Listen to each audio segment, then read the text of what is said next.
20 years after the alien invasion, Earth's final day arrived. Humanity united all its strength for this ultimate battle that would determine the fate of the planet and mankind. It was clear that the only way to end this war was to destroy the alien leader.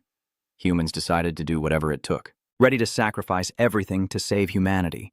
All of human strength was focused on a single creature. However, he didn't even bother to hide. Instead, he burned everything in sight and kept destroying people. Among the fighters for humanity were both ordinary people and true heroes. Leo Huck was not afraid to face the alien leader alone, determined to destroy him at any cost. Fighting alongside him was the Dragon Emperor Kabna, who had already lost part of his arm but still refused to give up. People realized their strength was no longer enough to halt the alien invasion, so it became clear that humanity had only one option. This last hope for all of humanity was a time-traveling stone that could only be used once. The stone could only carry one person, and the moment arrived when they had to choose who that person would be. The decision was made to choose a warrior named Lee De-hyuk, a young man with a brave heart and soul, known as the strongest hunter of the century who could defeat any enemy. Do-hyuk took the time-traveling stone in his hands and began to say goodbye to his comrades, hoping to meet them again in the next life. Then he threw the stone up and a powerful wave struck the young man. He only had time to think that he would like to meet his friends again and live a carefree life with them. After that, his body lay lifeless in his friend's arms, a gaping hole where his heart had been. And despite the chaos around them, a sense of relief washed over the people. Now everything depended on their comrade and humanity had hope. They believed that Lee Do-hyuk could change the situation, and that they could now move on calmly to the final stage of their lives. All that was left was to fight one final battle against the alien leader who was still reveling in the situation, and was completely alive and unharmed. Everyone knew it would be a long and tough fight, but it would be their last, so they could give everything without worrying about the consequences. They decided to enjoy themselves to the fullest. The alarm clock kept ringing non-stop, but no one paid attention or even tried to turn it off. The young man lay on the floor of his old apartment, surrounded by chaos. But he felt happy. He had succeeded. He had returned just in time. And now the hero had about 7 months before the alien invasion. Do-hyuk looked at his hands, assessed his muscles, and realized that his weak body was completely unprepared for battle. But at the same time, he knew the invasion would no longer catch him off guard. The young man was highly motivated by the fact that the lives of the entire planet depended on him, and there was no time to waste. The young man grabbed his jacket and, dressing quickly, headed out into the city streets. He had to be ready for the alien's first breakthrough, and until that day, he had to train his body. 7 months went by, and during all that time, Do-hyuk trained hard. At last, the moment arrived. The young man knew where the passage would open and went there to face the enemies right away. Of course, his body was still far from perfect, but it should be enough. He held a crowbar in his hands and was ready to fight immediately. The young man stood near the mountain, thinking that a passage would soon open in this rock and a huge amount of mana would be released. This mana invades the human body and leaves a trace through which mana can then flow into the body continuously. The main issue was that when the portal opened, the front line of alien creatures would arrive on Earth. In Korea, these were giant ants and cockroaches. In their past lives, they were true monsters, and to fight one, the new hunters had to team up in groups of 5 or 6. But with his current experience, Lee Do-hyuk could handle such monsters alone. The young man knew the portal was about to open. He adopted a defensive stance and prepared to strike, as the portal was about to open any moment now and the first monsters would emerge. Well, it was about to happen very soon. The guy thought that there must have been some kind of minor delay, and that he would have to wait a little longer. The young man kept waiting, and as the day came to an end, night fell, and he was still standing in front of the portal, confused about what had gone wrong. Do decided he must have gotten the day wrong, so he left the alien exit point planning to come back tomorrow. Tomorrow turned into a week. At some point, tourists saw the young man sitting in front of the wall and decided that he was some kind of madman. Another month went by like this, and before long, tourists started coming just to take pictures with the famous human statue. 6 months later, journalists filmed a report about the statue who meditated in front of a stone wall. Followers came to him. Parents of school children made wishes, and this report caught the attention of Lee Do-hyuk's mother and sister. They recognized their son and brother in the figure. Time went by, and surprisingly, peace persisted on Earth and the aliens never showed up. The savior of humanity, Lee Do-hyuk, no longer sat by the wall on the mountain. But after a long wait, he came down and now worked on a construction site as a simple laborer. Lone wolf, mad dog, demon slayer, ninja, genius, god of war, and so on. The young man had earned all these nicknames during his 10 years as a hunter in his previous life. In the end, he was called the Savior and the Messiah. But now he was called a simple laborer, and the young man felt shame and humiliation. He didn't like making eye contact with people. In 6 months, there had been no invasion. Although the young man had prepared himself thoroughly and expected it, no alien beings and no people who had awakened their powers had appeared in this world. He had to admit that the current version of Earth's existence was not the same as before. Of course, everyone had heard about the multiverse and parallel worlds, but Duyak could never have imagined that something like this would happen to him. And of course, one thing was undeniable. If the invasion had never occurred, it would be truly wonderful news for the people of this world. Of course, some might think that all the years the resistance fought were wasted, but it was simply that everything happened as it was meant to. Leo Hyuk could now enjoy peace and live an ordinary life. His dreams were interrupted by a message from the bank informing him that a large loan payment was upcoming. More precisely, he was already overdue, and now he was told he not only had to settle the debt, but also pay a penalty. After hearing this news, the young man broke out in a sweat, rushing home frantically to find a way out. But things weren't peaceful there either. His younger sister, Leon, was furious. She asked what was going on with her brother. It turned out he wasn't working, but was always going out somewhere. A year ago, his older brother started buying gas masks, protective gear, and all kinds of strange things. And the girl was worried that Doyuk had gotten involved in a pyramid scheme. Then a year ago, her older brother left his apartment saying that the end of the world was coming soon and began to drag a bunch of things worth tens of millions of won into the basement. Mom was very worried about this. And Lee Do-hyuk, of course, could have said that at that moment, he did not know that the end of the world would be safely canceled.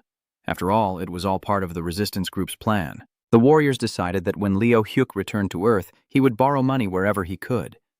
They needed to take out loans and collect cash from all their friends in order to prepare for the alien invasion and buy everything they needed. And there was no need to worry about repaying these debts because after the invasion, the world would end anyway, and no one would ask for the money back. But the end didn't come, and the world will probably go on peacefully, which means the debts still need to be paid. The sister wanted to know how her brother was going to do this. She knew that the young man had a part-time job somewhere, but Jian said she needed help and could pay her brother herself. The girl needed help with streaming because she was a gamer and had to finish a 2-player game. D-Huck said he had never done anything like this before and had no idea what it was like to play computer games, but Jian believed in her brother because he had always been good at sorts and things like that. She was confident he would learn fast, and besides, she had no one else to ask. Do-Hyuk immediately refused, telling her to forget about this nonsense because it was impossible to make money from such streams. But John proudly shoved her phone in her brother's face, saying that her channel was only a couple of months old and she was already earning $15 million a month. She was willing to pay her brother half, and now the savior of humanity, Leo Hyuk, was ready to dive into the game. He put on a helmet and gaming gloves and temporarily became his younger sister's servant. Lee Jiane announced that if everyone was ready, it was time to start the immersion. Then they fully immersed themselves, and the brother and sister were transported from the real world into the world of a computer game, looking completely different from their usual selves. The girl transformed into an energetic blonde, and Do-Hyuk became a true, hulking Superman. The game was called Death for Two. It was a world where you had to fight enemies and gather resources. The players faced an extremely challenging level, a super challenging horror adventure game called A Graveyard for Beginners. The players arrived and found themselves in front of a huge abandoned building. It was nighttime and the game started. The abandoned house looked terrifying. John clung to his brother, who exuded confidence. Duke looked at the house and thought there was nothing scary about it, that you could sleep soundly all night in a house like this. But his sister disagreed and told him not to rush. The group left through the gate, but still didn't run into any villains. They moved carefully because John was frightened and slowed them down significantly. According to the game rules, the young people had received a letter from the missing ex-wife, and now, with his current wife, they had come to the house where the woman had disappeared. John immediately sensed that something was wrong, but Do-Hyuk decided to skip the training and move on immediately. For this, his younger sister immediately began pulling her brother's hair and ears. Because you can't skip training, the game is already difficult enough. Do-Hyuk apologized to his sister, saying that he hadn't thought about it. He just saw the notification and tapped it with his hand. Jian scolded herself for trusting a rookie and decided she should have gone first. She stopped crying and asked the viewers what to do since she hadn't had time to watch any guides, and they started telling her to collect grenades and look for clues. They also said that the boss of this level was very scary and impossible to defeat, and that she should just run away. The viewers also warned that under no circumstances should she choose reality mode. But while Jian was chatting, Duhak tried to figure out the game and chose reality mode. This was no longer funny. Jian angrily accused her brother of causing trouble and questioned why he had done this to her, while Dohuk defended himself, saying he didn't mean to do anything wrong. He was just trying to open the door when something appeared. While the argument between the brother and sister was raging, the viewers started betting and the amounts had already reached 1 million. 2 viewers were willing to pay 1 million each for a successful completion of this level. And Duhak understood that despair was a luxury they couldn't afford. The young man concentrated on winning as much as he could and opened the door to head straight into battle. As soon as he did, the players saw the body of a fallen warrior hanging right above the entrance, which terrified Jian. Da calmly approached the hanging body and began searching it for weapons and everything else needed to complete the level. The guy handed his sister the gun he took from the dead body, but she said she wasn't very good at shooting. Da argued that it would be even harder for her with a hand axe, and that with an axe, she would have to face her opponent directly. After hearing their arguments, Jian agreed to be the shooter, just as a huge monster charged at them, and no one knew who it was. The monster was known as the Novice Slayer, nicknamed the Strangler, and Do-hyuk immediately charged to attack it to stop the beast. Jian crouched down on the floor, trying to cover her head and hide. Do-hyuk stopped the Strangler with a single hand movement and delivered a surprisingly accurate blow. The monster let out a blood-curdling scream, and the young man took advantage of this and stabbed the monster in the throat with its own claw. Hearing the sound of battle, more strangers rushed in from all sides. The monsters approached, their vile mouths and numerous long, sharp teeth, eager to sink into the players' bodies. Duke fought the monster with such ferocity and speed that he entered a state of madness, his eyes burning with hellish flames, and no one could understand what had truly happened. The player looked like a crazed maniac and a savage, but soon all the soul crushers were destroyed. Do-hyuk turned to his sister, saying that he understood. The girl must have been very scared. But then something unbelievable happened. Jian, overwhelmed with fear, lost control of the gun and shot. The mission failed because player Do-hyuk died and Jian rushed to her brother apologizing. At that very moment, screams echoed through a typical apartment, and Black Oak, a professional horror game streamer, couldn't believe his eyes because even he could only take down 2 monsters at most in real life. And this mysterious guy had defeated 4 monsters at once with just 1 axe, and it was crucial to find out who he was. At that moment, the game reset, and the brother and sister started the level again. Jian kept apologizing to her older brother, saying she didn't mean it, but seeing Do-huk's face, it would have been better to stay silent. Finally, Do-huk turned to his sister and said everything was fine and it was his fault. The young man poked his younger sister's forehead with his finger and said that he shouldn't have trusted a cannon to an idiot like her. Jian promised to do better next time, but her brother said there wouldn't be a next time and told her to move faster because he wasn't going to wait for her anymore. Jian doubted whether her brother could handle things without her, but soon only the bodies of the defeated monsters remained around the players. Jian was stunned once more, barely able to shout before Do-huk declared that he could fight even better without his sister's help and suggested dividing the roles so they wouldn't interfere with each other while clearing the levels. The guy announced that he would handle weapons, melee combat, resource gathering, and reconnaissance, and told his sister to just stay quiet and support him morally. Jian immediately started yelling that she wasn't happy with that because, after all, it was her game, and she didn't want to just support him. Do-huk wasn't going to waste time on empty talk. He said he was moving on and opened the door to the next level.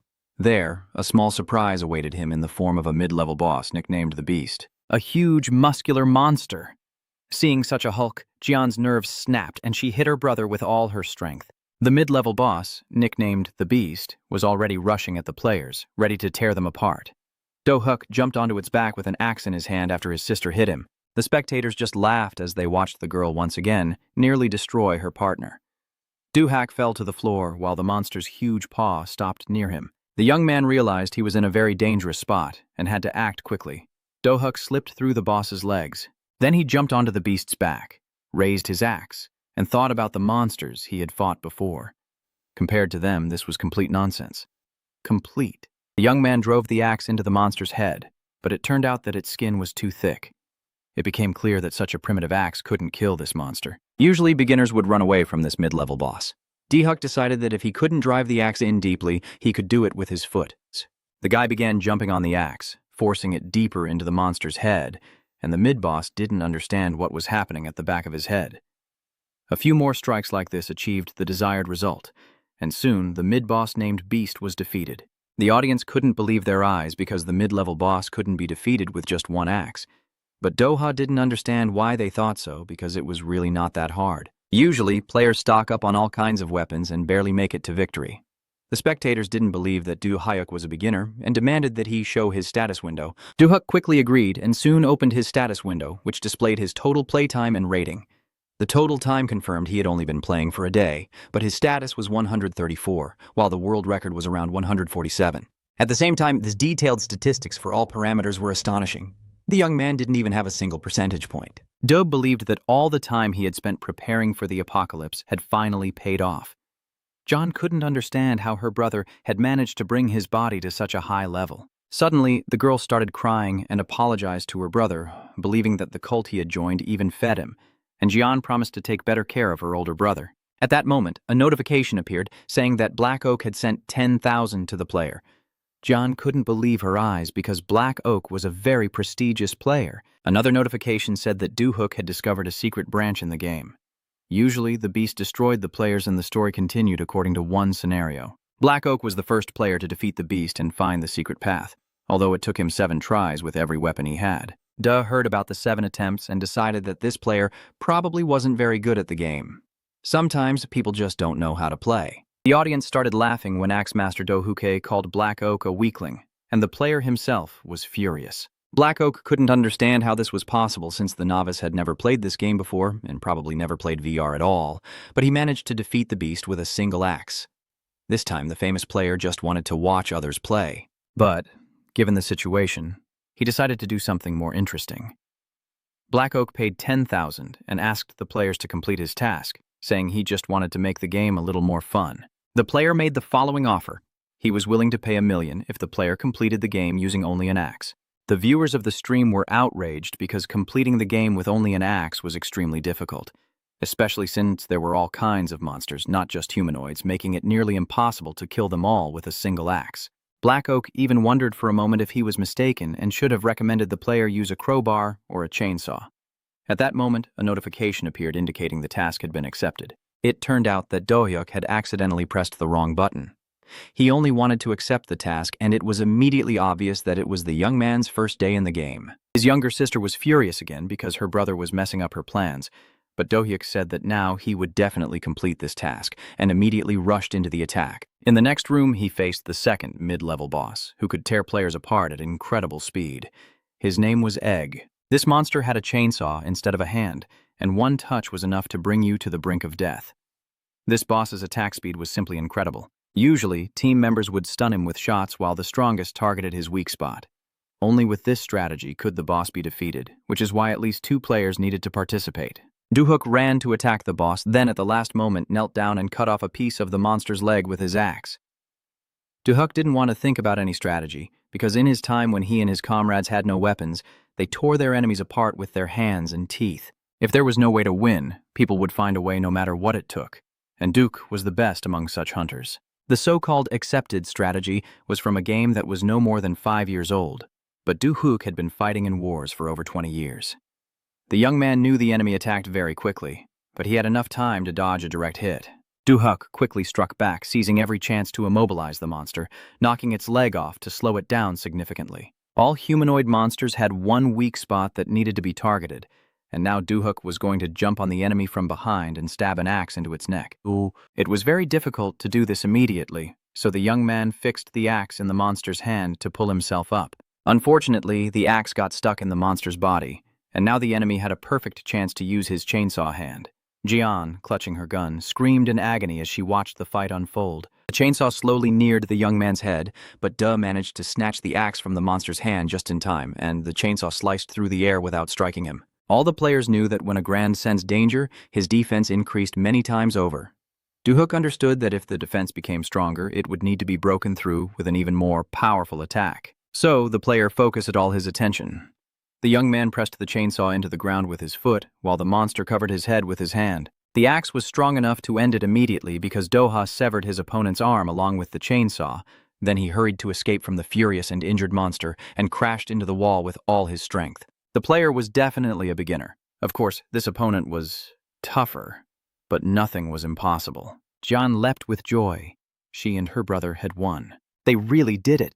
Her brother struck the monster down with a single blow. One of the spectators put money into the player's account and asked how he managed to defeat Edge. Duke said it was easier than it looked from the outside. You needed to watch where the monster's supporting leg was moving and how its muscles were working, then strike that leg to slow it down.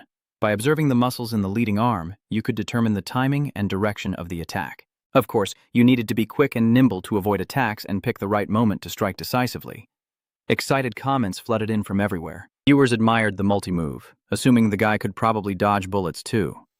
D-Hook explained that dodging bullets is even easier because their direction of travel doesn't change, so you can figure out the path by the muzzle or just hold the axe out in front of you. Jian found a new route and told her brother they could go down there and explore new territory. Duh had to cut off his talk with the viewers, promising to explain more later. For defeating the middle boss, the brother and sister received a machine gun and an extra axe. Doug grabbed the second axe and started swinging it, saying he had once taken down a bunch of monsters with axes like this, but there was no time to talk because a horde of advanced zombies was already behind the guy. John froze in indecision, realizing that a terrible battle was coming because there were countless zombies. Duh didn't wait for the monsters to get closer. He grabbed an axe and threw it with incredible speed, spinning it like a boomerang. Several heads flew off at once, causing the zombies to freeze and hesitate. While the zombies remained still, the young man quickly swung two axes, decapitating them with ease as if they were made of cheese. Duke explained that it was simple. Dodge the attack, gather your strength, and strike the weakest point. It was best to aim for the neck, because that was the most vulnerable spot for such opponents. Duke was doing well against the zombies, but there were too many of them. Even the young man had to put in effort. The boy swung his axes, chopped through the zombies, and, gritting his teeth, decided he needed to unleash even more strength. The young man activated the vortex charge and was chopping off zombie heads so quickly they didn't even notice him. Soon, the hall was littered with zombie parts, and exhausted, he leaned against the wall. The crowd applauded the flawless cleanup, praised the player's skill, and immediately invited him to try playing Valhalla Rising. At that moment, Jian approached and announced that she had found a clue about a disease outbreak among the monsters. Duh still didn't understand how the game worked and had never heard of clues before. His sister said it was like a notebook. It was covered in blood, but still readable. The clue indicated that all these mutants, like stranglers and zombies, were caused by a virus. There was a trailer parked on the street near the house, and the clue said that the serum against the virus was inside it. Jian explained that you just had to get the serum and then spray it through the fire sprinkler system, and the serum would immediately weaken all the mutants. Huck wasn't eager to go to the car and thought he might handle things without the serum, even though the viewers said the next boss would be very tough. John didn't see why they had to look for more trouble, because if her brother failed to cut down all the mutants with an axe, they would lose and be eliminated from the game. Just then, Black Oak added more money and tasked them with defeating the next boss without the serum. The players agreed to do it because it was what the viewer wanted, especially for such good money. Soon, they saw a hole among the corpses on the floor, probably a passage to the next level. Duh said that was where they needed to go. He picked up his sister and jumped down with her. Jian didn't even have time to scream properly, closing her eyes and holding tightly to her brother's back. When they reached the lower level in a sewer maze, as expected of such a place, it reeked terribly. Of course, Duke immediately remembered the days when he practically lived in the sewers, hiding from the aliens. In addition, huge rats were running between the players' legs, and Jian screamed and yelled almost non-stop. The guy knew that sewer rats made excellent soup, and the broth was generally excellent. But then a huge rat approached the players. Duhook rushed towards the giant rat, thinking he was lucky because a whole bunch of meat was coming to him. Duhook was so deep in his memories that he didn't even notice how he started cutting off the hind legs of the rats running past him. Thinking it was the tastiest part, John realized her brother had gone completely crazy if he was planning to eat this disgusting rat meat. It's unclear how this feast would have ended if Chaos, the final boss with rapidly regenerating tentacle arms, hadn't appeared. John didn't understand why there were two monsters ahead. She prepared her machine gun and shouted at her brother to run, but Duhook couldn't calm down, saying that he had wanted to eat something unhealthy for a long time, and now they wouldn't even let him keep the meat.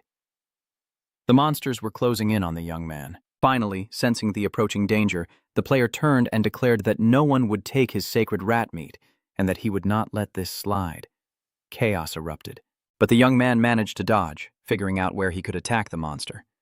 John was very upset that they had encountered bugs right from the start. It was too much. Black Oak knew that in reality mode, the difficulty depended on the player's status, and Dahayuk's status was higher than the maximum. Because of the player's high status, the enemies grew exponentially stronger each time, but people still thought it was too much. Fighting two chaos monsters at once, Dahyak was still managing to avoid injury and contact with the tentacles quite successfully, jumping around in the sewers. Seizing the perfect moment, he swung his axe several times, sending tentacle fragments flying everywhere. Of course, Chaos was furious, but this monster possessed incredible regenerative powers, healing its wounds instantly. Additionally, the monster responded swiftly to attacks, leaving no time for its opponent to breathe. Chaos launched a gas attack, and the entire sewer maze started filling with toxic gas. John evaluated the situation and warned her brother that they were being poisoned and had at most 10 minutes left. Everyone believed that fighting Chaos with his incredible regeneration right after he used a gas attack was pure madness, so the fight against Chaos was seen as incredibly tough.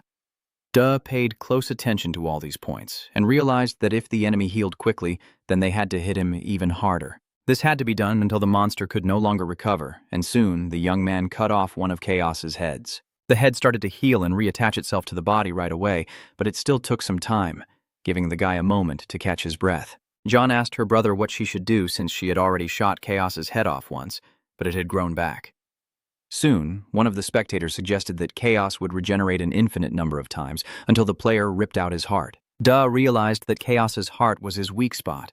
All that was left was to find it and take it out. The player jumped onto the monster's chest and kicked it in the head so hard that it flew back. The monster's chest was left unprotected, and Dohuk immediately plunged his axe into it. Blood poured out as Duh leapt onto the monster's chest, intensifying the bleeding and inflicting greater pain. Duh realized he had no other choice now, because if the monster's weak point was truly its heart, he had to tear it out of its chest and crush it with his own hands. The wound on the monster's chest was already big enough for him to put his hand in, and at that moment, the second Chaos rushed to defend his comrade, while Dohyek pulled out the monster's heart. Jian stood with her fist raised, ready to fight Chaos. Of course, it looked ridiculous, but still. But then all the spectators' eyes widened in shock as one Chaos reached into the chest of another Chaos. Dohuk dodged at the last second, and the monster's hand pierced into his ally's chest. All the spectators were in complete ecstasy. Realizing he had been betrayed, the monster tried to tear the player apart, but at that moment, an axe plunged straight into its brain. Without a brain, it's very hard to be even a stupid monster. So, the beast immediately collapsed and died. Even Jian could no longer hold back her emotions and admired her brother's skills. The audience was thrilled, calling the young man a master and a god. The task was completed successfully, and Jian turned to the crowd, asking if they wanted to thank the players after such an epic battle. The crowd was overjoyed and quickly started sending donations to the players, and the girl thanked them, promising to share with her brother and buy him some tasty meat. Dohuk was excited. He didn't realize you could make so much money doing what you love. The young man asked his sister if they would be playing again today. D-Hook said that they had already been playing for about 8 hours, and in his opinion, that was enough for today. The audience was disappointed that he was leaving so early, but the young man explained that he couldn't focus anymore, maybe because it was his first time in virtual reality. The viewers realized their idol was genuine and bid him farewell with regret, asking him to play longer next time. Jian said goodbye to the viewers, expressing her love and missing her fans. After that, the players exited the game space and vanished before the viewers' eyes. When the game ended, Black Oak wondered, who is this player who appeared for the first time? The viewers wondered if they had just seen a legend being born or if he was just some crazy guy. But his skills in the game were impressive, and it was worth seeing how he would do in other games. If he played something different, the game would instantly become a hit and possibly a sensation. Black Oak knew there was no time to waste on idle talk. He needed to bring Dohuk over to his side. That evening, their house was noisy with the brother and sister.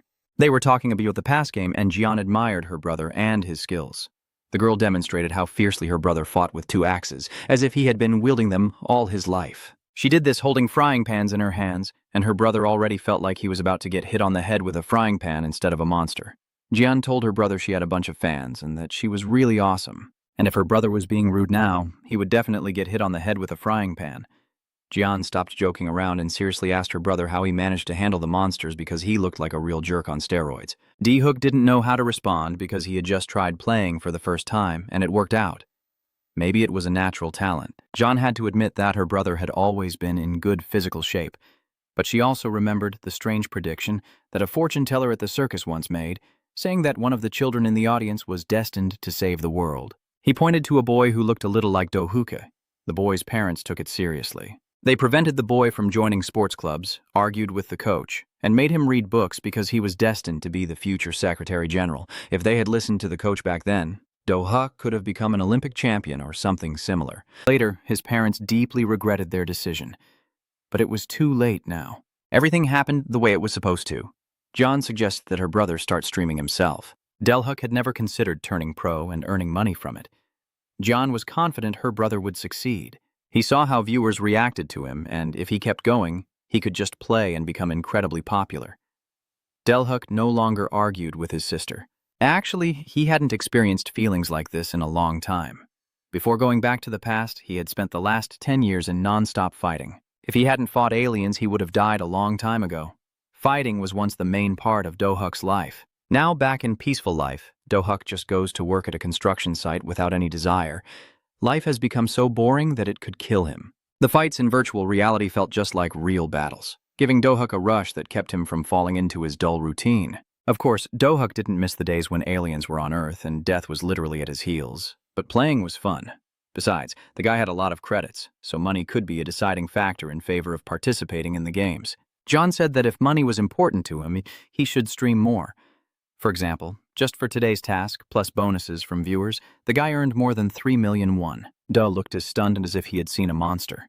In just one day, the young man had earned enough money to pay off his loans soon. To start playing on his own, he needed a capsule, and to buy it, Do-huk had to use his younger sister's credit card. John was a kind, generous, and intelligent girl, so she announced that she would buy the capsule for her brother herself. Do started singing songs about his sister's beauty, generosity, and kindness. The kids were in a great mood. Suddenly, John received a message on her phone, which she read and was very surprised by. Do-huk's first thought was that the capsules had run out, and now he would never be able to become a player. But it turned out that the message was written by Black Oak himself, the guy who unlocked the secret fork, one of the most popular streamers who wanted to collaborate with Do-huk. Do quickly refused, but his sister couldn't understand why he didn't want to because Black Oak was one of the most popular players, which meant Do-huk's viewership would instantly increase. But Do-huk refused to listen. He started crying, accusing his sister of agreeing to buy him the capsule so she could start working with a stranger. Then came accusations that his sister was going to sell him into slavery and sacrifice his innocence, even though he was just helping her with the game. The next day, a gaming capsule was purchased for Do-huk first thing in the morning. The store employees quickly delivered, installed, and set it up, ready for use. Do looked battered and scratched. It was obvious that yesterday his sister lost her temper and hit him with a frying pan to stop him from talking nonsense. Now the guy was serious about streaming, and looking at his new capsule, he decided to start right away. The capsule looked very impressive and professional, purchased with a 12-month installment plan. John said it was crucial for streaming. Do added some amenities, and the capsule cost 20 million. Despite their constant arguments, the brother and sister loved each other very much. Do planned to earn a lot of money with the capsule and buy gifts for his sister. The young man sat in the chair, deciding to try the Unreal game mode this time, and started a suitable game. If he chose a game where he could use superpowers, the audience would get what they missed in his first game. Some games cost at least $200.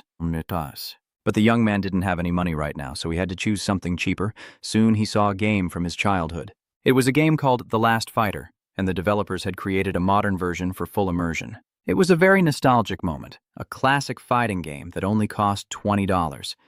Yuck immediately decided to buy it. After the money was credited, the game started loading, and soon the young man was fully immersed in the game world. He had to pick a name. Do-huk thought he could use his old nickname. I think yes. And then that name was registered in the game. Now it was time to check the player's physical condition. Do-huk practiced his explosive kick, then launched a series of rapid strikes before executing the Wolf Fang move. Of course, he remembered all these strikes, but they were too weak in this game mode. The young man understood that such strikes didn't equal superpowers, but still, they were more than an ordinary person could do. Do-huk thought he might have already reached the limit of what a player can do. If he tried to hit even faster, it would be impossible to continue playing. Do finally felt warmed up and decided it was time to start a real match. He asked the computer to find a room for a rated game. The computer said that a player named I Think Yes didn't have a high enough rating, so he asked to find a regular game room. While the game was loading, Do-huk chose a character and was soon running through the city streets, defeating his enemies. It was a character called Princess of Swords. In the very first round, she defeated her opponent with a single strike. The task was finished, and a notification announced that Haran had won. The money was instantly credited to the player. Dark Swordswoman Haran, also known as Princess of Swords, was a streamer with a year of experience and a good fan base. Back then, the game in the Ultimate Fight category was very popular, and tournaments were held for it. The Dark Swordswoman was one of the best in Ultimate Fight. The girl blushed modestly and said she had long since stopped playing professionally, so many hadn't heard of her. Besides, Iron Fist is now much more popular in Ultimate Fight, and many other players have switched to it. Haran turned to the computer and said that since she was back, she didn't want to waste any time, and asked it to find her a ranked game room. The computer found a suitable room, but said that the minimum waiting time was 9 minutes. The girl was very unhappy because 9 minutes was too long. She wanted to know when the next game would start. With a 12-minute wait in another game, the stream wouldn't last, and all the viewers would leave. At that moment, a player named Spider-Girl gave a task in the common room. Tossing in some money, Haran agreed since she had to wait a long time anyway. It turned out that the girl needed to win 5 times in a row. Haran immediately realized it wouldn't be that easy. The truth is, Ult isn't popular anymore. Only old folks still play it. Therefore, public matches are incredibly tough, because there are many skilled players who love to mock newcomers. It was the perfect place to hunt, and last time they defeated the Princess of Swords there. Har started to justify herself, saying she wasn't playing her main character then, but the audience didn't accept her excuses. Anyway, it was time to use her second character, the Wanderer Yater. Haran was very pleased. She decided to stick with her alternate character this time and promised to give her viewers a real fight. The girl turned to the computer and asked it to create a private one-on-one room for beginners only. Soon, the room was ready, and Haran entered to crush the newcomers. The scene was truly epic. A small island of stone surrounded by a river of fire, shaped by a volcano into such a beautiful landscape. The girl's opponent was the Night Warrior Howen, nicknamed Black Dragon. Judging by his stance, the player had a platinum rank. Haran knew that Awakens was an easy-to-control character, with strong stats and highly leveled skills. He was one of the most popular characters. Haken prepared for battle by activating the magical power in his hand. Haran observed his quick special attack and fire strikes. Haken attacked first, but the girl dodged, and the attack hit the ground. Howen was skilled in close-quarters martial arts. A mage's main strategy against such an opponent was to maintain distance and employ long-range spells. The girl retreated to a safe distance, equipped her staff, and readied her magic before striking with it. It was a direct hit. The girl threw her staff at her opponent. Haken didn't expect the staff to hurt him. He grabbed his broken nose and started waving his arms, thinking she was just throwing the staff. Haran seized her opponent's confusion, quickly jumping up to him and grabbing his hand. She gazed into her opponent's eyes and warned him to tremble before her most powerful magic. Then, the girl grabbed his arm and threw him over her shoulder, slamming his back into the ground with all her strength. Haran once again held her magic wand, ready to cast a spell, and with a slight smile, she said that physical strength magic was just the preparation. It would take a little time to activate, and then Yetter the Mage delivered the decisive blow, a meteor shower. The girl stood in the center of the arena, her magic wand glowing in her hands, looking like the devil's spawn. Haken was quite frightened by her appearance. The young man said it was too much, but the audience thought it was simply amazing. Har then smiled sweetly at the player as she said goodbye, telling him that maybe he would have better luck next time. Haken quickly understood he was facing a professional and was very displeased. In the next moment, the player was dead and vanished. The Dark Swordswoman won the first battle. While the arena was being restored, she thought about how lucky she was that her opponent was weak. She shouldn't forget that she still had to win 4 more times to complete her task. She wanted to finish this as quickly as possible. So, the Dark Swordswoman asked for her next opponent. The computer started choosing, and Haran waited impatiently. Soon, the meta-hero Steve appeared on the playing field. Everyone knew that this character was only suitable for beginners. Haran looked in surprise at her new opponent, who was bouncing up and down as if warming up before the fight. Then the young man started tapping the floor with his fist as if testing what it was made of. Haran and the spectators watched him in surprise. He truly was a novice. It was almost a pity to beat him because he had just seen lava for the first time and was now marveling at it. The girl wanted to help him, but she had her own task. She never thought her opponent would turn out to be a complete novice, but since it's a game, it had to begin. The spectators knew that now the Dark Swordswoman would tear this guy apart. The spectators thought that after this first fight, Steve would give up playing for good. But as soon as the signal sounded, the rookie charged straight at his opponent with incredible speed. This is exactly what you'd expect from a rookie. Haran easily dodged the punch, saying even Haken couldn't hit her in the last fight. Steve crouched on the floor, then leapt up suddenly and seized his opponent by the shoulders. The girl clearly didn't expect to see her opponent so close. He immediately started throwing punches, turning it into a real fistfight as the novice landed hit after hit, thoroughly marking his opponent. The perfect hand-to-hand fight ended with the Dark Swordswoman's total defeat. The newcomer had just beaten a professional. Everyone enjoyed it, and Steve was also satisfied with himself. The second round of the game started, and the girl now stood on the field with a different attitude. People kept saying Heron would lose again, and maybe she should just give up right away. But the girl said it wasn't so bad because she only lost because she let her guard down. Heron was sure that her opponent was not a beginner at all. He was clearly a professional just playing it cool. In the end, none of the spectators would believe that the guy was playing for the first time. Then, the swordswoman Heron declared she would now show what true victory looked like, and the girl used her main character. Thanks to this character, the girl once became the Princess of Swords. All the spectators were delighted to see her in action. Heron had no intention of losing. She was sure that if she fought properly, she would definitely win. Heron drew one of her sharp swords and declared that she was now angry, urging all viewers to pray for the newcomer. Taking a defensive stance, Heron said she was now serious. The spectators looked at the newcomer Steve and realized he did not have the highest rank. Based on his rank, the young man should be somewhere between a master and a diamond player. The highest rank among players is God level, and only 100 players worldwide have it, including the Princess of Swords. The girl realized that her opponent's fighting style was different from what she was used to, indicating he was a high-level player from another game who had only recently started playing this one. The girl was very determined and was going to show her opponent how to fight. As soon as the starting signal sounded, the Princess of Swords rushed into battle. She expertly controlled her character.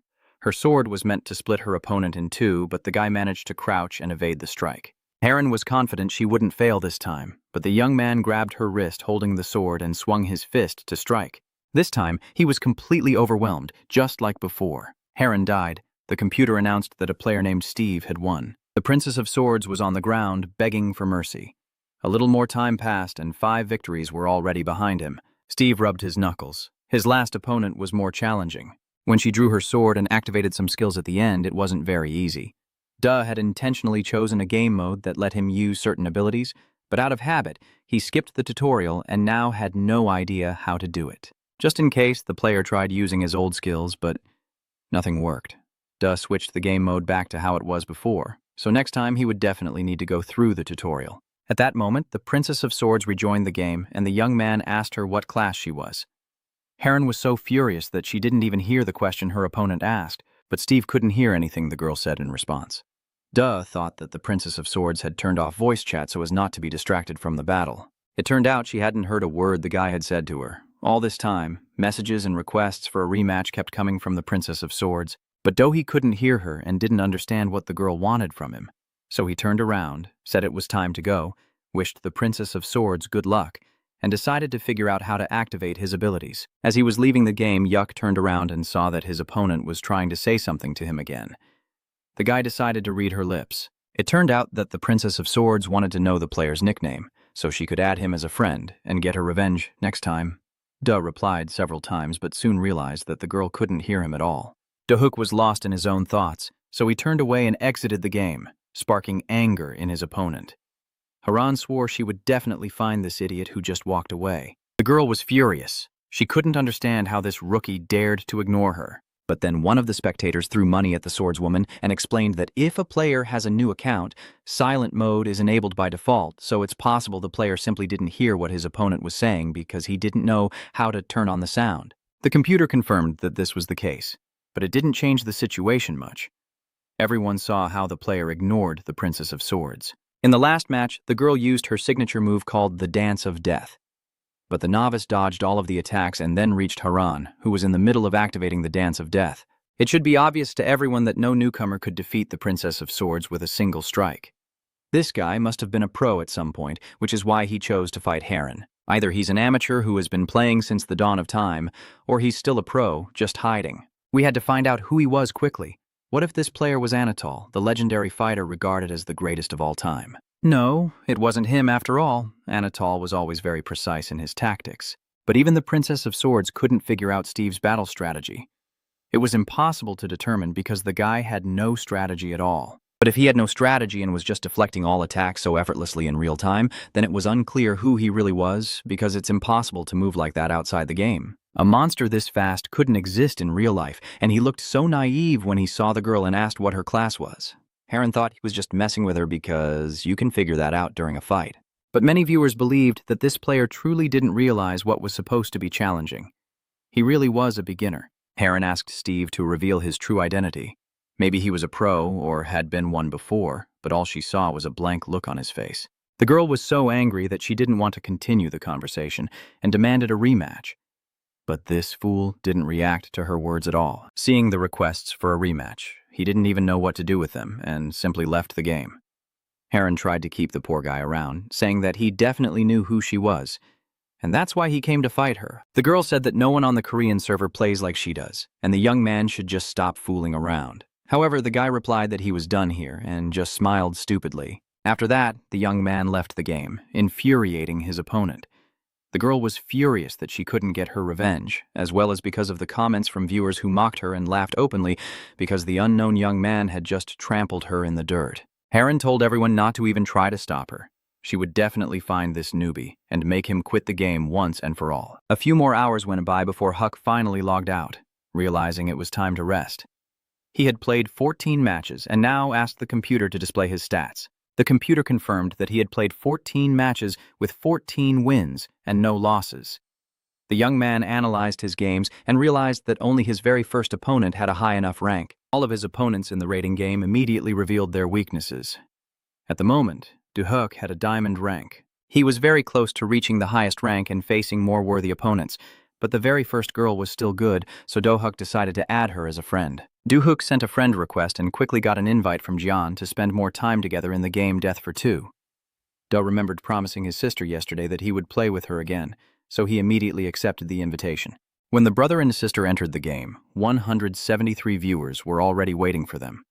Everyone was eager and wanted to watch the stream right away. Jian greeted all the viewers and said she was happy to see them on her channel.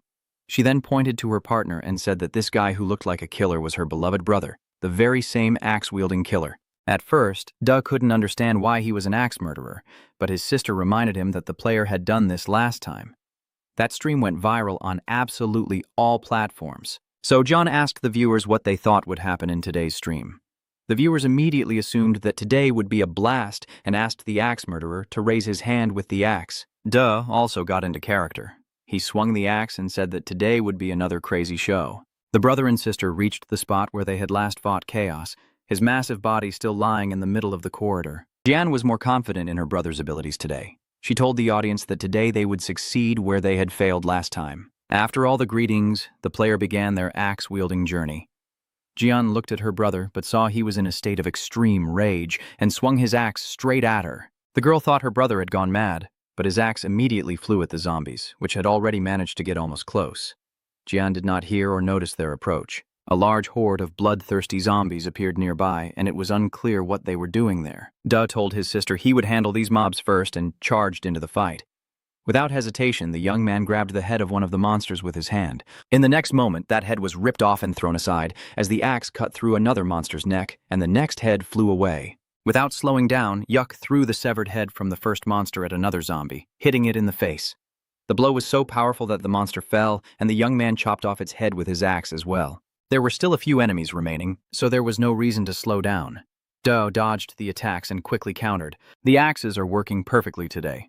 They pierced the zombies' heads or chopped them off. The player finished off another group of monsters and asked the audience whether he should eliminate the remaining ones.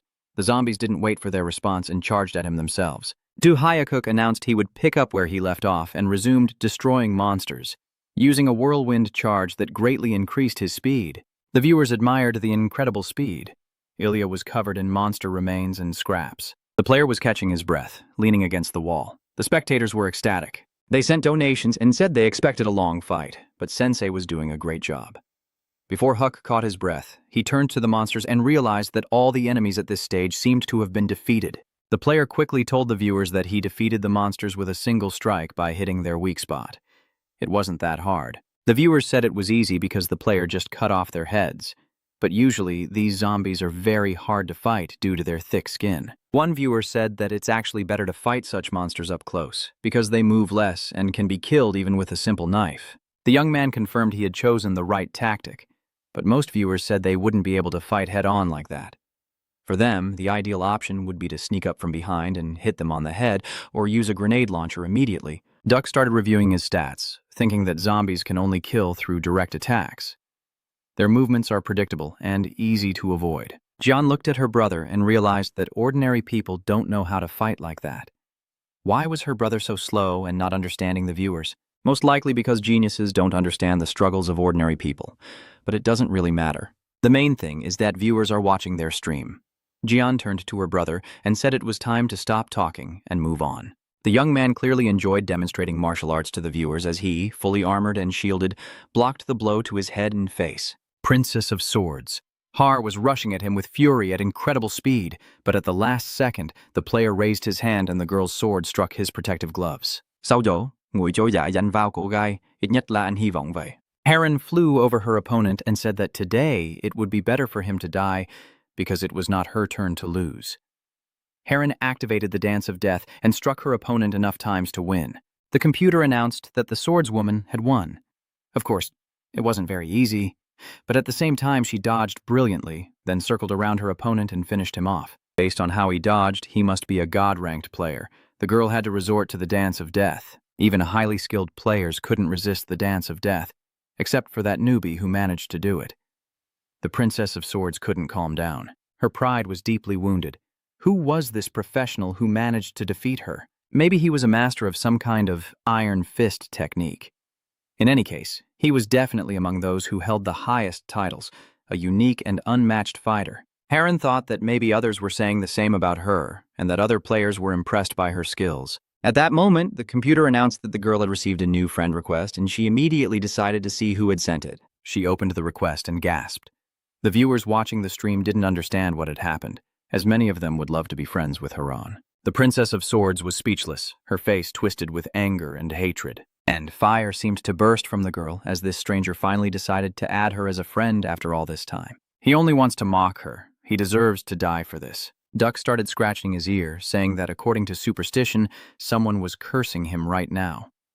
Jian told them not to rush and to keep moving forward. The players approached the iron door and the girl announced that the next boss was behind it. Jian said that this time she was very careful. She had read all the guides and now knew that if she pressed a certain plate, Jian would find the slab. The door would open, and indeed the door opened, revealing the stairs. The players decided to move on immediately without wasting time discussing it. The brother and sister climbed the steps and approached a huge iron gate blocking their way. Behind it was a large horde of zombies. There was a large crowd of them, including various types of zombies. There was the final gatekeeper, a killer guarding the ultimate boss, along with ordinary zombies. They all appeared very angry and hungry, and everyone knew the main killer was somewhere in the center. And maybe he didn't even seem like a zombie. In the middle of the room, among the crowd of ordinary zombies, sat an old woman in a wheelchair. No one knew what she was doing there. Jian suddenly took her brother's hand and said it was Chloe. Although it was strange to see the boss and an old woman, judging by her sister's reaction, it was this old woman in a wheelchair who was the boss. She was probably the first to be infected with the virus and mutate. Hawk had already seen this before because there had been similar cases in the past. Now the other zombies obeyed this old woman. The young man remembered that after the alien invasion, China split into 6 countries, and a king emerged in one of them, suddenly awakening a zombie ability that let him control infected people. With such abilities, a conflict arose between him and the strongest man in the country. And what was the outcome? The strongest man in the country, Chung Tuo, defeated this zombie. It turns out that high-class hunters are immune to viruses and poisons. Du Huck suddenly remembered the old days and immediately declared that the old woman was most likely the boss. The audience immediately agreed with this version, confirming that the old woman was indeed the most dangerous. Jen knew that if Chloe wasn't rescued in time, she would start to age, which is how the mutation shows itself. He confirmed they had advanced through the game stages quickly, so they still had some time. The girl asked the viewers what had happened to the old woman, but they didn't know. Maybe there was another bug, or perhaps the difficulty level was just too high. One of the viewers donated and suggested that this happened because the guys didn't use the anti-zombie serum they were supposed to take on the bus. Usually, when a secret choice is revealed, you're given the chance to spray the serum to slow down the infection. But Do Hayek was very confident and therefore did not use the serum the day before. It turned out that Chloe became such an old and mutated zombie because of Do-hyuk. This version was confirmed by all viewers. It turns out that the woman became a monster because of the players who did not fulfill the conditions, and now the players will have to defeat her. It turned out to be a very strange game with a dead-end plot. John decided to tell his brother the whole story first, explaining that Chloe was the cause of all the problems in this digital world. The viewers had no objection to her sharing the details. Chloe was a scientist working on developing biological weapons for a military organization. The virus that caused the mutations and chaos was created by Chloe. She was caught red-handed trying to secretly take samples from the lab to sell to rivals. She fled and hid in this abandoned house from her pursuers, and as a result, Chloe herself became infected with the virus. In short, Chloe was a criminal because she caused the entire apocalypse. She was the source of the problem, because she was the one who brought the virus. Hugh realized that if the players eliminated Chloe, they would win the game. So he gripped the axe tightly and told his sister to open the cage. He couldn't wait to begin immediately. The audience was also eager, as the fight with the final boss was about to start right before their eyes. The bars started to go up. The audience didn't understand what was happening, or where the killer, who was supposed to be killing the players, was. Duh entered the hall where everyone was eagerly waiting, and the young man decided to begin what all the players had been longing for. The young man announced that the craziest axe show was about to begin. The crowd of zombies rushed at him, but this was already his second attack, and he was doing a great job with the axe, chopping off heads. If this is the last line of defense, then defeating the final boss will be a piece of cake. Of course, there were too many zombies, more than expected, and even the weakest bite from these monsters could harm health. The audience agreed that Do-hyuk was a skilled and cool player, but he definitely couldn't kill them all, and reaching Chloe was still impossible. The viewers were expecting Do-hyuk to unleash a secret deadly move. His main tactic was the vortex charge. In reality mode, using it multiple times in a row was a bit risky. After activating the vortex charge, he usually felt dizzy and needed to recover, but now he was effortlessly cutting off heads. Do was already tired of this fight and was thinking of ways to end it quickly because the main goal of this game wasn't to kill zombies. He just needed to defeat the final boss and could bypass the regular zombies. Having made up his mind, Do Hayek charged straight at Chloe, leaping over the regular zombies and crushing them underfoot. The player wanted to reach the final boss as quickly as possible, and now the young man was face to face with the old woman. As soon as he reached the final boss, she jumped out of her wheelchair and revealed herself in all her glory. She let out a blood-curdling scream that tore the floor apart. Duh had already faced such a sound attack once before. If you let your guard down, there's no escaping Chloe's sound attack. Soon the entire floor was covered with piles of zombies fallen from her scream. Duke was nowhere to be seen. Suddenly, one of the zombie bodies started to move, and a hand appeared. Do-hyuk was holding his sister close and scattering the zombies' bodies beneath them as they hid. The audience was thrilled by how the brother and sister used the zombies' bodies. That was a great move. They managed to survive, and now there are no zombies left. All that was left was to defeat the final boss. Duh said that if he had known about such a sound attack, he would have taken down Chloe even faster. At that moment, blood started pouring from Chloe's eyes and throat as the audience watched in awe. Then, the blood from the final boss's throat started to mutate and transform into a creature. A giant bacterium called Dark-Face Chloe. But it was terrifying to look at this monster with 3 snake-like lizards nearby, and it was believed that this entire creature could only be destroyed with 2 axes. Jian immediately realized that the game was just messing with her. Usually there is only 1 killer, so why were there 3 now? And this was also the final boss, who was always stronger than the previous ones. A player named Artificial Intelligence threw in some money and said that from the very beginning, he had dreamed of destroying these players. The viewers thought that Artificial Intelligence should be angry at the player who easily overcomes all levels of the game with 2 axes in his hands. Jian didn't understand how she was supposed to get through this final boss level. Maybe she could win, and Do-hyuk could handle it. But the killer was really very difficult. She was talking about those 3 terrifying snake-like lizards. They turn invisible when they attack, so it's impossible to deal with them immediately. One of the viewers suggested that you need to shoot them first to make them visible. But in this case, shooting isn't an option because only melee weapons are allowed according to the rules. Do-hyuk asked if his sister could shoot since it wouldn't count as him shooting. The viewers thought about it and decided that the girl really hadn't done anything at all during the entire game, so she was allowed to shoot at the killer lizards. Jian prepared to defend herself and her brother. Do-hyuk snatched the machine gun from her hands and literally broke it, telling her not to even bother with silly thoughts. Do-hyuk thought the best way to help was for his sister to do nothing, because last time she had completely knocked him out with a gun. Of course, the girl started crying again, saying that it was her only mistake, but it was because of that mistake that she ended up killing her own brother.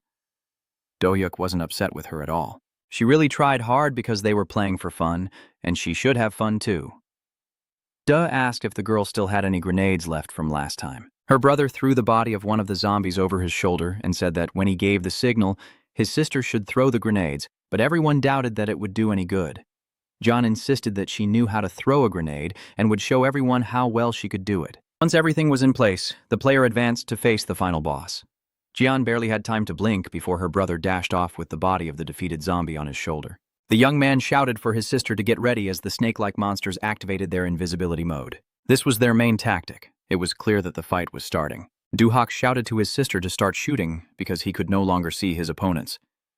Jian swung her arm, remembered her military training, and threw a grenade at the monsters. The girl was as bad at throwing grenades as she was at shooting, and it looked like the grenade would hit her brother. The young man crouched down, closing his eyes, but where he had been standing just a moment ago, a powerful explosion had occurred. The spectators were stunned. She had killed her partner for the second time in a row. John immediately began to sob. The girl screamed, apologized, and tried to explain that her hand had simply slipped. When the smoke cleared, it turned out that Do-hyuk was still alive. He had wrapped himself in the body of the zombie he had been carrying on his shoulder all this time. It turned out that the guy had envisioned the situation to be like this. So, the zombie's corpse served as a shield, and in the next moment, the young man threw away his shield and charged at the monsters that appeared after the explosion. All the spectators unanimously believed in the guy's talent and trusted him more and more. Duh jumped up to one of the lizards and stuck his axe into the eye of the huge monster. Blood splattered everywhere. The player dodged the enraged monster, which had become even more deadly, and quickly lunged at the next beast. Duh saw that the snakes were behind him and struck without turning around. But this snake was more difficult because for some reason the axe could not pierce the monster's skin, and the monsters became invisible again. Their shield was nearly back up, so he had to act fast. Duh swung his weapon, but the killer turned invisible once more. The recovery was quicker than expected. The player realized that the enemy only became visible when attacking or wounded. The situation was getting very tense. Do-hyuk realized he would have to fight this opponent because it was very hard to pierce his armor with an axe. But the young man was not upset at all. He decided it was even more fun than he had expected. Duh, full of strength and optimism, charged into another attack. Now he had to somehow destroy the two monsters that were turning transparent before his eyes, but the wounded snake was still alive. Duke remembered that among the aliens there were those who could change their molecular structure. Compared to them, these snakes were mere weaklings. The young man closed his eyes for a moment to recall the feelings he once had when killing aliens. Duh charged into the attack but suddenly felt invisible snakes encircling him from both sides. The guy suddenly dodged and swung his axe, revealing the injured monster. Duke was no longer going to prolong this fight. He decided he needed to deal with the wounded monster first. Do-hyuk couldn't break through the snake's scales before, but he hoped the game developers had considered that. The player drove his hand axe into the monster's body, piercing its protective scales. The young man was right. Attacking the scale's growth points allows you to reach the vulnerable body and deal a wound. The snake let out a scream of agony, and Do-hyuk kept stabbing its vile body, knowing this would destroy the monster. Chloe sensed her defenders were losing ground and realized it was time for her to step into the battle. She spread her tentacles and started attacking the player to distract him from the snakes. Do-hyuk dodged the boss's tentacles, but another monster was waiting nearby, opening its huge mouth right next to him. But then something unexpected happened as the young man, with enough skill, spun around sharply and struck the attacker from behind. The axe was embedded so deeply that the young man couldn't pull it out easily. The jaws snapped shut where Do-hyuk had just been standing, and the spectators couldn't believe their eyes. But then they saw the hand axe was back in the player's grip. Reptiles had weak spots in their mouths, front scales, and bellies. Do-hyuk jumped up, causing one snake to bite another. Do-hyuk leapt to the lower part of the monster and sliced the snake's neck from below with his axe. It soon became clear that only one monster remained to be defeated. The final boss, the giant bacterium Chloe, looked at the player in surprise, clearly showing she had no intention of fighting. But since all three of her bodyguards had been destroyed, Do-hyuk began his attack on the giant bacterium. The young man jumped high into the air and swung his axe, ready to have some fun with this giant bacterium. A single powerful strike was enough to split the bacterium in two, and now it was time to celebrate the victory. Jian sprinted towards her beloved brother, shouting that they had passed the game and won. As the audience threw donations praising the player's skill, she thanked the viewers for their support and expressed her happiness that they enjoyed the game. Duh looked happy. He had just gotten into it and it was already over. The young man admitted that the last fight was more exciting, especially impressed by the battle with the Black Swordswoman. She used a variety of attacks, full control of the field, and all sorts of tricks. Compared to the Swordswoman, these monsters, which could be dealt with in seconds, were nothing. Today's fight was straightforward.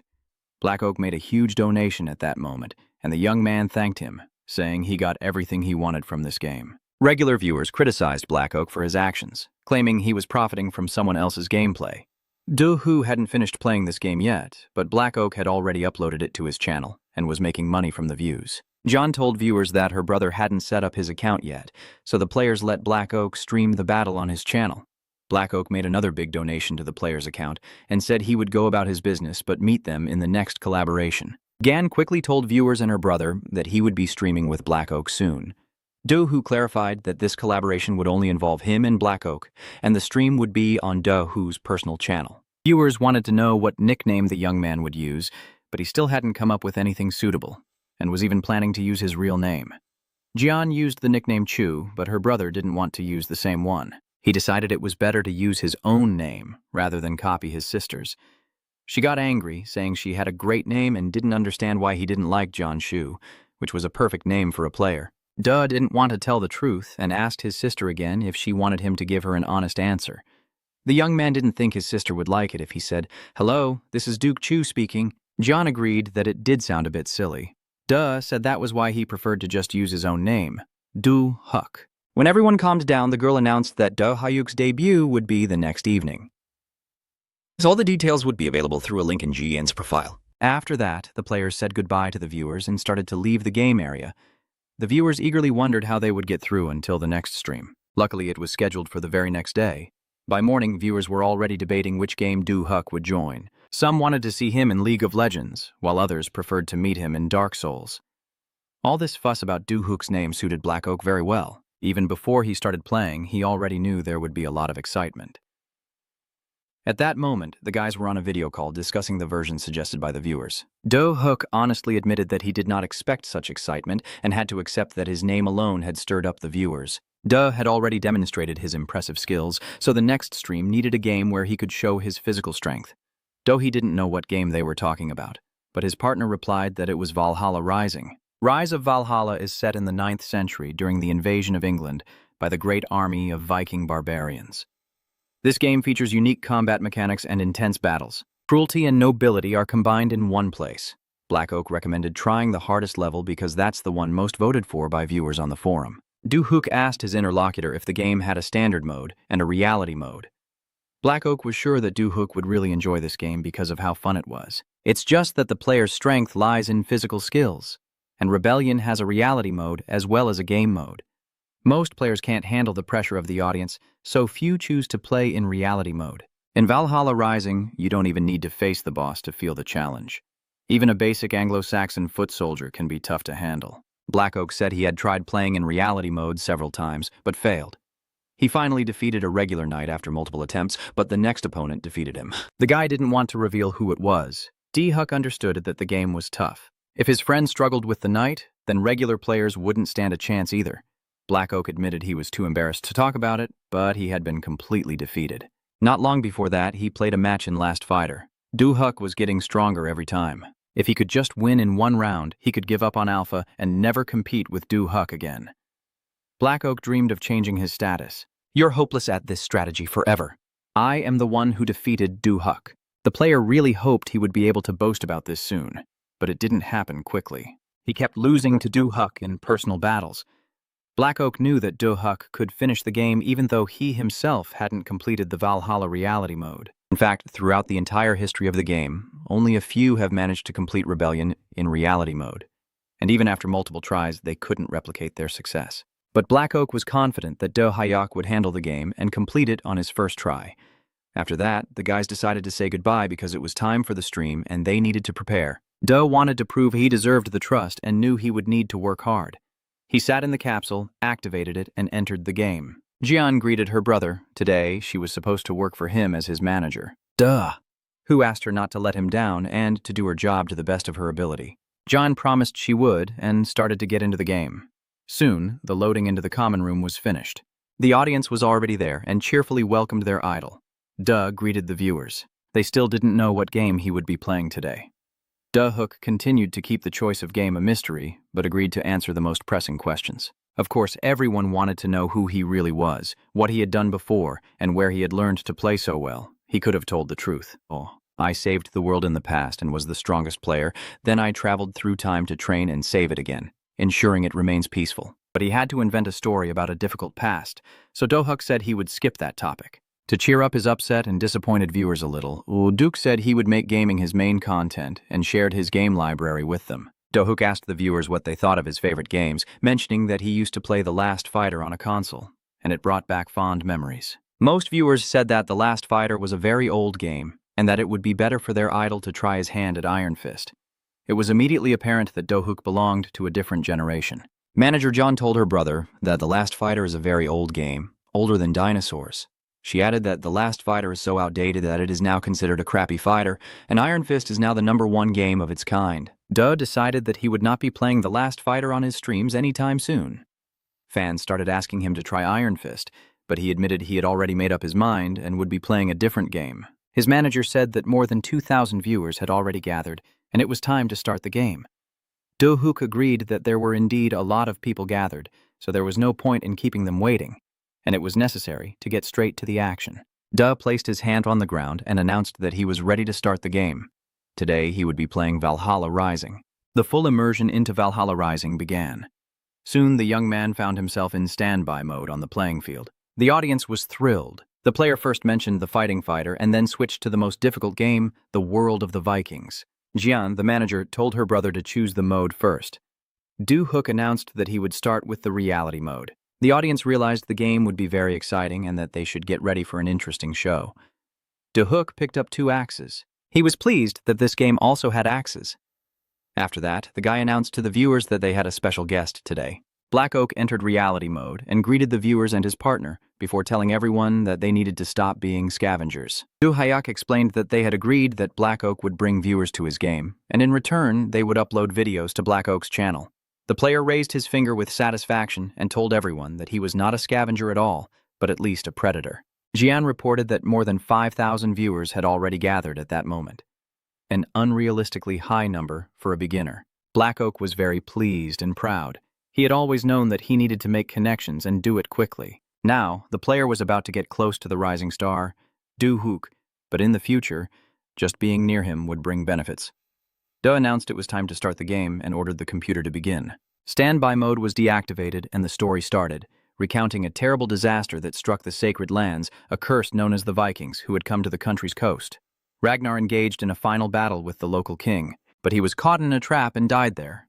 But before he died, the Viking declared that this was not the end because if his children found out, they would not leave anyone alive. Viking Ragnar vowed to watch from hell as all his killers slowly perished. The Valhalla Rising warrior's confession has begun. Urund was the Vikings' teacher. He fell at the hands of the ruthless Anglo-Saxons and was now ready to meet the warrior. Only by receiving recognition can one become a true warrior. Urund turned to the players and asked, "Who is ready to become a warrior of Odin?" Black Oak explained that in game mode, Ur teaches how to fight and dodge, but in reality mode, Duh-hook must earn his recognition to begin the game. This is called warrior recognition. Reality mode is meant for experienced players. Duh observed carefully and considered his next move. Everyone advised the novice to play in normal game mode. The young man took out his axe and announced he was ready. Black Oak said he would go first and stepped forward to fight Master Urund. He told the audience that he had lost to a knight with a sword and shield, but now he would fight with 2 axes instead of a sword and shield. The audience watched eagerly, knowing Black Oak was a skilled professional and had a real chance to win. Ur realized it had been a long time since he faced such a reckless player attacking with a weapon in each hand. Viking declared he would now demonstrate how to fight properly with axes. Ur had barely finished his welcome speech when the player rushed to attack. In the next moment, Black Oak was already close to his opponent and demanded that he take back his words. Urund may not have expected such agility and speed, but he showed no sign of confusion. Black Oak, of course, understood that wielding a weapon in each hand was difficult, but this technique had its advantages. One of the key tactics was surprise. The player swung with one axe, but the Viking raised his vikaka and deflected the attack gracefully. Urin didn't even bother to defend himself because the attack was too feeble. The player tried to catch the Viking off guard with a double combo, but his plan was foiled, and in the next moment, Yor seized him and threw him to the ground with all his strength. Black Oak was furious, and the spectators thought that this was what happened when you took up 2 axes without training. The Viking laughed at his opponent, saying he looked pathetic and was no warrior. He'd be better off finding a job in the kitchen. Then the Viking called the next player to step forward for a test fight. The spectators were completely captivated at this moment, and Urand, as always, didn't hold back in his reactions. Black Oak asked his friend, was it really as bad as the Viking said? Duh didn't want to offend his friend and said it wasn't so bad. Black Oak was happy that his skills had been recognized. Duh couldn't understand how his new friend could have earned such admiration. Black Oak was completely crushed. The audience laughed at him, and Duke added that the player had also been beaten up. So why was he so surprised? But Black Oak was already hysterical and no longer wanted to hear such words from his comrade. Duh didn't understand what the problem was. Axes may look really cool, but in reality, they are not that hard to use. If the players had watched the walkthrough carefully, they would have understood how to use the axes better. Black Oak said he had watched Du-Huk for hours and then tried to practice with the axes until his muscles cramped. Duh was deeply touched. Tears filled his eyes as he felt deep sympathy for his new friend. Duh started crying and told him not to give up and to keep training no matter how badly he had performed. At that moment, one of the players paid a large sum of money and asked Du-Huk to teach them how to use axes and fight Urand. Black Oak actually wanted to kill his friend, but now he needed the money. He told Du-Huk that Yor used to be the right-hand man of the captain of the Berserkers. This warrior is very strong, and it will be really difficult to deal with him. At that moment, Yor was slashing another player attempting to enter the main game, calling him pathetic and useless.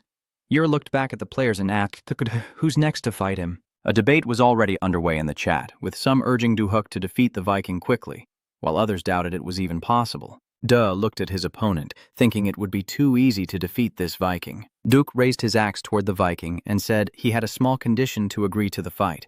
He wanted to knock Uranda out in 10 seconds, and if he did, the task would be considered complete. The crowd was thrilled by this condition and started donating large sums of money right away. Confident that Du-Huk would win, unlike this useless scavenger, Duh moved closer to his opponent. Yor realized he would be facing a player with 2 axes again, but that didn't bother the Viking at all. He carried a massive axe on his shoulder and challenged the player to start.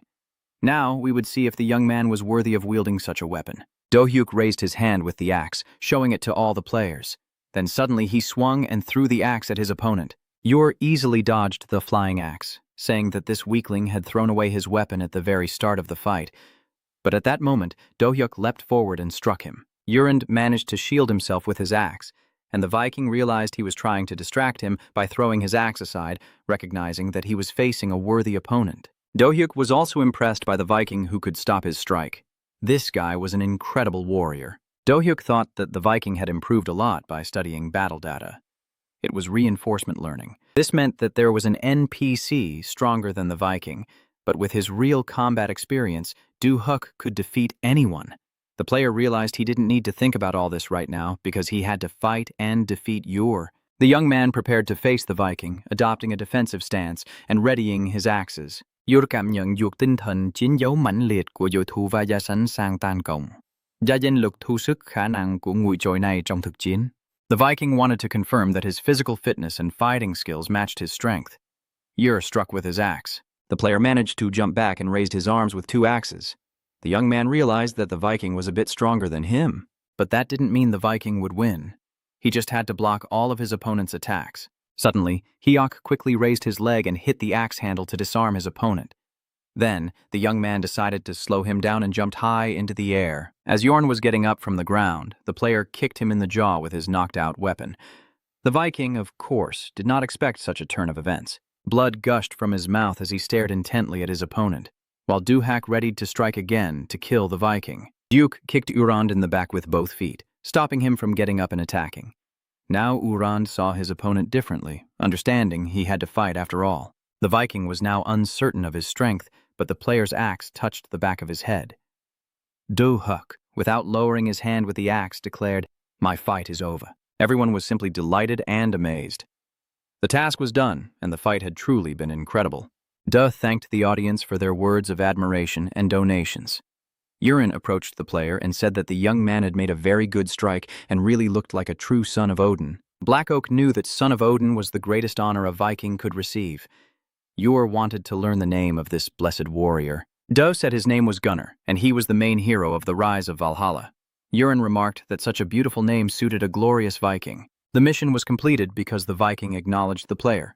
One fierce warrior was the patron saint of warriors and granted them strength in battle. The next goal was to earn the respect of the warriors. Duh didn't realize there would be more missions. Black Oak noted that this had never happened before in the game. This task had just appeared. Dohuk was once again the first to receive a mission from the great Euron himself, making this a very rare occasion. The thing is, this wasn't a main mission, but an extra one, and not all players are able to get it. It was called Son of Odin. If a player is recognized as a warrior 5 times, they earn the title Son of Odin. In the future, this title will be used to gauge how skilled a player is in this game. Of course, this wasn't the first time such a mission had been assigned, but no one had ever received it right at the start of the game before. Of course, some players defeated Jorunda, but he never gave them this mission. Maybe it was about the time it took to complete, since Duh finished it in just a few seconds. Duh realized that the time to finish the game was limited. The audience kept criticizing Black Oak, saying some people became sons of Odin on their first attempt, while others had played for a long time but only got the title of cook. Black Oak tried to defend himself, saying it wasn't his fault. Axes are tough weapons to master, and players will discover that for themselves if they try. Dohuk agreed, saying that if you lack the skill to wield a weapon, it's better not to use it at all. Duh didn't mean to say that Black Oak completely lacks skill, but axes are weapons that not every player can handle. Black Oak was morally crushed. Viewers called him useless and fragile, saying he was in real trouble. Black Oak said he was willing to endure mockery from a newcomer, but it was very hard to hear it from his loyal viewers. Black Oak drew his sword and declared that he would earn Euron's respect by fighting with his main weapon, and then everyone would finally be silent. Duke wished his comrade good luck as a sign of support. However, the audience thought it was a very half-hearted and insincere encouragement. In short, everyone believed that now even more attention would be focused on the fight. Black Oak was already starting to lose motivation, and he still had to fight Euron. Black Oak was even ready to admit that the newcomer was simply a level above him, while he himself was still doing quite well. Black Oak, already tormented by the spectators' comments, decided to prove he was no worse than Dohuk and make them choke on their nasty words. Euron turned to the player and asked, "Has the milk already dried on his lips and he's ready to try again?" After all, he's just a rookie from the kitchen. Black Oak was determined to make his opponent swallow his words and charge straight into the attack. Of course, the audience saw roughly the same thing at the very beginning. Now, it was interesting to see if Black Oak could handle it with his favorite sword. Urund, of course, blocked the attack and quickly countered, delivering a powerful strike to his opponent. Black Oak had to step back quickly, unable to shield himself in time. Ray was very pleased that he was able to break through the defense. He thought the battle was going great. The next few hits found their target, and the game grew more exciting for the Viking. After losing to Dohuk, Euron also sought to prove himself. He raised his axe and declared that the real fight was about to begin. The axe strike hit the center of the shield, which the player managed to block. Although the Viking wanted to finish the fight with one strike, he wasn't too upset, knowing he would see it through to the end. As soon as the player got up, he was hit with a powerful punch to the face. Euron slapped him and said the fight wasn't over yet. Black Oak was still a pretty good player. Despite all the missed blows, the young man rushed to attack again, but the fight looked very dull and sluggish. Duh noted that his comrade was much better with a sword and shield. He had better control of his space and held his shield with confidence, but in the next moment, Black Oak was lying on his back in the middle of the courtyard, his sword nearby. Ur approached the defeated player, handed him an axe, and said that the fight was over. The Viking noted that the player with the sword and shield fought better, even though he lost. Nevertheless, Euron acknowledged his skills. Duh hurried to help his comrade up after the fight and praised him for an excellent sparring match. Black Oak caught his breath and said that he had struggled. Euron turned to his comrade and asked if they knew how to hunt. Black Oak replied that of course he could, and that he was also a good archer. Euron wished the players luck as they headed out to gather as much prey as possible. It was already late at night and the players had not yet completed their mission. The boys needed to catch one more animal. This time, they only got a hare. Duh didn't take part in the hunt at all. He simply stood there, waiting for his friend. Black Oak asked if he had ever shot a bow before.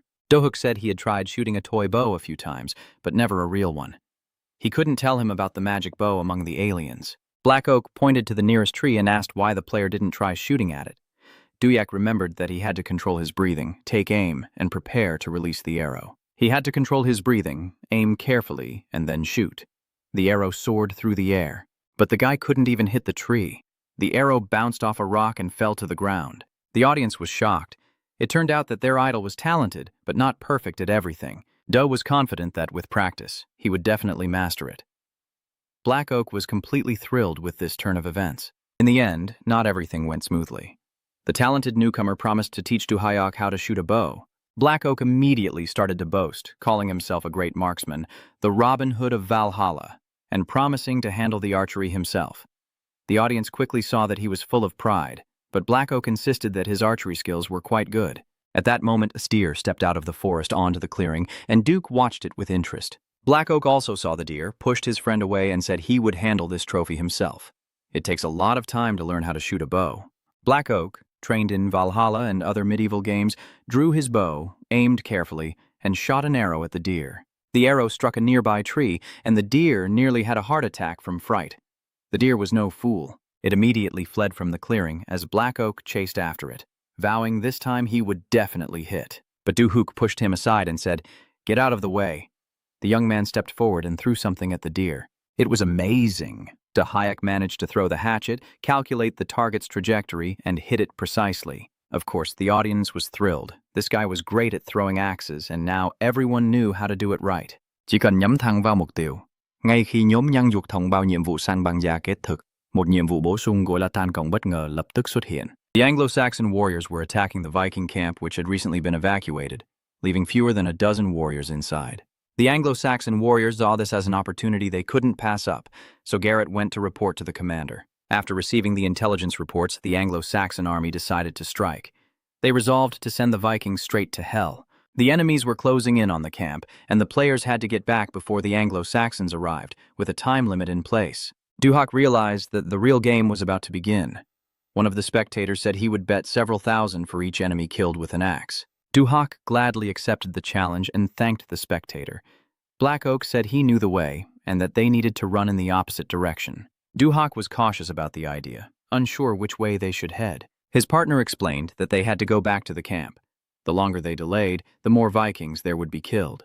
Duhyok suggested I head to the camp and intercept the Anglo-Saxons on the way, reminding me of the 5,000 the guys would get for each enemy killed. But if the enemies reached the other Vikings, the players would lose their money.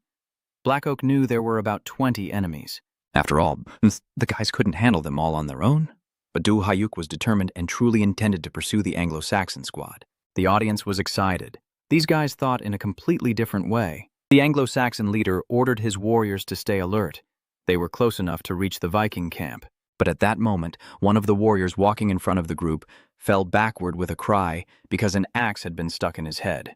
The Anglo-Saxons realized they had been ambushed and prepared for battle. They thought they would face Vikings, but only a few fighters appeared before them. The Anglo-Saxons quickly relaxed. They didn't want to appear cowardly against just 2 enemies, but maybe that was their mistake, because in the next moment, Duhyok charged into the fight. The leader of the Anglo-Saxons shouted to his warriors that they had steel nerves and would not be cowards, and now they would go out and fight their opponents. Duhyok charged at the closest warrior, saying that since he had gone first, he would die first. Duhyok brought his axe down with a mighty blow, knocking his opponent to the ground. Although the man tried to shield himself, another enemy approached and swung his sword, but he dodged and counterattacked immediately. The player's axe pierced the Anglo-Saxon's body, horrifying his comrades. The leader of the Anglo-Saxons, despite his warriors being powerless, offered the players to surrender. Duhyok was surrounded by enemies, but this did not bother or frighten him in the least. Black Oak had already regained some strength and was ready to face the warriors, determined to show everyone what he could do this time. And to achieve this, he planned to kill Carol, the strongest warrior in the entire group. Duhyok, without hesitation, swung his hammer, and there were already several defeated enemies around him. Duhyok happily counted the money he had earned, not worrying or even considering the possibility of defeat. Duhyok looked to see where his comrade was, and seeing that Black Oak was fighting one-on-one with an opponent, thought that everything was fine with him. But Black Oak had already begun to lose badly. He shouted that nothing was going well for him and asked the newcomer to help him urgently. Duhyok chose not to intervene in the duel, preferring instead to further diminish the number of Anglo-Saxons. Do Hyuk charged forward, his axe slicing through several opponents' hands, which flew to the ground. He kept swinging without pause, and soon a heap of fallen warriors lay at his feet. The sight was enough to drive anyone mad. The remaining Anglo-Saxons stared at their enemy with eyes full of horror. Do realized he was facing NPCs and wondered if they would try to run away from the fight. Black Oak was still alive at this point. His opponent shouted at the NPC to stop retreating and start attacking, but the NPC dropped his sword and said he couldn't do it. After that, the warriors took the remnants of the surviving squad and hurried away. Do Hyuk felt disappointed. In the end, losing his money was unavoidable.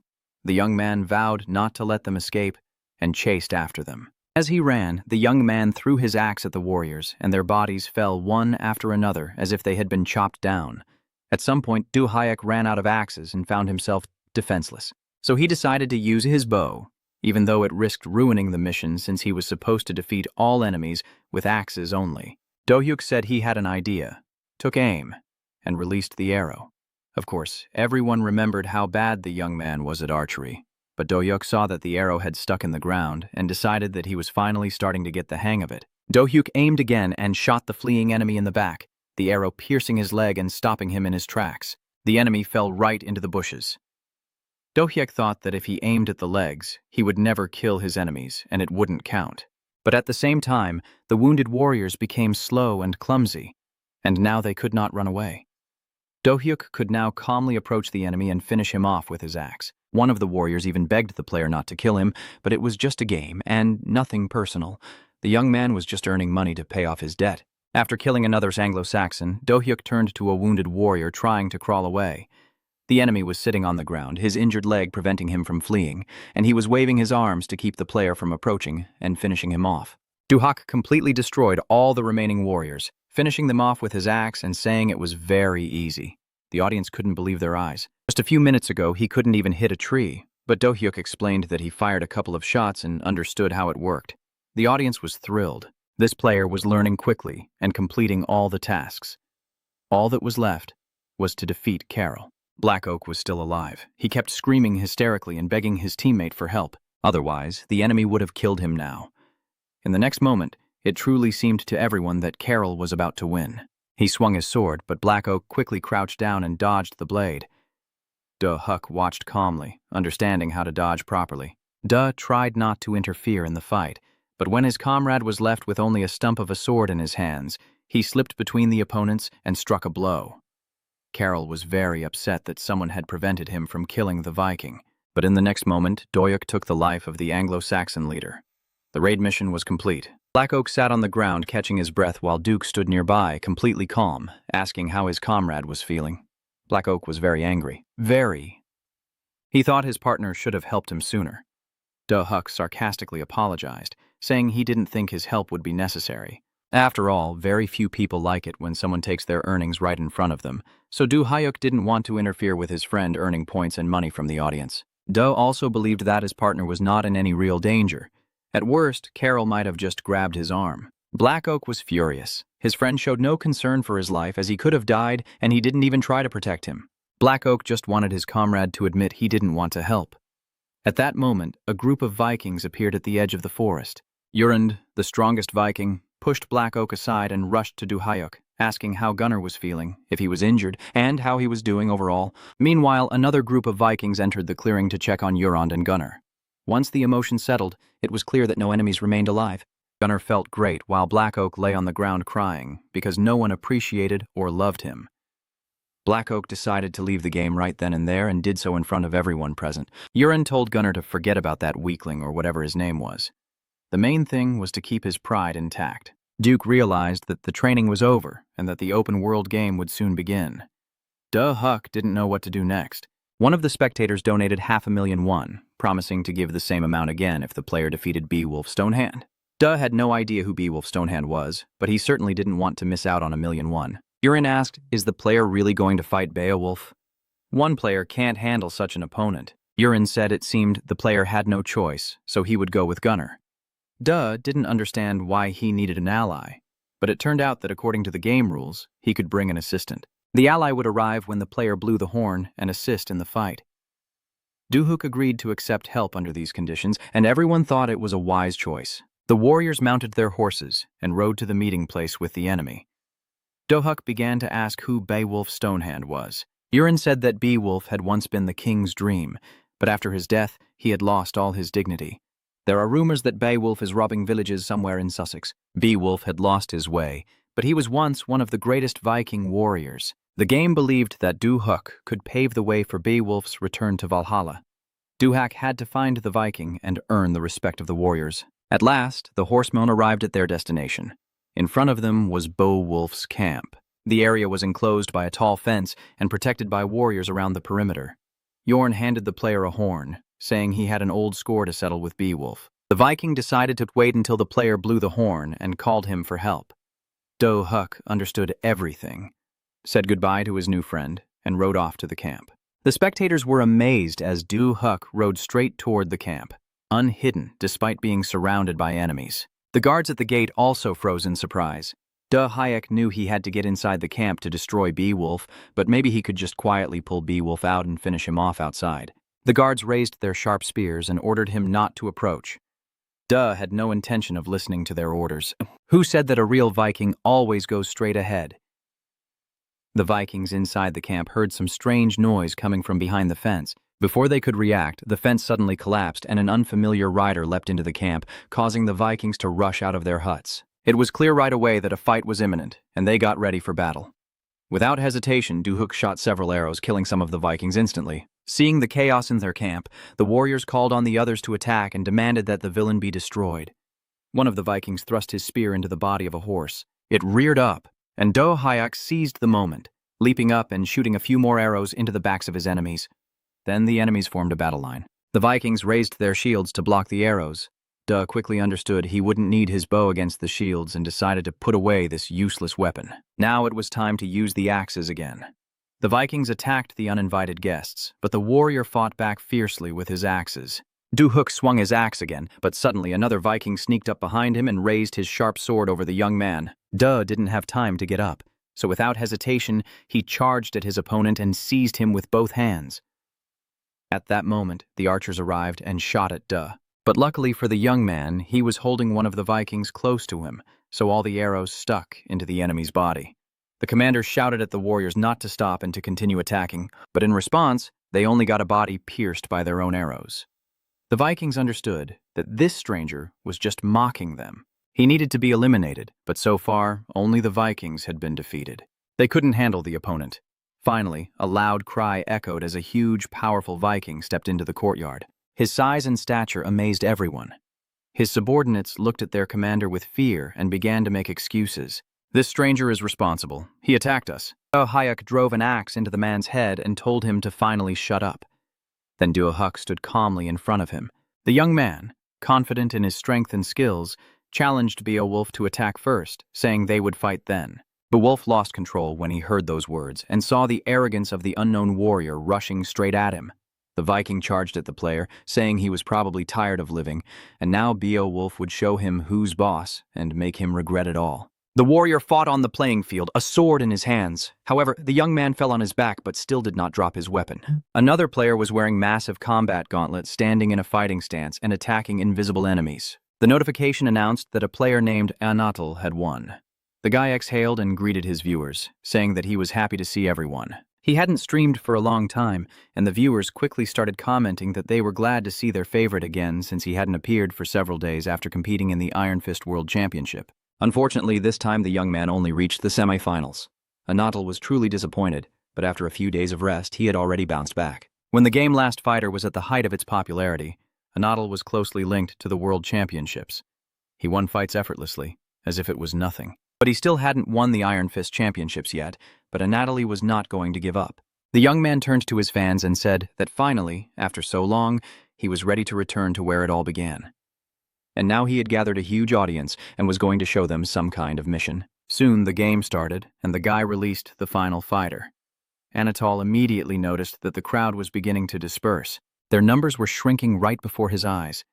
He hoped to face a worthy opponent and make a comeback. He encountered his old rival Håkon, a fighter now standing in the middle of the arena, ready to begin. He announced it was time to pick an opponent and asked the computer to find a suitable one. Late at night at home, the sister and brother were awake. watching the stream recordings. Even viewing such a video was frightening. This Beowulf looked like a madman, and the player dodged impossibly. That was real skill. John told her brother that the memes had already appeared. Now he could play solo without worry, knowing he would still attract viewers even if he had to work harder. John was unhappy. She had stayed up late today because of her brother's stream for which she also worked as a manager. The girl was very tired and went to bed telling her brother that it was time for him to go to sleep too. Duhuk hardly felt tired, but he had a feeling that he still had something to do. The young man decided to try playing Iron Fist since it was very popular right now. On his way to the game room, Dohuk decided to stick to his plans and try another fighter. If he reached the next rank, his level would go up. Duh remembered adding the swordswoman as a friend, but she was always offline. Maybe she decided to stop playing, but it didn't matter. The young man decided to play regardless. He sat in the capsule and started to immerse himself in the game. Then the game started, and total immersion took over. Soon, the young man was inside the game. He began searching for an opponent, and the computer recommended Nick, the winner of the noodle-eating contest. This player had no stats at all, no wins or losses, and the account had been inactive for a long time. But the young man decided to accept the challenge and play against an opponent named Nick first, while also checking his opponent's profile by nickname. Thinking yes, he hadn't lost a single game. Natalie decided that this player probably had a very high rating, and maybe they had played against each other before. The viewers started to speculate, suggesting that this might be the same troll from the stream. Anatoly didn't know who they meant, so the viewers explained there had been a stream involving a dreamer. The guy turned out to be very skilled and defeated the girl, crushing her completely. Anatol realized he was facing a pro hiding behind a mask. It would be interesting to see if this player would troll Anatol. The young man confirmed that he accepted the challenge, and soon his opponent appeared right in front of him. This mysterious pro was right there. He simply greeted his opponent, saying he would be happy to see who he really was. The young man took a defensive stance, greeted the stranger, and invited him to start the fight. But the opponent asked in turn, maybe Anatoly himself wants to start first. It quickly became obvious that this stranger was using psychological tactics. Having been ignored, he now aimed to make his opponent regret it. Next, Anatol charged at his opponent, but Duh leapt into the air, and his opponent's fist simply sailed past. Anatol couldn't understand how his opponent had stopped his attack and now stared at the incoming fist with fear. Duke struck Anatol, and as the young man fell, he jumped over him, ready to deliver more blows. At the very last moment, Anatol managed to jump up and avoid the blow, and Dohuk's fist slammed into the ground, knocking everything around it over. Of course, he hadn't played all day, so he was performing poorly now, but at the same time, he couldn't lose his skills so quickly. It was obvious that this newcomer was truly strong. It seemed that Anatol wasn't at his best. Anatol, of course, read the comments about his poor form or lost grip, but he saw that the main problem was not that. The fact was that his opponent was fighting awesomely. Something was definitely off. If Anatol didn't realize it soon, he could truly lose this battle. He decided to test his opponent's reaction and rushed into the attack at full speed, lunging forward. It was a feint. He immediately dropped down and tried to execute a low grab. Anatol thought he had succeeded, but in the next moment, the opponent's leg shot up and delivered a powerful strike to Anatol. Anatol couldn't believe what he was seeing. It was impossible. His opponent not only anticipated his blows in close combat, but also reacted instantly. Maybe he was just lucky. At that moment, Dohuk lunged at Anatol and struck, but he dodged at the last second.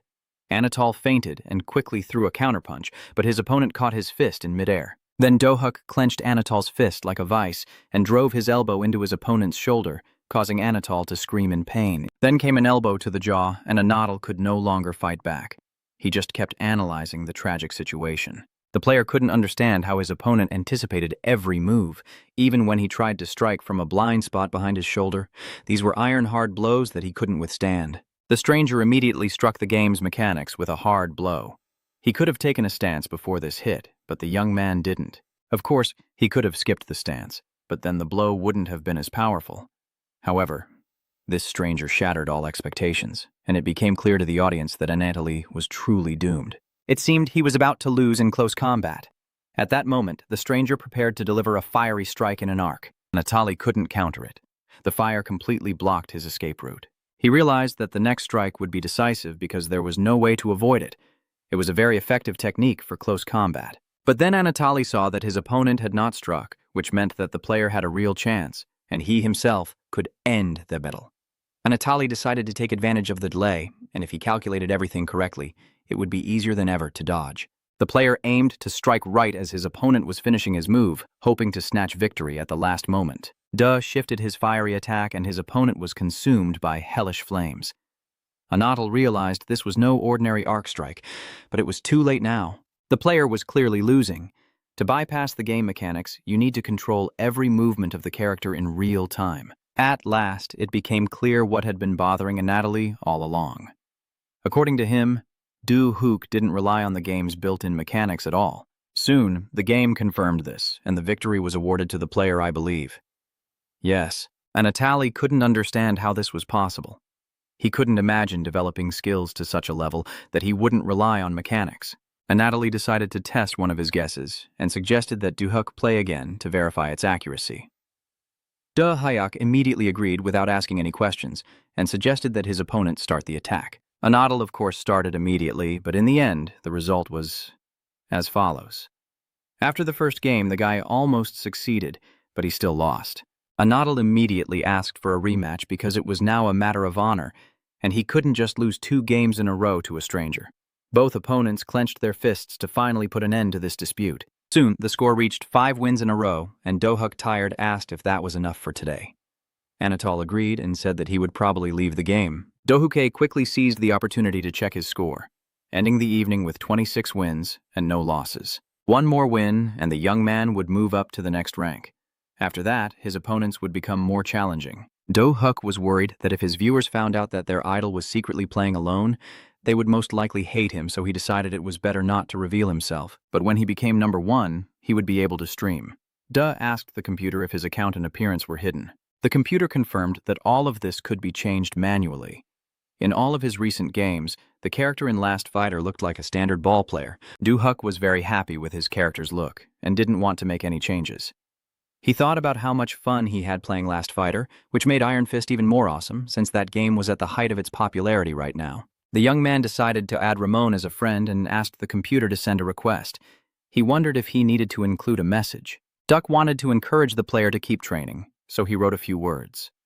At that moment, Anatol was sitting alone in the forest meditating. He couldn't get over his shameful defeat, so he was doing calming activities.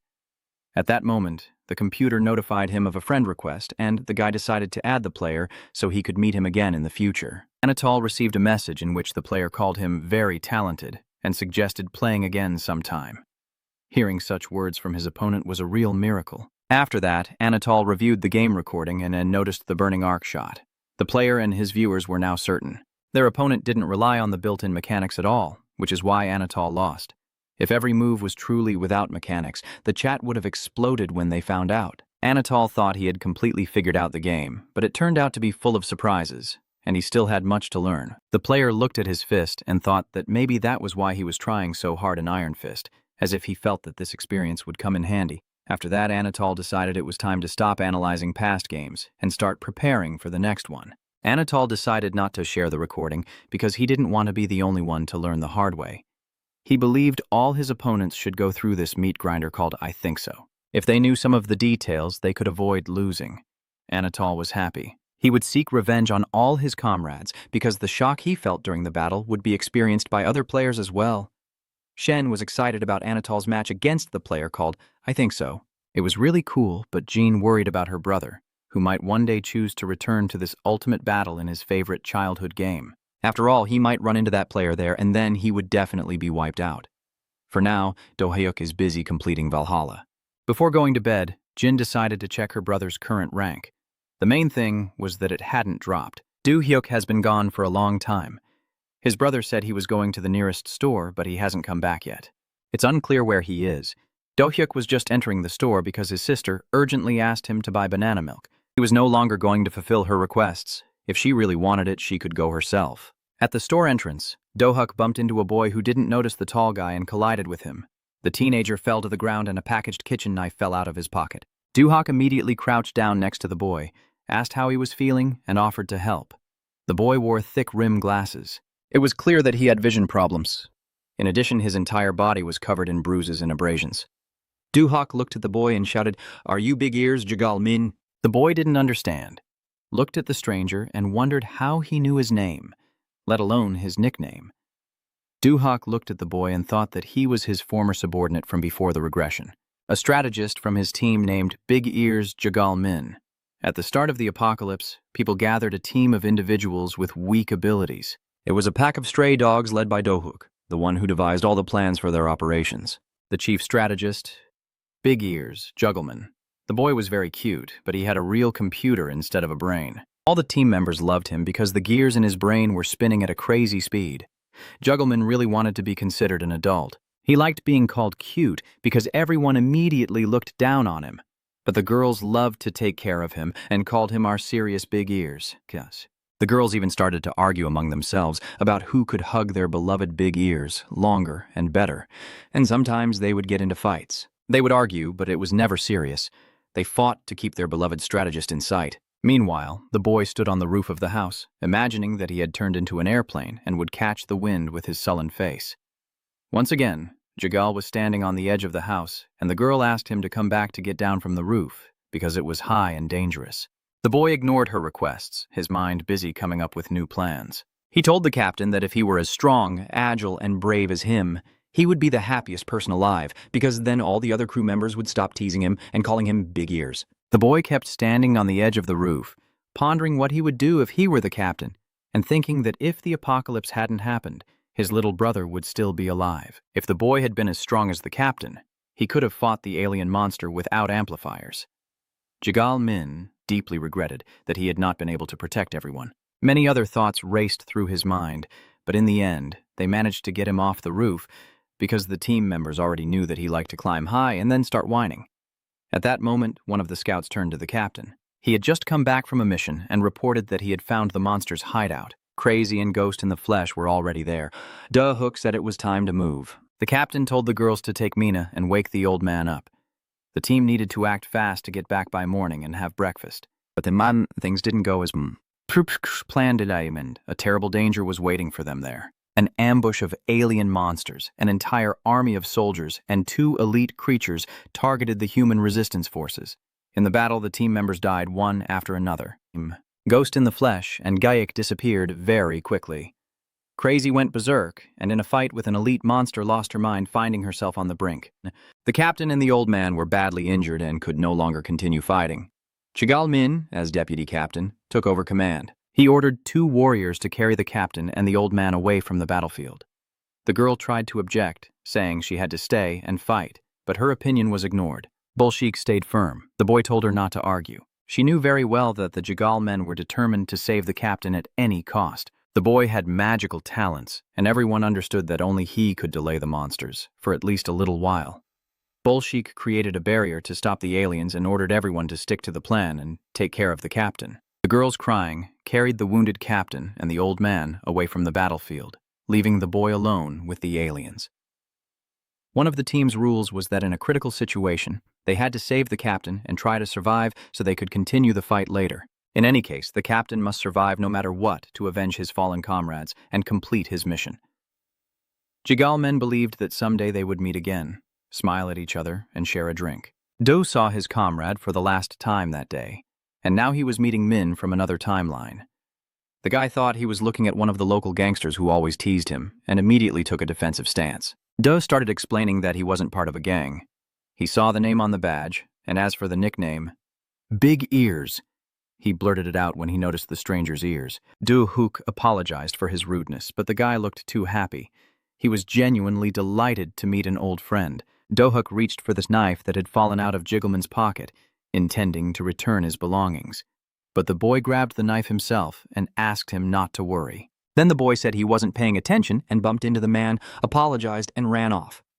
Dohyuk was surprised by his reaction, but realized he was dealing with someone from a different time. Jagal's future was entirely different, but then Dohuk remembered something, forgot about going to the store, and hurried after the boy. A fist stopped Big Ears, and in the dark doorway, the boy had no time to defend himself. A gang of local hooligans led by Msu stood over the boy, and one of them asked how Big Ears dared to challenge them. Menziu called the boy an unfortunate slave, and now this slave was walking around with a weapon. Even the gangsters started to calm their leader down. Fearing he might kill the boy, Mu had already lost his temper, pushed his comrade away, and told him not to interfere. He would handle it himself. He grabbed the boy by the hair, pulled his head closer, and warned the damn slave to remember what would happen next time. The boy was being held by his hair, and one of his friends approached the stranger and asked him to walk by and not interfere. The stranger did indeed walk past, but on the way, he punched the bully in the jaw with all his might. Duke told Jagalmu that he ran surprisingly fast for someone with such short legs. Another bully rushed to punch the stranger who was interfering with the boy's upbringing. The next moment, that bully was lying on his back in the middle of the street with a broken arm. Masu left Bolshukov alone, jumped up, and said he was going to fight the stranger. Duh said he was nobody, or rather a former leader of a special unit, if you will. Jagalmin looked at the stranger and realized he was the guy from the store he had bumped into at the door. Msu heard about the special forces and immediately thought he was one of the fighters from the samurai gang. Duhak replied that he used to be part of the Stray Dogs gang and punched Minsu hard in the jaw. Minsu kept naming different gangsters from the area, but Dohuk had no clue who he was talking about. He just kept hitting him while Big Ears watched in amazement. The kid watched this guy with admiration, seeing how fast, strong, and cool he was, and immediately wanted to be like him. Duhak was upset he wasn't fully involved in the game. He was late because he had to rescue the kid and got scolded by John. He remembered how long it took to get rid of that clingy little loser. When all the bullies had been beaten up and ran away, Jiggle Min clung to the guy's pants leg and begged to be taken on as a student. Because of this, Do-hyuk couldn't even talk properly on the phone. Later, Do-hyuk barely managed to calm his sister down because he had been away from home for so long. Besides, he still hadn't bought her banana milk. But if he happened to meet Bishokov by chance, maybe the rest of the team members are also in this world. Do-hyuk decided that once he sorted out all his problems, he would start looking for them right away. He was barely keeping his head above water himself, so he couldn't help anyone else. First, he had to pay off his loans. The player asked the computer to open a chat window to earn some money. Followers immediately began to cheerfully greet their favorite, saying that the great Do-hyuk was back in the game and ready to delight them. They said they really enjoyed his video from yesterday's match. If he had started sooner, he would already be in first place. Do-hyuk found out from viewers that he could have been in first place. But now there's a video of the fight between Anatoly and Think Yes. Those guys have been destroying everyone since yesterday. I think Yes has become the king of anti-fight. Now even Do-hyuk is interested in this video and decided to watch it himself before starting the game. At first, Do-hyuk didn't realize who was fighting Anatoly, but soon understood it was him. The young man was unfamiliar with the character's look in Ultifight. What a silly image. The viewers had already checked this player's information. It turned out he had only started playing 3 days ago.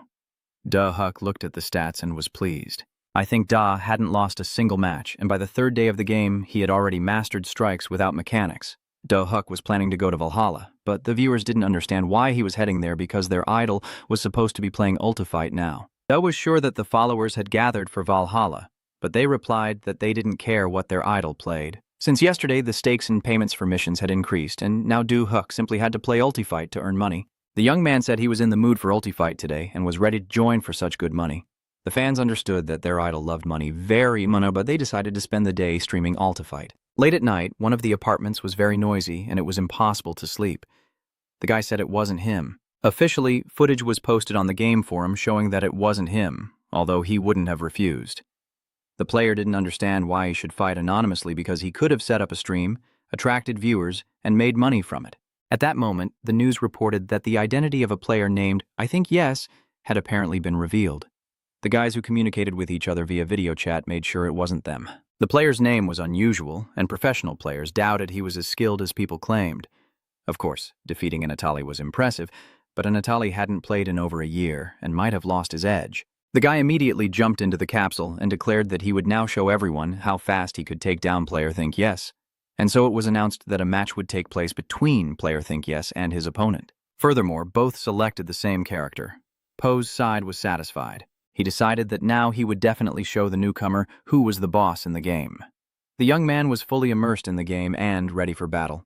The player was very confident and declared that the best representative named Poseid was there.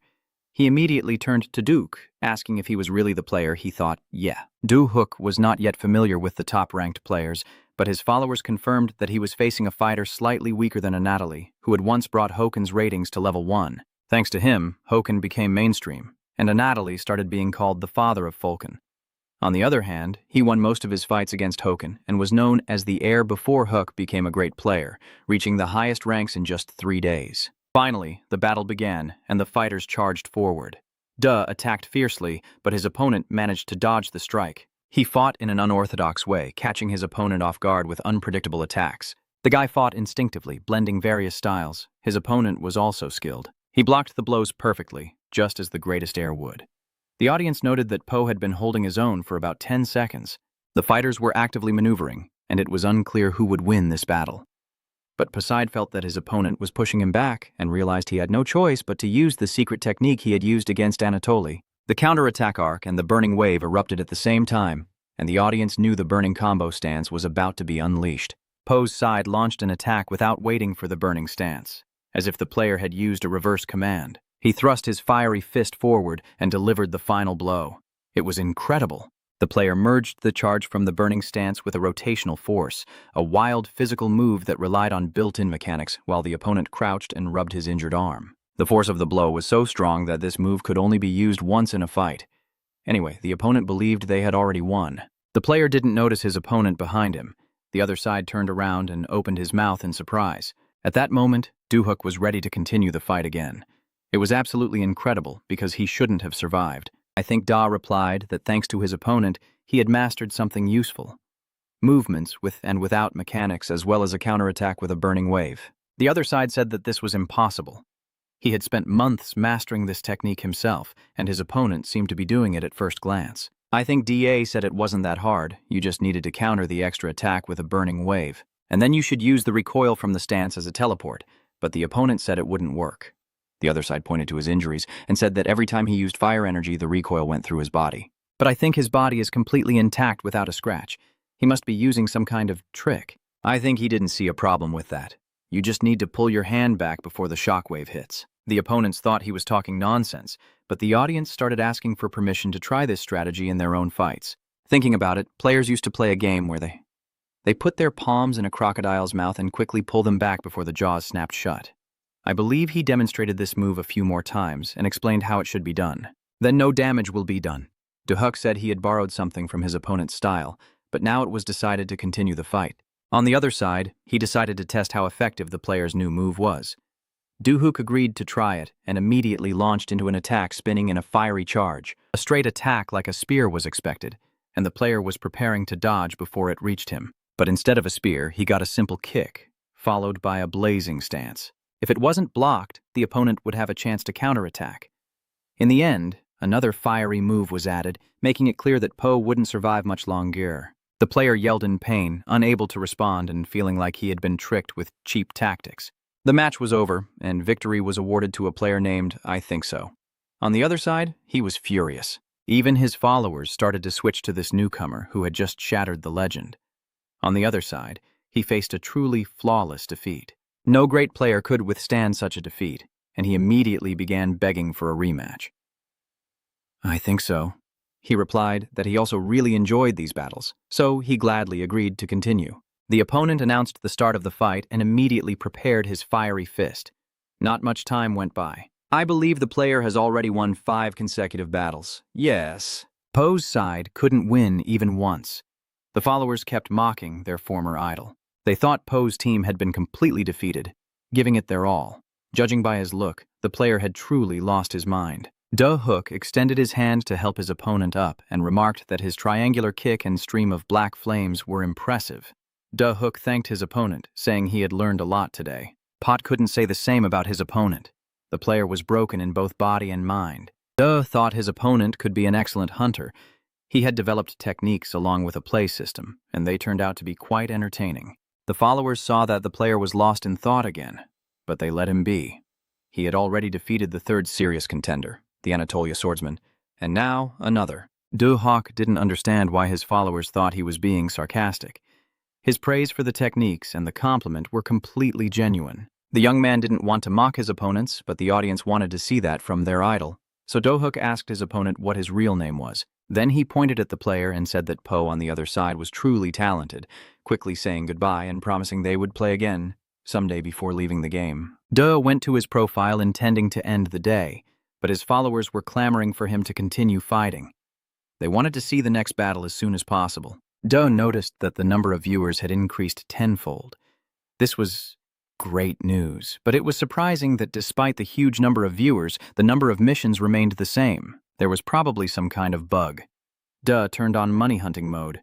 They understood him. Their idol truly loved money, and all he had to do was reach the highest rank. Then Do-Huk quickly agreed to keep playing, aiming to hunt down a few top-ranked players. Duh kept winning in Altify, defeating opponent after opponent. They couldn't keep up and quickly lost despite their ranks, titles, and experience. I think Duh kept winning. Only the locations and opponents changed, but the winner stayed the same. However, as Do-Huk progressed further in the game and enhanced his skills, it became increasingly difficult to set up a new battle. Most of the masters and gods had already been defeated. With no one left willing to fight Do-Huk, the young man realized that it seemed like the battles were over for today. He was about to leave the game when suddenly a message appeared about a scheduled fight. A stranger greeted him and said he was looking for the foreigner who had defeated Anatoly. This player's name was Wolfgang. He had searched the entire Korean server for the young man. Duh realized he was facing a Japanese player, and this fact further excited the audience. Now he had to literally defend his country's honor.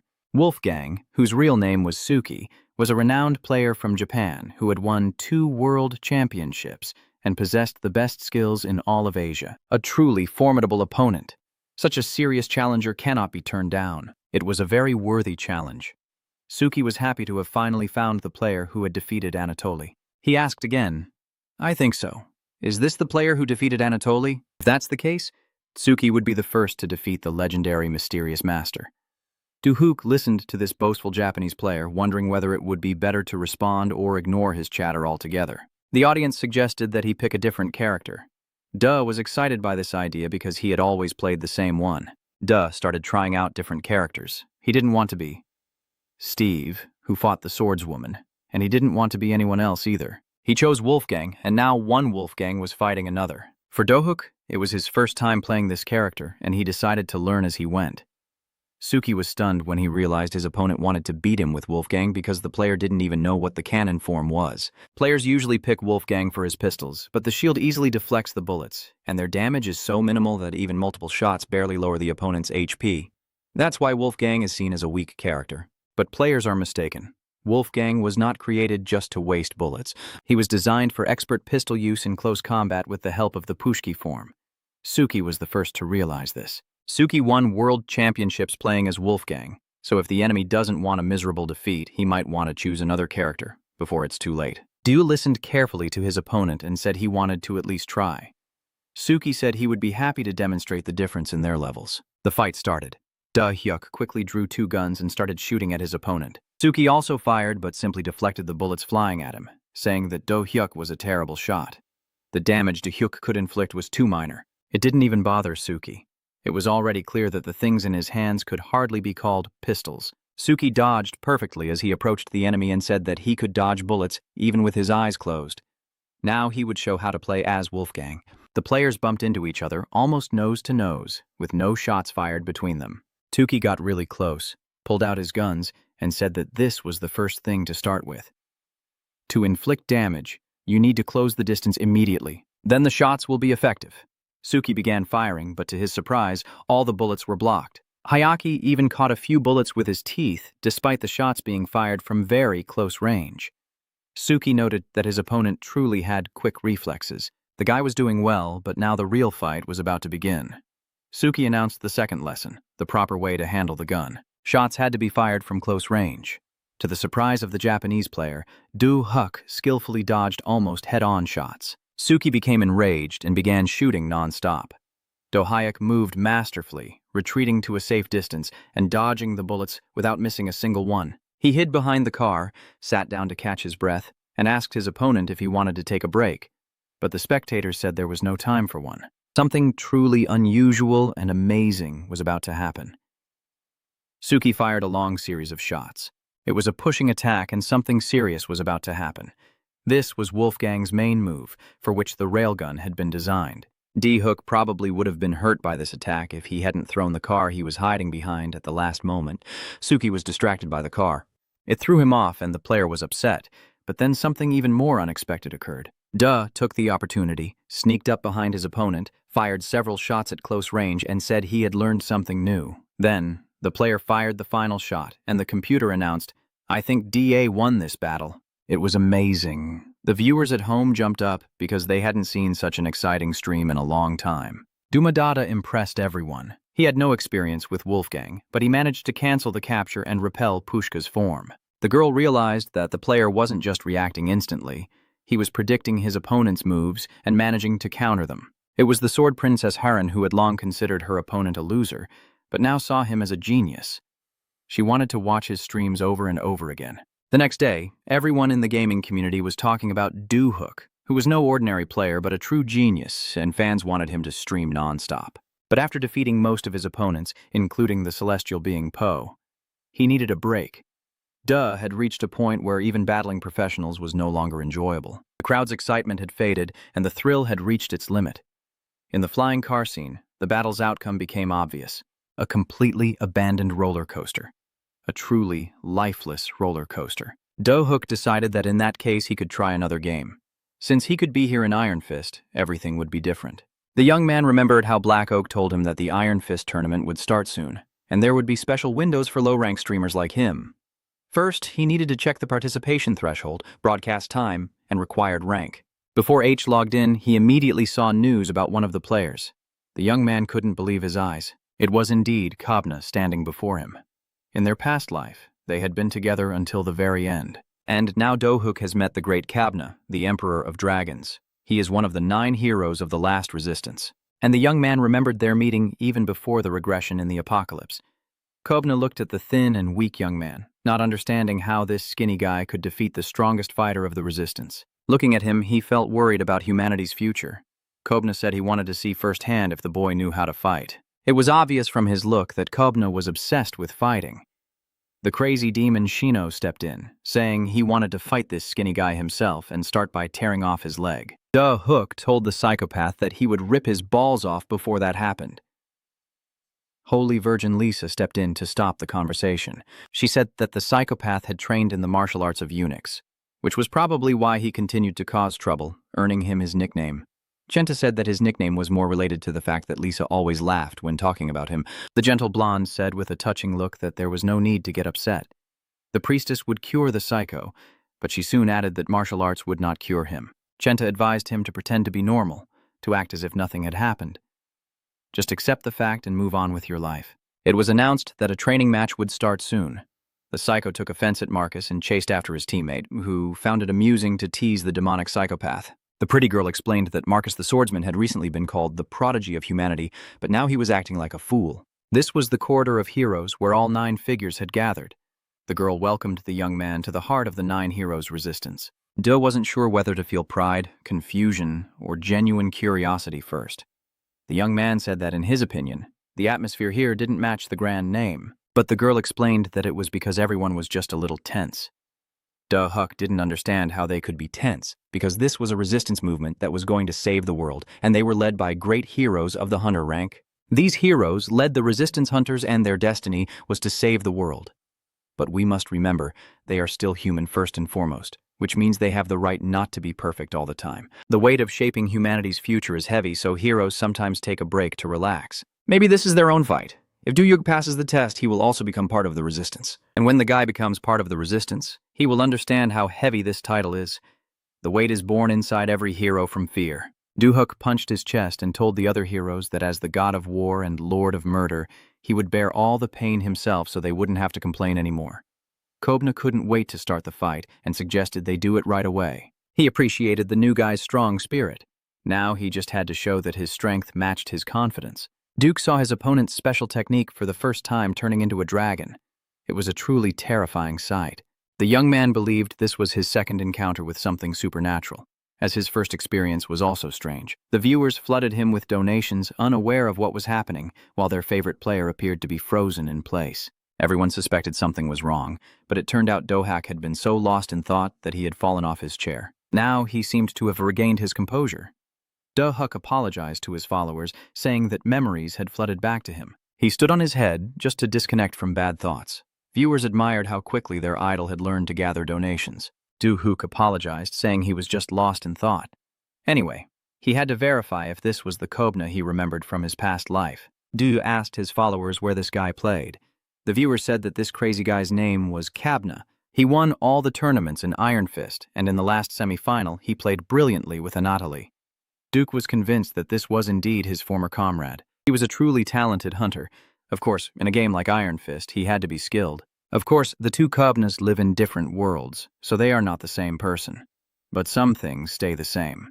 It was this Kobna who once convinced him to take out a bunch of loans. These loans were needed to prepare for the apocalypse. That's why in this life, Duhuk is drowning in debt. His anger literally tore him apart. Duhuk believed that all his current problems were because of the past Kobna.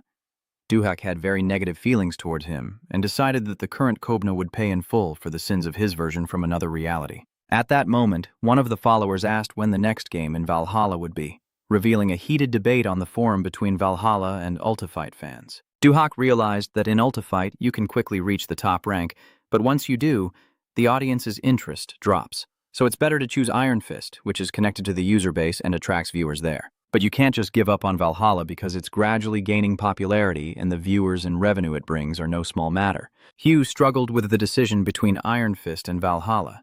He pondered, calculated, re-evaluated his options, and reconsidered his choice. At last, the decision was made. The young man slammed his fist on the table with all his might. He stood up and loudly declared that if he had to choose only one game, it would be Valhalla. The young man knew how to keep the suspense going, so he didn't reveal everything at once, and said he would tell his followers later when he returned to the game. The audience's disappointment and groans were endless as the surprise broadcast from Valhalla started a bit earlier than usual. Joe was riding a horse, greeting the audience. The player said hello and announced that today he planned to play Valhalla first and then Ultifight, where he hoped to take first place in the second part. Fans greeted the news with excitement, eager to spend all their time at the computer. Duh was very pleased. The more viewers he had, the more money he made. If he had stuck to just one game, he would have missed out on a lot. He announced that he had done some preparation today, and after the battle with Beowulf, took on several additional quests. First, he suggested considering a quest called the rightful heir to the throne. After a sudden attack by the Vikings, the king was forced to abdicate, and someone vying for the throne tried to bypass the rightful heir to save the country, forcing the true heir to reclaim it. The goal was to keep the heir alive. Essentially, it was a story-driven battle. The heir needed to be guarded from assassins. The task was extremely challenging. It would have been much easier to kill the heir and take the throne himself. But Duhyak couldn't understand how someone could kill a person who was begging for help. The young man rode to Leofri's castle, ready to complete the quest, but the audience advised him not to rush. Leofri would immediately send assassins there. Duh explained that his plan was to destroy the source of the assassins, like taking out a missile base before the missiles could be launched. The viewers watched with pleasure, showering him with donations and admiring their idol. Duh approached the guards who shouted at him not to come closer. Entry was forbidden. The guards raised their spears and sounded the alarm, trying to stop him. Without slowing down, Duhuk crushed the guards' heads with his hatchets and charged into the fortress. The soldiers saw the enemy so close for the first time and immediately realized that he had to be stopped. Duhuk charged into the castle like a madman, his horse trampling enemies while he chopped off their heads with his axe. He was about to unleash the barbarian whirlwind, but remembered that many spectators wanted to see the ultimate fight. Duh shifted to his abilities and engaged in close combat. The spectators couldn't believe their eyes. It looked like a red flame stan. Several villains soared into the sky. It was unclear how exactly the pillar of flame appeared in Valhalla. The warriors raised their shields, no longer aiming to fight, only to survive. But soon everything was swallowed by a red hurricane of flames. No one there could withstand the combined force of the fiery pillar and the hurricane strike. The spectators didn't understand what they were seeing. Duh moved through the fortress, leaving behind mountains of corpses. Followers watched as he walked across the castle's carpets, throwing donations with interest. They were eager not only to see what had already happened, but also to guess what would happen next. Duh paused in front of another door and told the viewers that they knew how to help him move forward, just by throwing in a little money. The viewers didn't like the blatant extortion, but the donations kept pouring in, and it was oddly charming. Duh explained that he had just performed the basic red fire stance in Hurricane Strike from Ultimate Fight. The young man opened the doors, knocked over the braziers around him, and created a fiery effect resembling a red flame stance. Behind the doors was a group of very strong and powerful warriors. After everything was on fire, Duhuk used a variety of combat techniques and defeated the enemies. The warriors charged forward, intent on stopping the player from reaching Earl, as Duhuk kept fighting and narrating his actions for the audience. He used the Iron Mountain Strike and delivered a powerful swing, followed by a strike, causing the warriors to fall like dominoes. It was an incredibly cool attack at breakneck speed, executed perfectly. The local lord couldn't understand how the barbarian dared to come here and why he didn't retreat. Duh told the audience he would end the battle with Wolfgang's pistol. Of course, the audience was surprised. There could be no pistols in Valhalla, but he was talking about an axe called a pistol. Holding his favorite weapon, the young man defeated the remaining warriors and cleared the area completely. Then, it was announced that the battle was over, and the player watched what was happening, convinced that the newcomer named Do Huck was truly a real monster. He was a mix of red flames and a hurricane strike from Ultifight. It looked incredible and was almost unstoppable. Anatol was amazed that techniques from Ultifight could be used in Valhalla, and immediately regretted his statement from the day before, then announced that he would stop Do Huck and eliminate him that evening. The audience's reaction was amazing. They wanted their favorite to return and remain in first place. However, the player was no longer so confident. His motivation faced a huge problem, but Anatol could no longer back down. The player was at a loss, unsure of what to do or how to escape the situation. Realizing it would be very difficult for him without changing clothes or pausing, Duh quickly jumped from Valhalla to Ultifight, noticing that the audience's reaction was improving with each game, and he asked the computer for his current standing, eager to know how close he was to first place. It turned out that Dohuk was in 5th place with a player named Po in 2nd, and Anatol still holding first place. Duh was satisfied with this information. He knew he could easily win since he had already studied his main opponents and turned to the computer to set up a fight because he needed to reach first place. Swordswoman Heron quickly appeared on the battlefield, currently in 4th place. The girl said she had been working hard lately and was now ready for a rematch, inviting her opponent to attack first. Seeing such determination and confidence, Do Hayek even sensed her weakness. For a moment, it seemed to him that she was afraid. Heron said that she had put a lot of effort into studying Hoken inside and out, so this time her opponent will have to try really hard. Duh replied that he hasn't been sitting around doing nothing either. After seeing the Sword Princess character, he decided not to choose Hoken this time. The audience was puzzled and immediately began to speculate about which character their favorite would use. Suddenly, everything was bathed in a purple light. The audience wondered, and Harun was unpleasantly surprised, but everyone understood that it was not Wolfgang. Harun couldn't believe her eyes, and it was immediately clear that she was not thrilled with her opponent's choice. It turned out to be a character named Caesar, a dancer with swords. You could say he was the male counterpart to Harun. The Princess of Swords was outraged and found it absurd that her opponent dared to choose a swordsman. She decided to prove to the upstart that a sword was an extremely difficult weapon to master, and immediately activated the color of her blade. Caesar received a notification of his 5th consecutive victory and decided he had had enough of the swordswoman for today, scheduling his next fight. The computer confirmed the battle with Haran was over and started looking for new opponents. A player named Po appeared on the field. Upon hearing his opponent's name, he immediately shouted that he didn't want to fight and would return later. Caesar greeted his opponent, noting that they hadn't seen each other in a long time. Potronu realized he had no choice, but Du Hayok was already prepared for such an unexpected situation. Otis Sid announced that he would fight with his strongest character, Zodiac. Caesar scratched his forehead when the computer confirmed his 5th consecutive victory over Zodiac. The young man realized his opponent had grown stronger. Doha checked the stats and saw he was already in 2nd place. The player asked the computer to choose a new opponent, preferably Anatol. Then Anatol appeared on the field as Lancer. Anatol was unhappy with the coincidence, but seeing the fans' confidence in his defeat, he declared that he had been preparing all this time and should not be underestimated. Duhak greeted his opponent happily, saying he had been waiting for this fight for a long time and was glad they would meet again in battle. Anatol simply replied without a smile that he had also been waiting, but it was clear the young man was not yet mentally prepared. Anatol felt chills and tremors when he saw Duh, but hoped that he would be able to put up some kind of resistance. Duh complimented his opponent's armor. Anatol replied that he had customized the skin himself and that he received it for winning the world championship. He couldn't even remember how many skins he had. Anatol remembered that he had about 10. Lancer had 3 skins, 1 for each victory. At the same time, the player doubted his abilities, wondering if he could win, and it already seemed like nonsense. But he decided not to pay attention to the chances of winning, because there was always something more important in battle. The most important thing was the fans who had come in huge numbers to see their idol. The player knew he had to do everything for them. Before the fight started, Doyuk said he would beat Anatol and take first place in Ultifight. As soon as the match was announced, Anatol immediately launched his attack. Realizing that the road to the top wouldn't be easy, Anatol declared he wouldn't let his opponent reach it.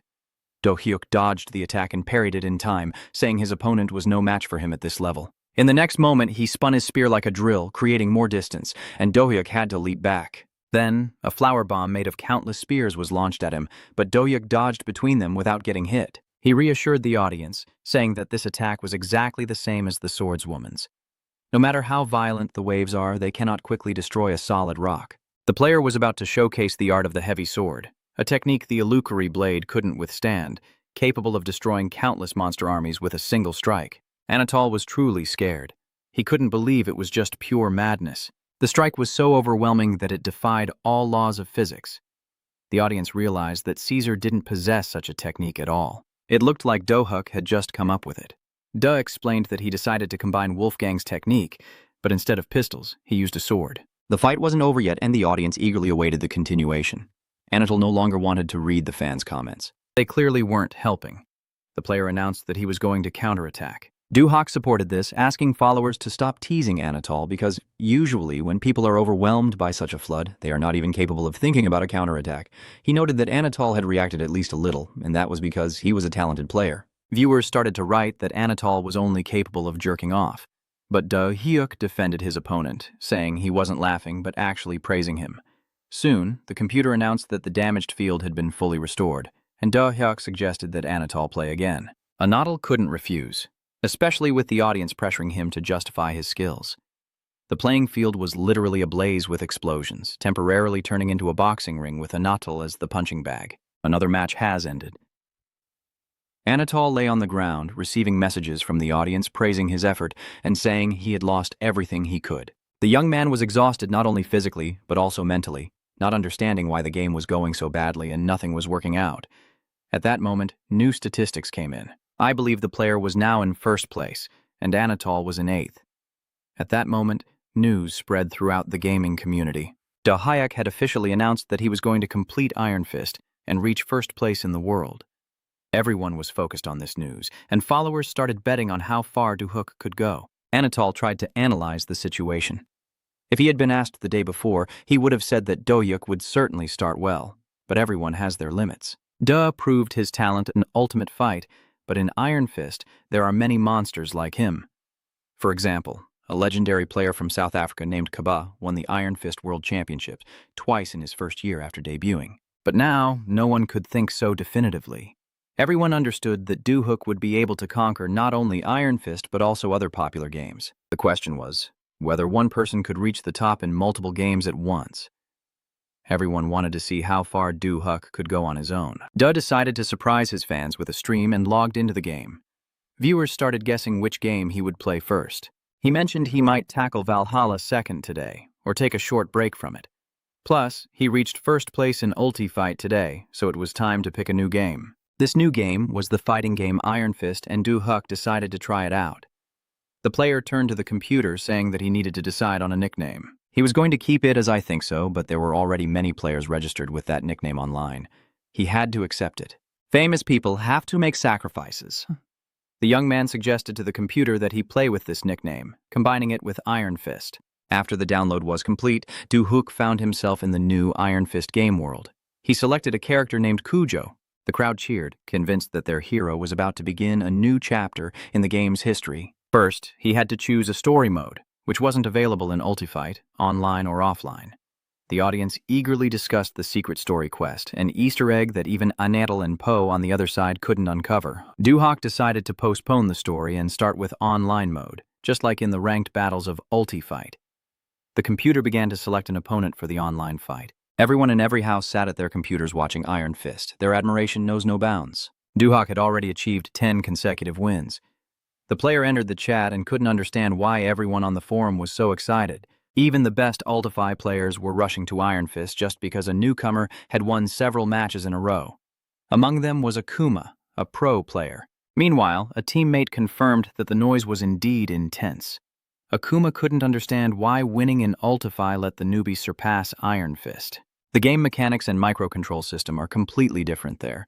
People react as if a good cyclist will automatically be great at driving a tank. The other guy told his friend that he had thought the same thing at first, but this player was truly incredible. He decided not to say anything more. His friend would see for himself when he met Duke.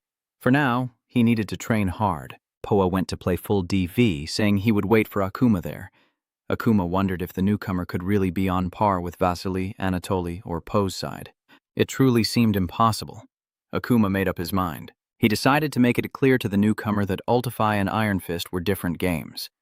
In Iron Fist, the complete destruction of opponents persisted. The 18th consecutive opponent was already on the ground, and viewers commented that it all looked too easy, causing Doohook to worry that his followers might lose interest. He asked the computer to select a new opponent, hoping for a strong challenger this time.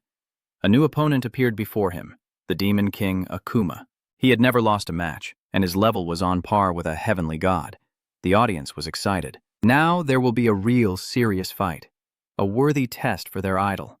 The heavenly god is slightly below the level of the fallen god of the highest rank in Iron Fist. Although sometimes the fallen god called himself that, no one in the audience had ever heard of the nickname Akuma, despite all the ranks, levels, and victories. It was a new account of a professional player hiding his identity.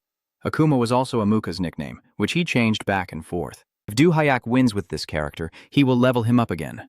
Akuma was about to be the one to tear apart the player that even Poe couldn't handle. With a swift victory in mind, Akuma assumed a fighting stance and proposed starting the fight. Fans commented that to play Iron Fist, you need to master the Lightning God technique. It is used only by professionals. It has many advantages, but it is quite difficult. Doohook read the comments and saw that fans were suggesting he play as the Demon King. He really liked the idea. After that, Doohook decided to switch characters to counter Akuma's moves. Soon, the Demon King appeared before the player and viewers, and Doohook began to master the new lightning technique. Akuma couldn't believe what he was seeing. He was trembling with anger, convinced that his opponent was mocking him. Doohook assured his opponent that he was not laughing at all. He just wanted to learn a lot and saw Akuma as his teacher. The fight started. Akuma charged forward, claiming that his opponent wouldn't dare to mock him. Duh was so relaxed he almost burst out laughing at the attack from behind, then suddenly stopped in his tracks. Seeing his opponent falling for the provocation and losing vigilance, Duh spun around and struck. Akuma dodged and jumped aside, flashing like lightning. Duh Hui noted that his opponent was very fast and quickly thought through his next moves. He started to unleash the Lightning God technique, moving with the speed of lightning itself. Akuma launched a lightning strike at his opponent. The spectators were horrified as they realized what was happening. Duh Hyuk was struck by lightning, but managed to defend himself at the last moment. He leapt aside, realizing he was still getting used to the new mechanics and had made a mistake. But it wouldn't happen again. The young man declared that he would now fight seriously. Everything around him was covered in lightning and flashes. Akuma studied his opponent and understood that he depended on raw power. He decided his reconnaissance was complete, and it was time to act.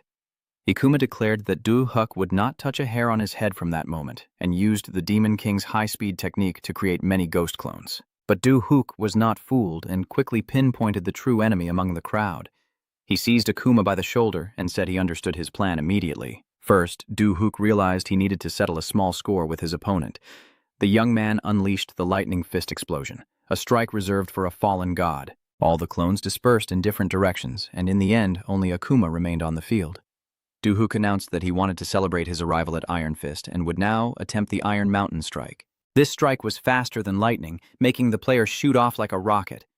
The opponent had no time to react, not even to blink, and was already lying motionless on the field. At that moment, a tournament of the same name was taking place at the Japanese Iron Fist Arena.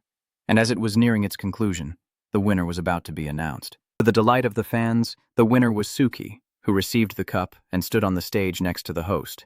The host said that Suki had shown a level of play that was head and shoulders above the other participants, and the audience was interested in the secret of his success. Suki thought for a few minutes, and then said that the secret to his success was a Korean player named Doohook. The fight against him in Ultifight was a real shock therapy. Doohook repelled all of Suki's attacks. After that, Suki kept reviewing the game footage, analyzing the techniques, and eventually won the cup. He never expected that Master Doohook had actually trained him and shown him how to play. Having mastered the techniques, Suki selected the Ninja Hidori, who wields 2 swords simultaneously. With this character, he easily defeated his opponents and won the tournament. However, Suki realized he couldn't reveal the secret on stage. Given the tense relations between the countries, he might be branded a traitor. He said that the main secret to success was the support of the audience, the help of the team, personal physical qualities, and a constant willingness to learn new things. The host announced that creative streamers would be participating in EVO next time. There will be a special challenge for them, as the strongest player of the new generation, Shinjiro, is expected to appear there. The girl wanted to know if Tuki had heard about this. Sugi was horrified by this news. Are streamers really allowed to join EVO for Shinjiro's debut? The player thought it was pure madness because, if so, there was a high chance Do-hook would show up, and his debut could throw the entire gaming world into chaos. It's like summoning a demon lord to Earth. The host couldn't understand what was happening with the winner. Do-hook hadn't even entered the game yet, and there was already a huge crowd of fans waiting for him, admiring his victories in Iron Fist and wanting to know what he thought about the news. He had heard about the tournament for streamers. Anatol had told him about it, but Doi asked him to keep it a secret. The young man started acting clueless, saying maybe it was some kind of Iron Fist competition, where creative streamers could also join. But his followers didn't believe him, and said that he was an excellent player and fighter, but absolutely unable to lie. The only thing he couldn't do was pretend. Fans wanted to know if Do-hook would participate in EVO if he won a streamer tournament, and he said of course he would, because he wanted to defeat Kobna. The audience couldn't wait to see this great battle, but first, Do-hook had to secure first place in Iron Fist. He immediately entered the game, determined to beat everyone and reach the top rank as fast as possible. Meanwhile, in Johannesburg, Kobna was busy with his own affairs in his apartment. A girl was looking for him, not understanding why he was taking so long. The man finally breathed a sigh of relief and moved his little finger. It turned out that his ear was itchy, and while he was scratching it, he almost broke his finger. Kobna was called the Monster from Monsters because he had repeatedly won the Iron Fist World Championship. The girl said that if your ear itches, it means someone is thinking about you and talking about you. In some countries, there is a superstition that an itchy ear means someone is talking about you. Kobna said that this is complete nonsense and that he no longer believes in superstitions. The girl noted that it was funny to hear this from a man who said he had to save the world because his grandmother had predicted it. Kobna did not argue. In his tribe, his grandmother was a shaman and a healer, and also an albino like his parents. As a result, their family soon faced trouble. The parents were captured by hunters, but the grandmother managed to escape with her young grandson. After that, Kobna didn't want to tell the girl about his hardships. One day, his grandmother made a prophecy. She told her grandson that he would see the end, and that all the misfortunes their family had endured were sent by fate to turn him into a hero who would save others. Kobna remembered his parents' death and immediately believed his grandmother's words, starting to train tirelessly. One day he realized that his body and mind were prepared for the trials. But soon his grandmother said that the prophecy would not come true. On the one hand, this was good news, but his grandmother's last words sounded strange. Beware of the one who cuts through lightning. Kobna still didn't understand what it meant. Even as she lay dying, his grandmother spoke in strange ways. All his life, those words haunted him and kept coming back to his mind. He kept his thoughts to himself, snapped back to reality, and told the girl there was something important he needed to discuss. The girl listened carefully and with weariness. Kobna announced that there would be a final tournament for his team at Iron Fist. He started playing in Iron Fist because he heard that there were many strong players there like himself. But now he was bored because it was hard to find someone who could withstand his attacks. Kobna wanted to feel again the thrill he had when he fought a strong opponent and trembled with excitement. He was convinced that the person claiming there were many strong players in Iron Fist was lying, so he decided to quit the game. After the tournament, Kobna planned to completely change the set of games and announce it in advance. Meanwhile, Do-hook won another victory in Iron Fist and noted that sometimes he came across some pretty good opponents. For example, he defeated the national champion with a single blow using his opponent's signature weapon, a club. At this point, Do-hyuk had reached the level of the Divine Throne in just 2 days, after which the Kingdom of the Fist Gods began. He was happy with his quick progress, meaning first place was within reach. Da asked the computer to choose his next opponent to gain more experience. The computer did it quickly and a new punching bag appeared on the field.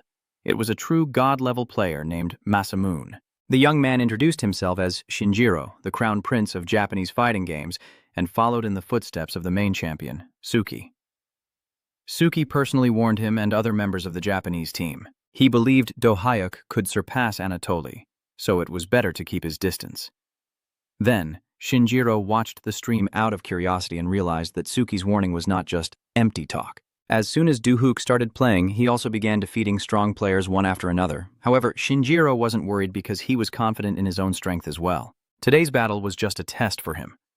To confirm this before the streamer tournament started, he needed to see for himself how Do-hook performed.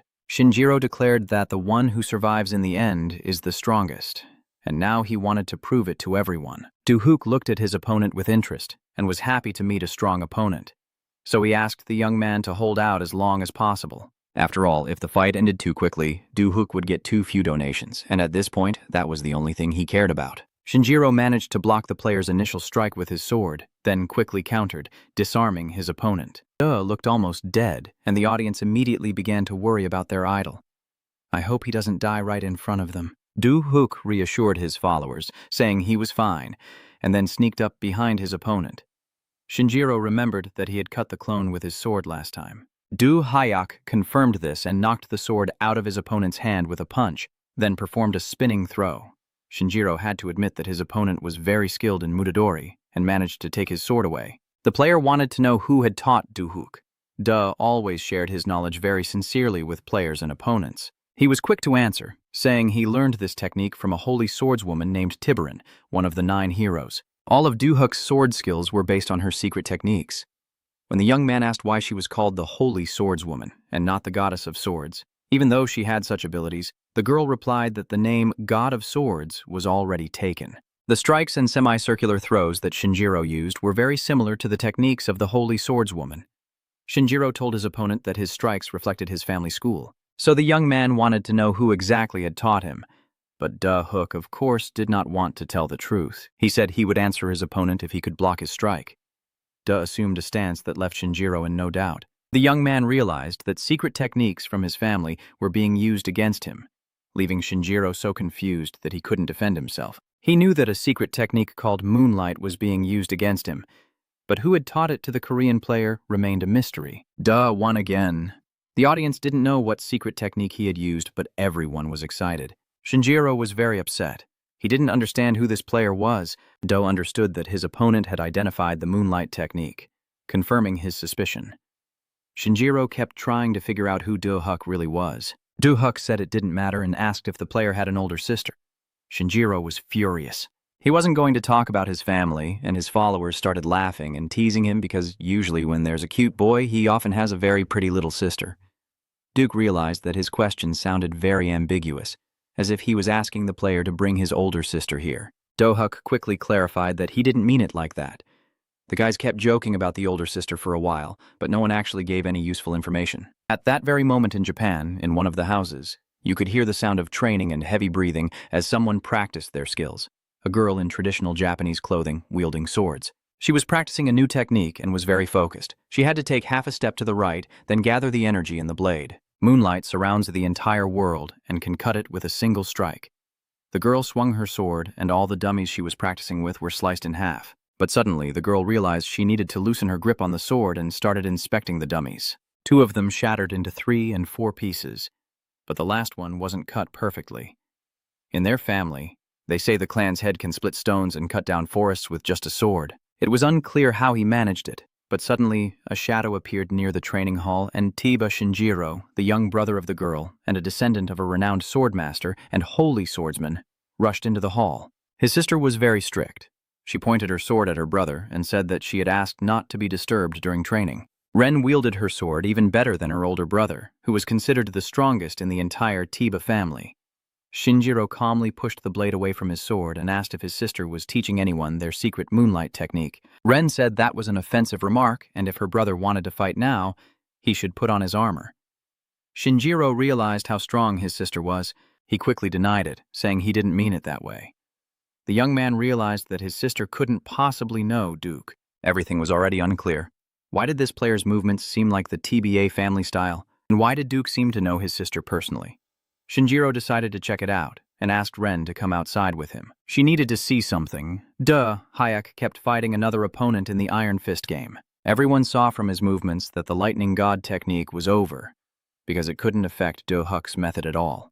The computer announced that his rank had been elevated to True God. It was very unusual for a promotion to happen during a game. Do-hook told his followers he would end for the day and apologized to his viewers. His followers immediately thought it was about donations and that their idol was about to start begging for money, but the young man replied that he was not like that and that he really had things to do. However, several large donations quickly lifted the player's spirits, and he announced it was time to start the second part of the stream. Now Do-hook had reached True God level, meaning he would soon qualify for an international tournament. He wanted to know if he only needed to wield a sword there or if other games would be accepted. After getting the answer, the young man decided it was time to start the game he had originally planned for the second part of the stream. The computer immediately responded, and the young man found himself in a world where legends of fierce Vikings came to life. It was Valhalla Rising. Hook hadn't played the game for several days and had even missed it. He carried a blade with him on this mission. It wasn't a specialized weapon, just an ordinary kitchen knife he had taken from a restaurant last time. The viewers immediately thought Hook was going to cook in this game, but the young man didn't have time to respond as a group of enemies approached him. They rode on horseback, armed with long, powerful spears, and there were many knights who were very strong. Along with the horsemen, shield-bearers also arrived, raising their shields and pushing Hook back, while the cavalry charged forward without hesitation, eager to defend their lord's honor. Against these long, powerful metal spears and the coffin stood a man with a kitchen knife in his hands. Of course, the cavalry pounced like a pack of hungry wolves, but Duke remained calm and charged at the players, stabbing them with his knife. The knife sliced through their hands along with the spears, causing the enemies to fall from their horses and lose parts of their bodies. It didn't take long for the cavalry to be thinned out, all thanks to a single kitchen knife and an exceptional fighter. The foot soldiers were already growing weary as they watched their mighty cavalry fall. Hugh had already taken down many enemies, but then he chose to unleash his signature move. Everyone wanted to see his technique. The shield-bearers didn't wait for an invitation and launched their attack, shielding themselves with their shields. Used moonlight to cut the approaching foot soldiers and their shields in half, defeating an entire infantry unit with a single strike. It was an incredible defense, and the crowd cheered loudly. A notification announced that the quest to find the rightful heir to the throne had been completed. Didn't understand why everything happened so fast because he was supposed to put another Viking on the throne. But it turned out they had given up trying to win after the knights kept dying on the ground. Dark rumors about a powerful new Viking spread across the kingdom. The Tiba family in Japan also watched the game. Shinjuro was sure they had seen their family's moonlight technique. His sister said it wasn't exactly their technique. It was a bit different. The true essence of moonlight is speed, but this player's sword relied on strength, and he used the path to the top.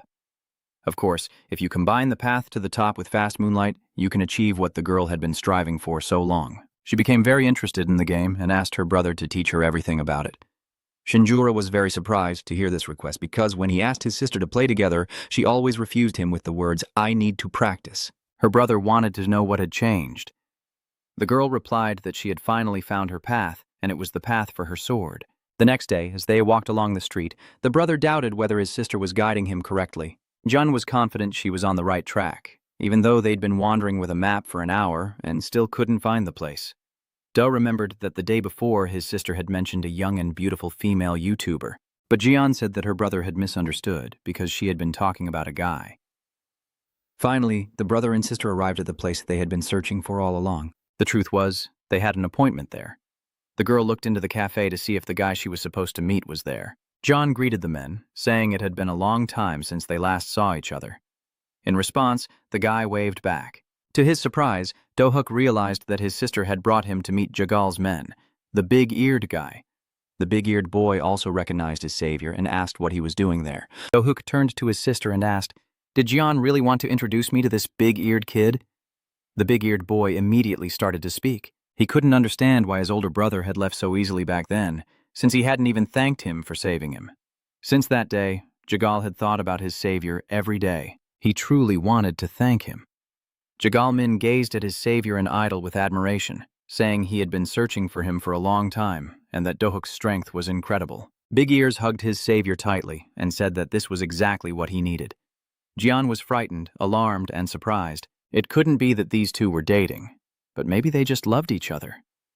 Hearing this, Hook pushed the guy aside, but little Min kept shouting about how much he adored his savior. That night, Master Hook surprised everyone with another stream of Iron Fist, where he told his fans he had something to confess before someone else did. Duke told his fan that many people wanted to see videos of his early gameplay, so he started a YouTube channel where all his walkthroughs are now available. Viewers started commenting that some had already seen the videos on this channel. Everything was clearly uploaded in high quality, and it was obvious that the player had a skilled editor. The day before, there was an awkward scene when Jagal Min begged the player to become his teacher in front of passers-by. Later, they cleared up the misunderstanding and agreed that Big Ears would work as a video editor, and in return, Hyuk promised to teach him. After the YouTube channel ad was over, Hyuk said he was getting ready for a streamer tournament, so today he would be working hard to raise his rank. At that moment, Shinjiro was fighting in the Japanese sector of the game Iron Fist. He took a powerful hit, had to retreat, and admitted it was very quick. It didn't seem like she was playing for the first time because in the game, it didn't matter how well she wielded a sword in real life, but now the player realized she managed to block his attack and counter immediately. She did all this without using mechanics. Ren had never heard of mechanics before and didn't understand what her brother meant. Shinjiro had never beaten his sister in real life, so he wanted to tell her about this feature after at least one victory in the game. The young man began to explain that in Iron Fist there was such a thing as mechanics, and if a player used it, the game would adjust their movements. Ren asked if her brother had used mechanics when he attacked her. She received an affirmative answer, snorted at the mechanics, and delivered several very quick sword strikes that were impossible to block. Shinjiro tried to explain something to his sister, saying that even with mechanics it wasn't that simple. But then he realized that she wasn't listening to him at all. Shinjiro was stunned to realize that the technique he had spent months mastering was mastered by his sister on her first try. Suki had once spoken of genius players, and now it seemed he was looking at one. He couldn't quite explain it, so he called it damn talent when he looked at his sister. Time passed quickly and almost unnoticed, and finally, the day of the Iron Fist tournament for streamers arrived. The preliminary matches were finished, and only the final round was left. Do Hayak was excused from the early battles because he was invited as a guest.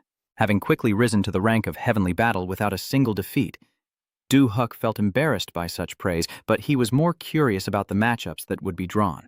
The host announced that before revealing the pairs, she wanted to introduce everyone to the Emperor of Japanese fighting games, Suki. The audience cheered for their favorite, who announced he wouldn't be competing today, but would join as a commentator. The girl asked Suki who he thought would win. Of course, everyone had heard about the star, and most likely about Lee Do-huk, who had been performing very well lately. Suki replied that in his opinion, Shinjiro would most likely win. He couldn't bring himself to say that he thought Do-huk would win. Suki started to dodge the question, saying he didn't want to name anyone to avoid putting pressure on them, so he chose to stay silent. Then, the host started pairing up all the announced players, with Japan's representative Shinjiro forming the first pair. His opponent was the sword princess Haran. In the second battle, the guest player Lee Do-huk was to face her. His partner was a warrior named Xiao Long. Do-huk watched the draw, realizing that an interesting battle was in store between the swordswoman and Shinjiro. The computer invited the player to join the match, and Do-huk quickly and happily entered the fight. Do-huk entered the tournament, and the system announced that he was on the Chinese map watchtower.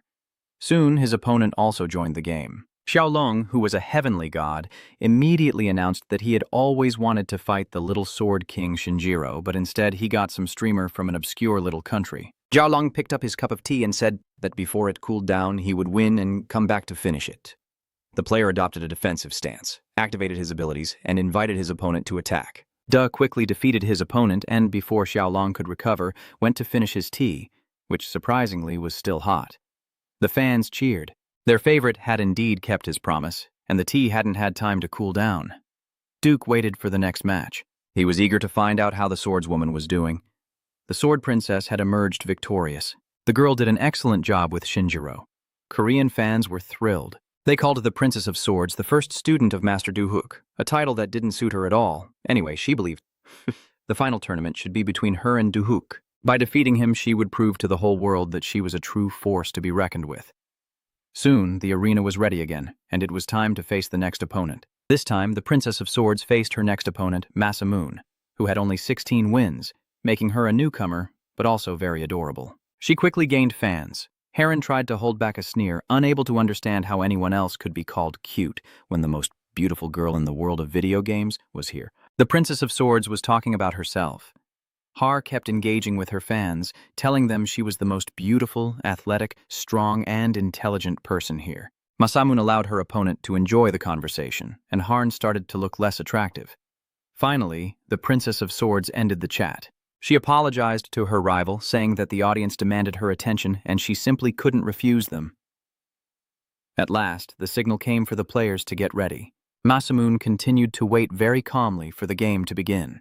As soon as the signal to start the battle was given, the Princess of Swords rushed into the attack. Masamune blocked several attacks in quick succession, throwing the Princess of Swords off balance because it was impossible to fight such an inexperienced opponent for long. Heron also parried her attack, claiming she was not the only one capable of deflecting blows. The fight between the girls was very beautiful. They attacked and dodged perfectly. The Princess of Swords acknowledged her opponent's skill. Heron was about to conclude the fight, but Masamune had no intention of prolonging it. She used only one moonbeam and silenced all doubts and expectations from the crowd. The Japanese swordswoman won, but the girl noted that even with the use of mechanics, her threshold was now weak. The girl could push herself to reach the second moon and even the third, but she knew she was still far from Do-hook's moonlight. Do-hook soon defeated Stormy Night. It was a tough opponent, but the young man slowly made his way to the tournament final. It was announced that Duke had defeated Xiaolong, and the tea was still warm. Then Do-hook defeated Stormy Night from Jeju Island in the semi-finals. He was also a very strong player, and Do-hook became the first finalist. The opponent for the final would soon be decided as the semi-final match was nearing its end. And so the excitement reached its peak. Everyone was wondering who would make it to the final, as well as who would become the winner of the tournament and win a ticket to the EVO tournament. Finally, the most crucial moment arrived, and the second finalist, eagerly awaited by all the spectators in Do-hook, was determined, and that winner was a player from Japan, Masamune, who was a completely unknown newcomer, and who in turn defeated Shinjiro. Do-hook looked at his opponent and immediately recognized the girl. Masamune greeted the player, saying he had been looking forward to meeting her. Her name was Tiberin, and Do-hyuk had recently played with her brother Shinjiro. The young man looked at the girl and thought that he had guessed correctly. She was indeed Tiberin. She was one of the 9 heroes of the future. Beautiful, strong, brave, and courageous. She was a monster slayer, a holy swordswoman, Tiberin. One day, during a break between battles, the young people had a conversation. Tiberon asked the guy what he would do when the world returned to normal. Do-hook was roasting meat on a fire at the time. The guy said he didn't like crowded places, so he would most likely go to the mountains or the sea and take up fishing. Ren replied that she didn't really like fish, or rather, she couldn't stand the smell of it, so the guy shouldn't forget that. Didn't understand what the girl meant and handed her a piece of roasted meat from the fire. The monster meat was well cooked. Do-hyuk was quite a good cook at home. The young man was completely clueless and didn't understand what the girl was implying. He thought the girl was speaking in riddles. Tiberin said that if the battle ended in defeat the next day and Do-hyuk used the regression stone, he would teach her the fighting technique they had perfected with the previous Tiberin. The girl also mentioned children, saying she had a daughter and a son. Do-hyuk didn't understand much of what Ren was saying at the time, but he clearly remembered her feelings. Tiberin was disappointed that her sword skills weren't improving and asked him to show her the way of the sword. It seems that the day has finally arrived. Asked the girl if she had given him the mission with the sword. Tiberin confirmed this but asked to see the player's technique again. Immediately agreed to show her, saying he had specially prepared his technique for the new character. Then, the player took a stance and invited the girl to have some fun together. Allowed his opponent to make the first move, saying she could start when she was ready. Soon, the fight was officially underway. Ren charged forward as instantly when she heard the long signal. Blocked her attack, telling her she needed to be quicker. In a one-on-one fight, a strike must be delivered instantly. After that, their blades met several times, but the attacks were parried without any problems. Masamune struck again and felt no resistance. The girl realized she had cut through the clone. At that moment, Do-hook was already standing behind her opponent. He appeared there as if out of nowhere, but the girl dodged at the last moment and couldn't land a killing blow. Masamune realized she had barely escaped, but she had managed to do so. Do-hook also observed that the girl managed to break through the defense and parry his quick strike. But ultimately, she relaxed and lost. Of course, some might think that was her limit, but then she wouldn't have been able to grasp the essence of Do-hook's technique. Masamune really wanted to see her opponent's technique, but at the same time, she didn't want to reveal the strength of her own sword. The girl was so confident, and now she was on the verge of disgrace. The swordswoman knelt down and was about to commit seppuku, but the young man stopped her, saying she didn't need to be so hard on herself because everyone has the right to make mistakes. The girl didn't understand how the player knew her, and especially how he knew about her doubts regarding her sword skills. Realized he had said too much and started making excuses, saying he had seen this many times before and had just assumed it instinctively. Taryn looked at the player and a thought crossed her mind. Could it really be him? The guy she liked, and he wanted to spend his whole life with her. Otherwise, why would he have studied all her habits? Dĩ nhiên, cô gái sẽ thịt hẹn hò với một chàng trai manh hồn cô. Những mọi chuyện dạng diễn ra quá nhanh. They had just met and he was already grabbing her hand. No, it was too soon. Hyuk didn't even try to say anything, but the girl had already agreed, promising that there would only be one son and one daughter, no more. The young man didn't understand what she was talking about because it was the same as last time, but in fact, they were now in their final battle. Taryn apologized to her opponent, saying she had acted unworthy of a swordsman during the fight. The girl looked at her opponent with a loving gaze. She was pleased that even in such moments he still thought about the fight. He was worthy of praise. Du realized that, as they say, he had been married off without his consent. Ren said that it was a swordsman's duty to face his opponent with the heart of a true swordsman. And now the girl would demonstrate her full skill. Du gladly accepted and was ready to counter her attack in the next moment. The girl executed the first moon strike, followed by the second, third, and even a fourth moon. Everything around them trembled and was shrouded in smoke. The opponents sat facing each other, coughing up dust, and the building was nearly destroyed. Tiberin looked at her opponent, realizing that everything was unfolding exactly as she had expected. Do Hook, of course, withstood all these attacks, and now looked at his opponent. The audience and followers were happy that their idol was alive, safe, and unharmed. Do turned to the girl, saying that now he had seen all her skills, and her last attack showed how hard she had trained before. Tiberin understood that now it was her opponent's turn to attack. Nothing promising was in store. Hayek held his sword forward and announced he would demonstrate the technique he had devised on the day of the meteor shower. It's like throwing the moon. This technique combines the essence of heavy and soft sword techniques, the young man explained. The girl watched with great interest and memorized everything her opponent showed her. Continued to explain the principle behind such a strike and told her exactly what he called this technique. It was the falling moon, a devastating move that illuminated everything around it and shattered the battlefield, built to be even more powerful. The hosts running the tournament were so stunned that they even questioned if it was too much. The girl wanted to ask Suki, the expert, how realistic it was to pull off such a technique. Suki believed that theoretically, if the player did not use the auto-adjustment provided by the game, it was possible. However, it was still unclear what it was. The co-host kept thinking. After all, Kabna had shown similar strength in his moves at the last tournament. Suki remembered that this was indeed true. Kabna had triggered a massive explosion known among fans as the Tangaska Flash. This meant that Du Hook could at least match the top Iron Fist player, Kabna. Suki hoped to see a showdown between Kabna and Du Hook at the EVO tournament, and just then, the announcement of the end of the final battle was made. The match between Do Hook and Tiberin was concluding, and everyone knew who the winner would be. It was Do Heek who had won 3 consecutive victories, making him the champion of the streamer tournament. Du raised his sword, greeting the audience and fans as if saying, "Guys, get your wallets out and start transferring money to my account." At last, this important and solemn day was over, and the next day, everyone was busy preparing for the new tournament. In the gym, near the heavy barbells, it was very sweaty, and the guy was training hard. Heek lifted heavy barbells, trying to relax his tense body after the tournament the day before. The guy realized that if his body was sore after such training, he needed to stretch more and push himself through physical exercises. Maybe this was the result of full immersion directly influencing neural connections in the brain, but it seemed that the training results had gotten better. At first, he had prepared a stockpile of dumbbells in case of an apocalypse and was planning to get rid of them. But now, it's better to keep them for regular training for a while longer. Plus, this gym could be useful as a training ground for big ears. The rent has been paid for a long time. Doohoo sent little men for a run a long time ago, and they still haven't come back. Could the guy have collapsed somewhere because he was told by his coach to run with a 5-kilogram weight bag? The young man took out his phone, but just then he received a message. It was a notification about the transfer of prize money for the championship the guy had won.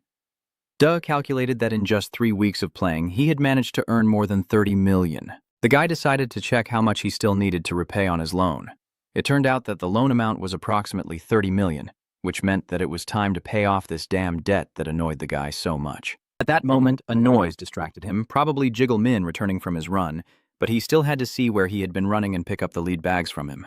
But before he could reach the door, he heard a voice telling his mother not to worry. Jigal Min was sitting outside the gym talking to his mother on the phone. The guy said he found a good part-time job so his mother wouldn't have to worry about hospital bills, but just take care of herself. The boy told his mother to get well soon and not worry about anything, and that he would work and call her back in the evening. After finishing the conversation with his mother, Jigal began to cry and couldn't hold back. Then he started hitting himself and forbade himself to cry because his younger brother had already moved on to high school until his mother recovered and got well. The boy couldn't give up. Heard this conversation from outside the gym door. Duhook remembered that in his past life, Big Ears always saw one positive thing at the end of the world. No calls from debt collectors. The young man thought it was wonderful.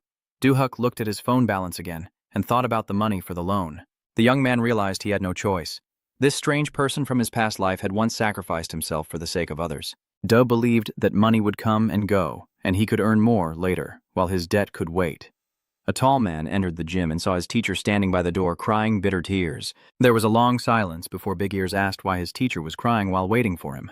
Probably because Do-hook missed him very much and was crying over it. It's very cute that the teacher is so shy, the boy thought. Do didn't want to answer these questions and immediately immersed himself in the game lobby. All of his followers congratulated their idol on his victory. They were delighted with his game and hoped that he would not give in to the beautiful Ren. Duke assured everyone that the girl was indeed very beautiful, but he wasn't giving in. She was also very talented. One of the users immediately deposited a large sum of money into the player's account and asked what he planned to play today. Do replied that he would try a new game, a delightful game called Babushko. Absolutely unexpected. It was an incredible new release, a game called Monster Friends in the open-world genre with healing wilderness. Do-hook suggested everyone just check out this marvel. He believed it was the greatest game of his life, and really wanted to play it, because it was a once-in-a-lifetime game. Do hid his face in embarrassment, but promotional streams probably always looked like this.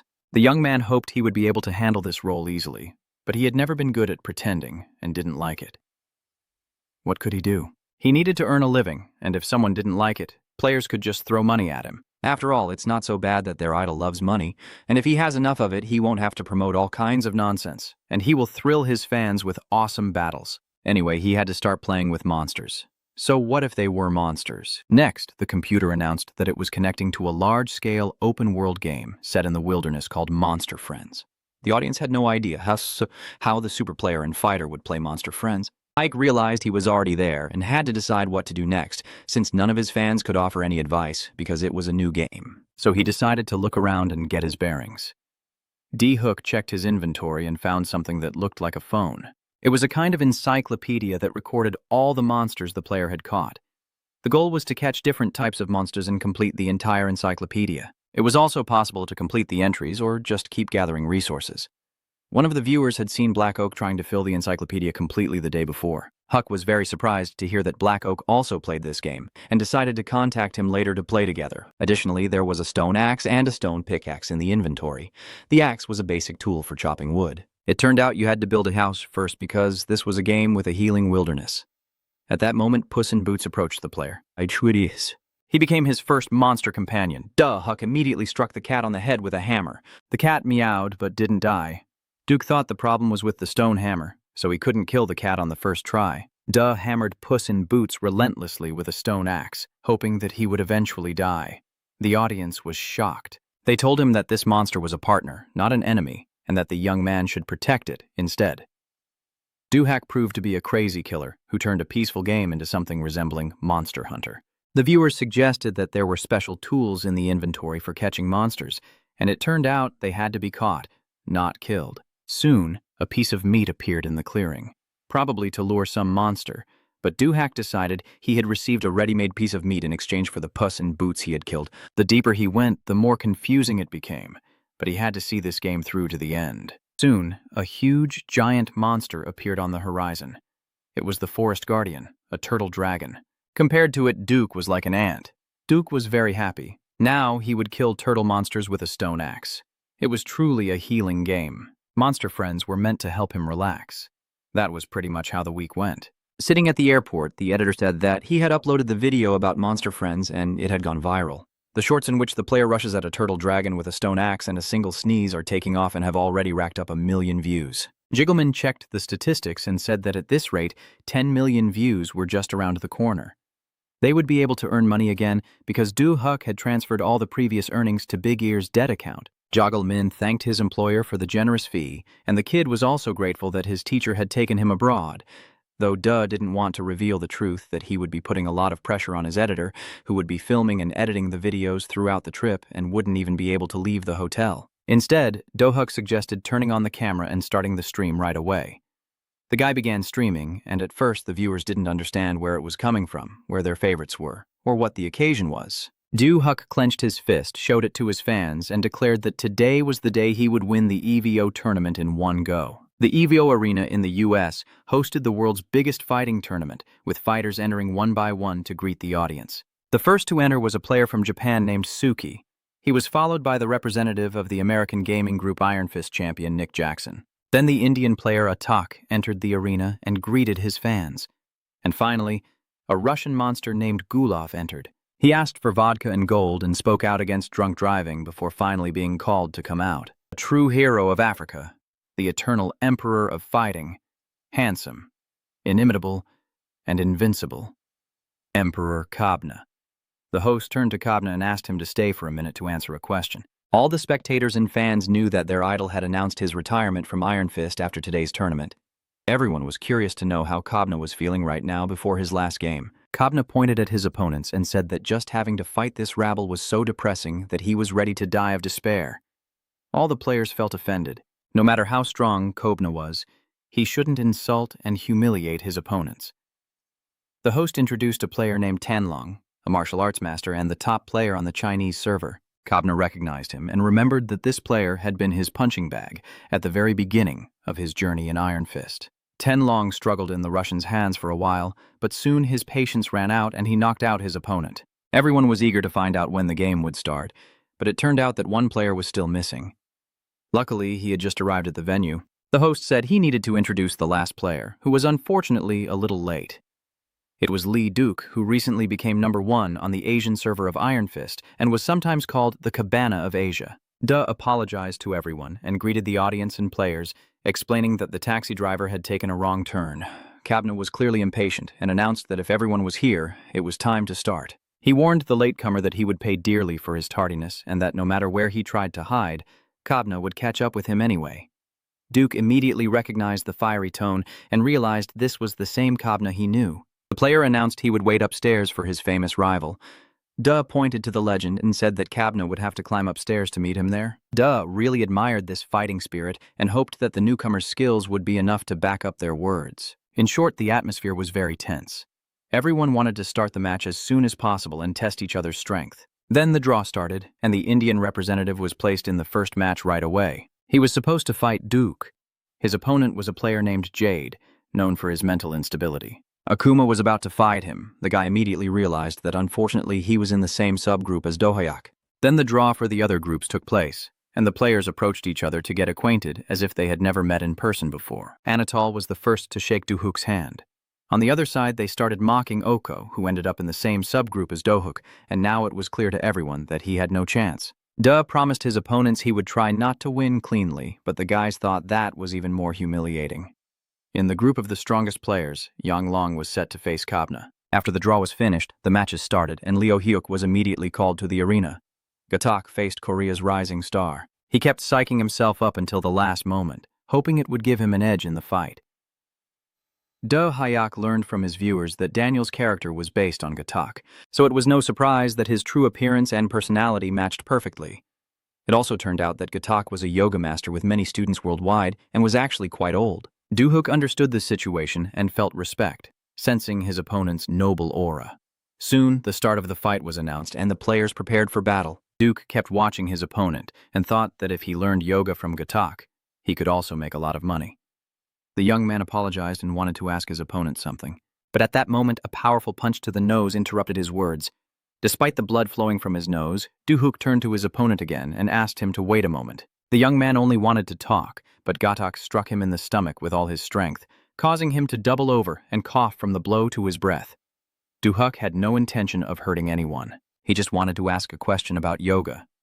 Gatak paused for a moment, but without listening to the question, immediately replied, 300 million. First, Duhak didn't remember asking a question, and second, he didn't understand what it was about.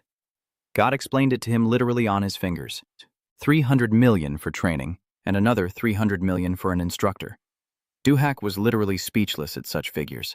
Of course, he also liked to collect donations from his viewers, but these were completely different amounts. Gatak was the real money king of India. Duhak decided that if he had that kind of crazy money, he definitely wouldn't be doing yoga, and immediately went on the attack but failed to land a blow. His opponent moved with the agility of an octopus. Then the young man launched a flurry of punches, testing if the yogi could avoid them all. It turned out that Gotaku was up to the task. He dodged brilliantly, showing his skill.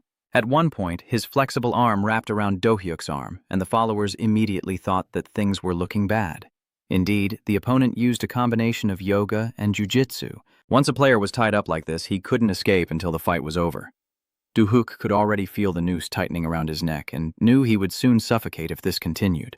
But he wasn't going to lose because of this, even with his limbs tightly bound.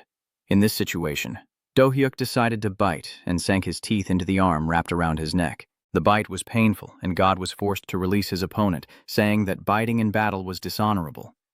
Da changed his mind and admitted that he had lost his mind for a moment because of money. Envy had taken over him. Godok said he would show no mercy to his opponent because he possessed the fiery club of reformation for fools. Do-hyuk smiled and invited the rich bully to come closer and get acquainted with his fist. The Indian player replied that Do-hyuk was possessed by a demon and that he had a special remedy for demons who did not understand their mistakes. It was the fiery fist of the guardian Vajra, and now his opponent had become a giant monster. This was Godok's most powerful special move, meant to end the fight. Do-hyuk realized that with his enlarged body, dodging like before was impossible, and this would be his opponent's fatal mistake. The young man launched a series of punches at Godok, smashing through different parts of his body. Do-hyuk watched with pleasure as the player took the blows, but the elasticity of this yogi was incredible. None of the blows pierced his defense. Now it was Godok's turn to strike, and he decided to see how his opponent would endure his ultimate move, the divine ascent of Buddha. Do realized that any attack was pointless if it didn't hit his body.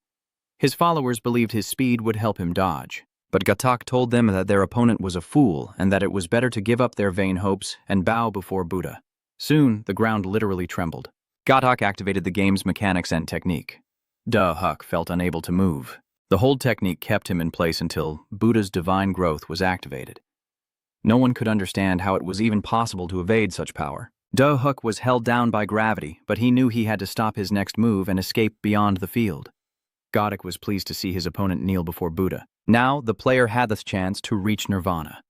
Do-hyuk lifted his head and shouted at his opponent that he was talking complete nonsense because he didn't even have hair on his head. Goda immediately started to worry. Yes, he had no hair, but a questioner without 300 million for training shouldn't be speaking up. Do replied that the player had called all spectators who did not have 300 million beggars and paupers.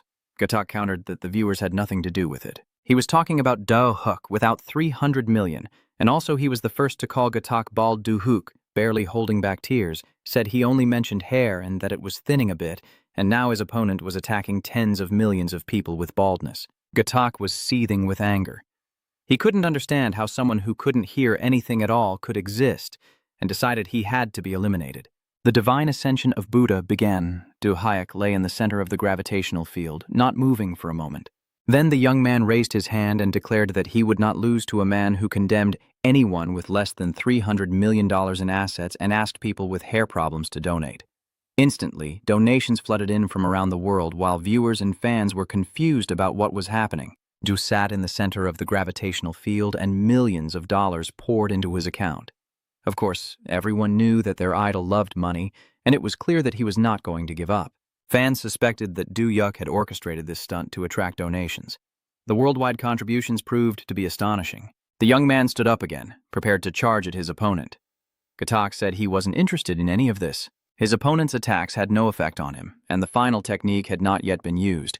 Now Do-hyuk had to withstand the fist of the thousand-armed Buddha. The young man froze, knowing he had to break the Indian player's body with powerful strikes. Just as one would cut a soft towel with a blade, he had to do it with a sword, with a blade.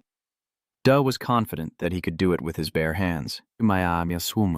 Now the fight was turning into a true martial arts duel. The commentators announced that Lee-hyuk had defeated the formidable Indian player and claimed victory. His skills were worthy of the title Kabna of Asia. By the way, since they remembered, it was decided to watch the match with Kabna himself. The fight between Tianlong and Kabna went as expected, with nothing surprising happening. It was quickly announced that Kabna was the winner. The guy looked clearly bored. It ended almost instantly. In the next match, his opponent was Suki, the top player from the Japanese server. Suki, of course, did not want to face such an opponent in the same subgroup, but he greeted him aloud, saying that he was glad to meet the great Kabna. Kabna replied rudely. Greeting someone who was going to lose anyway annoyed him, so it was better to start the fight right away. Suki told himself that his opponent was just like him. He had sharpened his skills through battles with Master Duhok and was now determined not to lose. Recently, Tsuki had been humiliated by being called only Duhok's fourth student, and now Tsuki wanted Kabna to remember his name. Soon the battle was about to begin, and Tsuki decided to proceed slowly and very carefully. Kabna waited for an attack, giving his opponent the right to make the first move, but Tsuki was in no hurry to attack, and Kabna was forced to crush him with a single move. Kobna used his signature move, Diablo's Thunderstorm. Tsuki slowly entered the fight, trusting the sword gifted by Duke, confident he could cut through the lightning bolts that struck him. Kobna watched in surprise as his opponent cut through the lightning bolts and remembered his grandmother's warning that he should beware of a man who could cut through lightning. Kabna looked at Tsuki in surprise, realizing this was the man his grandmother had warned about and feeling strange to see the prophesied figure at the tournament. If her grandmother's warning was true, and her predictions always came true, then this opponent must be the strongest. Kabna now watched Tsuki's every move with great interest. Tsuki was exhausted from the mental pressure and started making excuses, saying his name was misspelled on the scoreboard. The young man nearly broke down in tears. Fans also tried to support the player from Japan, believing that it didn't matter how his name was spelled. The main thing was to win the match. Kobna assumed a fighting stance and challenged his opponent to a real fight, again mispronouncing his name. This irritated Tsuki, which was likely Kobna's plan to make his opponent nervous and disrupt his strategic attack. Tsuki charged forward, but Kabna easily blocked it. The enemy doubled over, clearly feeling unwell, as Tsuki swiftly evaded using a ninja technique, leaving a decoy trail behind. In an instant, he was behind Kabna. The move was unexpected, but just as Tsuki thought he had won, Kabna appeared behind him, a lightning-fast move in the style of the god of lightning. Kobna struck his opponent and he asked, "Can you really block this?" Then Diablo unleashed his final move with the railgun, and it looked incredibly painful. Another intense battle ended with a single blow and victory for the champion, Kabna. Tsuki couldn't make a mark in this fight. Meanwhile, the matches in the first subgroup concluded, and the overall winner was announced as the strongest player in Asia, Lee Do-huk. In the remaining matches, Do-huk's first opponent was to be a traditional heavyweight. The Russian monster Gulov, recognized by Kabna himself, was to face the young Korean genius. Everyone wondered who would win. There was a large relay station in the waiting room. Kabna, looking at the screen, was sure that the outcome of the match was clear in advance. Even without watching it, Gulov was a skilled fighter recognized by all the great players who had repeatedly proven his physical abilities. Kabna thought the Russian player was the strongest among his followers, with attack and defense at the highest level. Anyway, the final match was against Gulov or Anatoly. Kapkina realized that nothing in this life could surprise him any more. But then loud shouts erupted from the crowd, signaling that something else had happened. The giant Russian bear was defeated as Korean player Leo Hyuk beat heavyweight Gulov. It seemed like the Russian had no chance at all. The audience wondered how Kabna had barely managed to beat this player before. Kabna was stunned. The heavyweight Gulov, who had somehow lost in the first semi-final, was about to face his next opponent. Kabna looked at the Korean player's name again and repeated it several times, realizing that Leo Hyuk must be really skilled to have beaten Gulov. At that moment, the computer announced to the player that it was time to prepare for the semi-final. Kabna was so distracted that he didn't notice how time had flown by. Kabna immediately rushed to the playing field, now curious to see who his opponent would be. Leo Hyuk took part at the first semi-final. The young man greeted the audience and sent his regards to his sister. His opponent was a player named Bind. It was their first time sparring. The audience immediately started writing that the opponent would be eliminated, just like all the others before. How could he dare to challenge their teacher? They wondered, but Do-hyuk asked them not to be too harsh. Sometimes the people display courage beyond their limits. In those moments, you must make them face the consequences. If you truly give it to them, their minds will instantly understand. Bayundo watched Do-hyuk's fight and was amazed by the force of the wind that shattered the floor. This was no longer talent. It was monstrous power, stronger than any monster. Do-hyuk looked like a walking natural disaster. But despite that, Bayon was not going to worry. He stepped into the fight with calm confidence, unafraid of losing. Besides, he never turned down a challenge, so he stepped onto the battlefield with a smile. The player's attitude was very serious. He came here to prove himself, and if he was lucky, he might even surpass himself and reach his opponent. Do-hyuk Lee handled the task with ease. He promised Bayon that they would meet again, and next time he would find out everything he wanted to say. So, Korean player Lee Do-hyuk won the first semi-final match and used a new shot in the final. This move, unique to Bun, was called the Korean planting, a rice planting technique. It was upsetting for everyone to hear, especially the loser. The crowd kept jeering, and the host acted out of line as Kobna swiftly finished off his opponent. This time, he fought Anatli. Looking at his defeated opponent, Kobna thanked him for an excellent match. Noticing that only Anati could make his heart race, Kobna publicly admitted that Anati was his toughest opponent. Anati thanked him for his words, but knew that Kobna was seriously mistaken because he had yet to face a real monster. He warned that one day Kobna would face the same fate as those he had defeated. After saying this, the player vanished. Kobna was surprised and realized that Anatol was referring to the newcomer. The final match of the tournament had begun. The finalists had been decided, and everyone was eagerly waiting for the battle to begin. Lee Do-huk, the rising star of Asia, kept collecting donations, thinking it was the best reward he could get. No one would blame him for loving money. After all, he earned it through his own hard work. But then the second finalist entered the arena.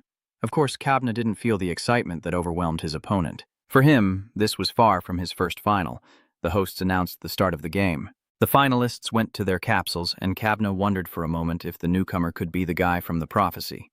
When both players took their positions, the host asked the reigning champion to select his character. Kobna chose Diablo, a top lightning god-style character, while Leo Hyuk selected a fighter for the first time since his duel with Ren. Kobna had already heard from his fans that the Korean player was obsessed with money. Now, the guy had a nickname, the Global Money Fan. Do demanded that his opponent shut up and also needed to find out who had turned him into this. Even if everyone calls him a money fanatic, Kobna has no right to do so. In his past life, it was Kobna who pushed Duke to take out as many loans as possible to prepare for the apocalypse. Of course, Kobna didn't understand why his opponent was so angry. Duke couldn't tell him that he was now forced to pay off his debts. Kobna grew tired of the insults and decided his opponent was a madman who needed to be eliminated in the game quickly. Do-hyuk kept provoking him, calling Kobna a triton and threatening to avenge all his suffering. At that moment, the gong sounded, signaling the start of the fight. Kobna charged forward, calling his opponent one of those who cry at the sight of a coffin. Do easily dodged, noticing that the current Cobb was falling for childish provocations, just like the Kobna from his past life, and the young man immediately counterattacked. Kobna managed to dodge, but his fist hit his opponent's head directly, knocking Do-hyuk to the side. He noticed that his opponent's reaction was exactly the same as before. Kobna was already injured, blood streaming from his broken nose. He realized that Do-hyuk had planned everything to catch him off guard. Do-hyuk, ignoring the comments, prepared to strike again. Kobna, tired of the insults and believing his opponent had once bet on his matches and lost, decided to silence him first by unleashing a lightning attack. The sword in Do-hyuk's hands was tense, as if absorbing the energy of lightning. In a rage, he cut through the lightning with his sword, declaring that he no longer believed Kobna's lies. Do-hyuk regretted borrowing everything. It was a stupid thing to do. Kobna, dodging the attacks, realized that this Korean madman was indeed cutting through the lightning bolts. Perhaps he was the one her grandmother had spoken of in her prophecy. Kobna was torn by doubts. He didn't want to believe that Do-hyuk, who was obsessed with money, was that very person. Do-hyuk told his opponent not to call him that because this wasn't about money at all, and he no longer understood what nonsense his opponent was talking about regarding prophecies and his main rival. At one point, the game literally came to a halt. The tournament organizers asked the players to set aside their quarrel and concentrate on the final. Do-hyuk apologized, explaining that he had lost his temper because of the bastard who had swindled him out of his money. In the end, the rivals went back to their corners, but now they looked at each other with even greater surprise. Kobna admitted he had been tense his whole life because of the prophecy, and made a swift move characteristic of the god of lightning, then released a lightning bolt to end his opponent once and for all. He kept firing a series of lightning bolts. Do-hyuk responded with his moonlight strike, and the lightning clashed with it. It was like madness. The two ultimate moves clashed in a single battle. Besides lightning, Kobna also used Diablo's close-range electric shock technique to make his arrogant opponent vanish into a handful of ashes. Do-hyuk deflected all attacks and techniques, staying confident and confirming that he was the man from his grandmother's prophecy. Kobna realized he had met his destiny and was about to reveal everything he was capable of. This was the first time this technique was used. Neither spectators nor participants knew its name. It looked like a second phase transformation, with almost all of his life force focused into a single deadly strike. Kobna entered a demigod state, and it was clear that opposing him in this form was nearly impossible. The game technique restored Kobna's health, but his current condition was below 2%. The player bet everything on one strike. Do-hyuk understood that even a slight touch from this attack would mean defeat in the end. Everything depended on Do-hyuk's final attack, whether he could land the last blow. If he didn't, Kobna would strike and defeat him. The tension was mounting as Kobna was already prepared. He said he would prove to everyone why he was called the Emperor and show the newcomer from the prophecy who cuts through lightning. Da was still holding on using moonlight, but he didn't understand what prophecy his opponent was talking about. The young man's heart was pounding wildly. The outcome of the entire battle was hanging in the balance. The battlefield looked like a city after the apocalypse, both fighters having nearly destroyed it completely. Da saw his opponent, but he didn't relax because the end of the fight message hadn't appeared yet. This meant that Kobna had used his lightning-fast movement technique and was behind him again. Do-hook dodged the blow, watching the huge hole that appeared behind him. Kobna hid successfully, rising high into the air, and now Do-hook looked like a small dot to him. No one understood what the player was doing in the air. No one had ever seen Kobna like this before. The player employed a technique that stunned even beginners. Diablo's control flower. Do-hook kept slicing through the lightning bolts with his sword, thinking the name control flower was ridiculous. He looked at his former comrade, realizing that even before the apocalypse, Kobna, though not one of the 9 heroes, was already incredibly powerful. Filled with energy and lightning, Kobna turned to his opponent, acknowledging his skill. He acknowledged that Duke was a real warrior, but in this fight, only one could emerge victorious.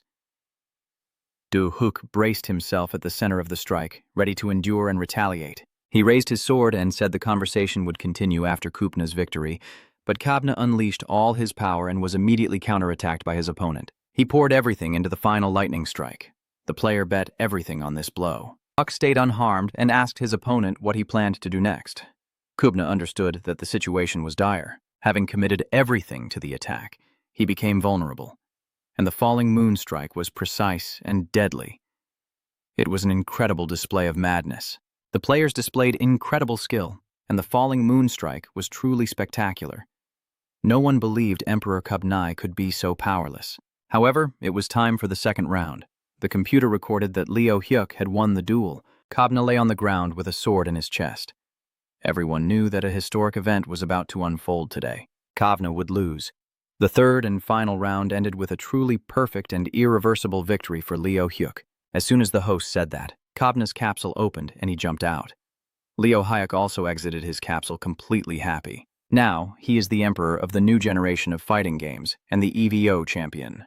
The host tried to interview him, but Kobna rudely pushed him aside and went straight to his opponent. Everyone watched with bated breath as the former and current champions faced each other. Kobna silently asked Do-hyuk how he managed to defeat him. The young man raised his finger and said he did it with strength. Kobna flew into a rage, thinking the player was making fun of him. Do-hook replied that he was serious and there was no need to lie.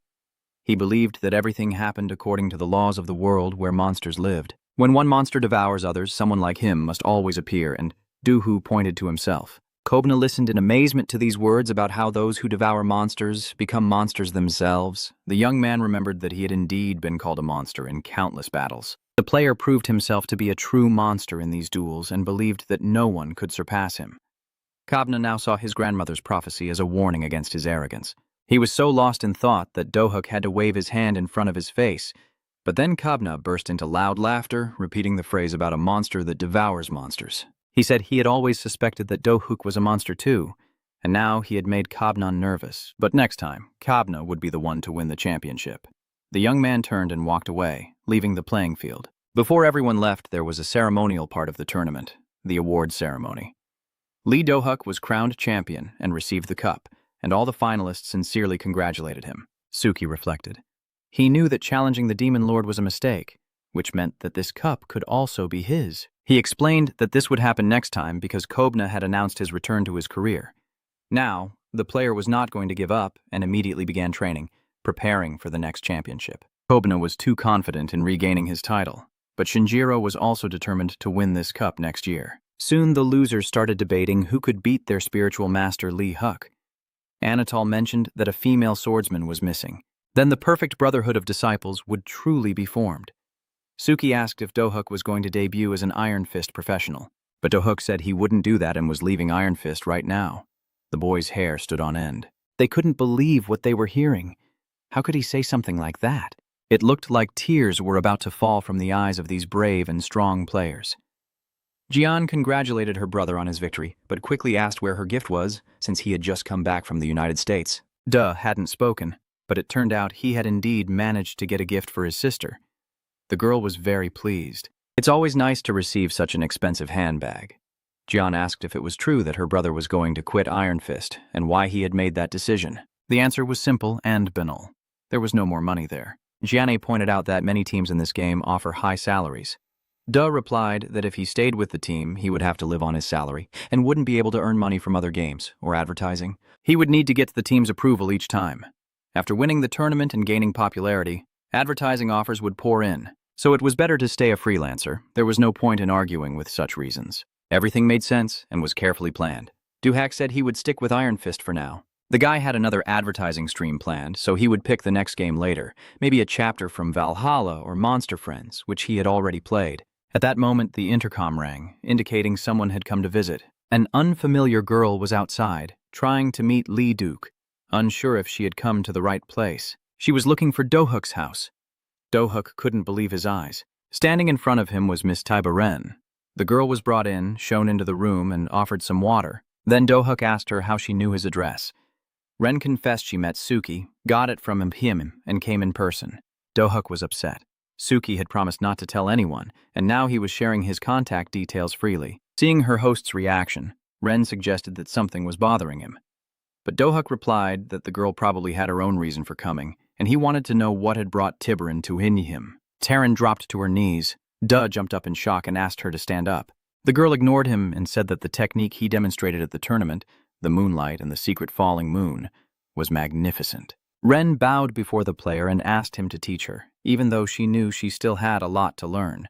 The girl understood that teaching her this technique was too risky, but she wanted to try anyway. Soon, the beauty started to cry uncontrollably, upset that she had dared to approach her idol. Duh and Jian tried to calm her down. Duh was forced to hide the sword to prevent the beauty from hurting herself, but then everything took a turn for the worse. Ren looked at her idol with a loving gaze. The girl began talking about a son and daughter, then suddenly turned around and hurried out of the house. Jian decided that her brother had already managed to have children. The young man tried to justify himself to his sister, saying that he had nothing to do with it and did not understand what she was talking about. It took about half a day for everything to finally become clear, and by then it was late in the evening. Jian was finally able to leave her brother alone when it became clear that he was not to blame and had not given her any nephews. She turned to the guest and asked where the girl was going to live while she was learning fencing, since she probably hadn't found a place to live yet. Tiberin was very direct and said she hadn't saved enough money for a place to stay yet, and asked to live in Master Du Hyuk's house. Jian was again very surprised. How did this girl come to them without any money at all? Duhak understood perfectly well why this had happened. Ren had never saved a penny in her entire life because she spent everything on training and only knew the sword. The young man knew that in his past life, Ren had been very close to him. So now he had to help her and repay her for stealing her family sword technique. Jian began explaining how her brother and sister lived with their parents and how it would be inconvenient. But Dohee interrupted and said he was just about to move out and use the prize money to find a place for himself. He could also rent a place for Ms. Ren. Both girls couldn't believe their ears. It was very strange that Dohuk wanted to rent a place for Ren. The young man was surprised and didn't understand why they were so shocked by this. Jian immediately thought her brother must be deeply in love since he was offering such a thing. And so the young people began discussing love once more, with one son, one daughter, and all that kind of talk. Finally, Dohuk was able to leave the girls and escape to immerse himself in the game. The young man greeted his followers and thanked them for their support in the tournament. He chose to delay finding a place for Ren, and the fans were eager to hear from their idol if he was truly planning to leave Iron Fist. Du confirmed that Iron Fist had ended, and that the young men planned to start a new game today. Everyone was eager to see what this game, the best in the Battle Royale genre, would be. Overground was currently the most popular game. It featured characters from all genres, and everyone wanted to know which character Huck would choose for himself. Du-Huck chose the character Howen from Multifight, and was now aiming for first place in Overground. Not everyone agreed with this choice, but Do-Hyuk started to connect to the game. Soon, the computer announced that full connection and immersion into the game had been achieved. The young man found himself on an airplane. The followers were unhappy and wanted to know why he chose Howen. Since Overground was an open-world game, the ability to teleport was essential for quickly covering distances, meaning there would be many mages and cyborgs and almost no combat heroes without long-distance travel skills. Hayek was surprised to see a knight nearby. The knight explained that his character was called Soul, and he had a horse for long-distance travel. When selecting a knight, they are given basic gear, a sword, and a shield. Mages instantly get staffs and other magical tools. Characters with firearms get basic pistols, and tanks are equipped with shields and other protective gear. But fighters lack basic equipment or long-range mobility skills, so they're rarely chosen. The audience was curious how their idol would perform if he picked a clearly weak character.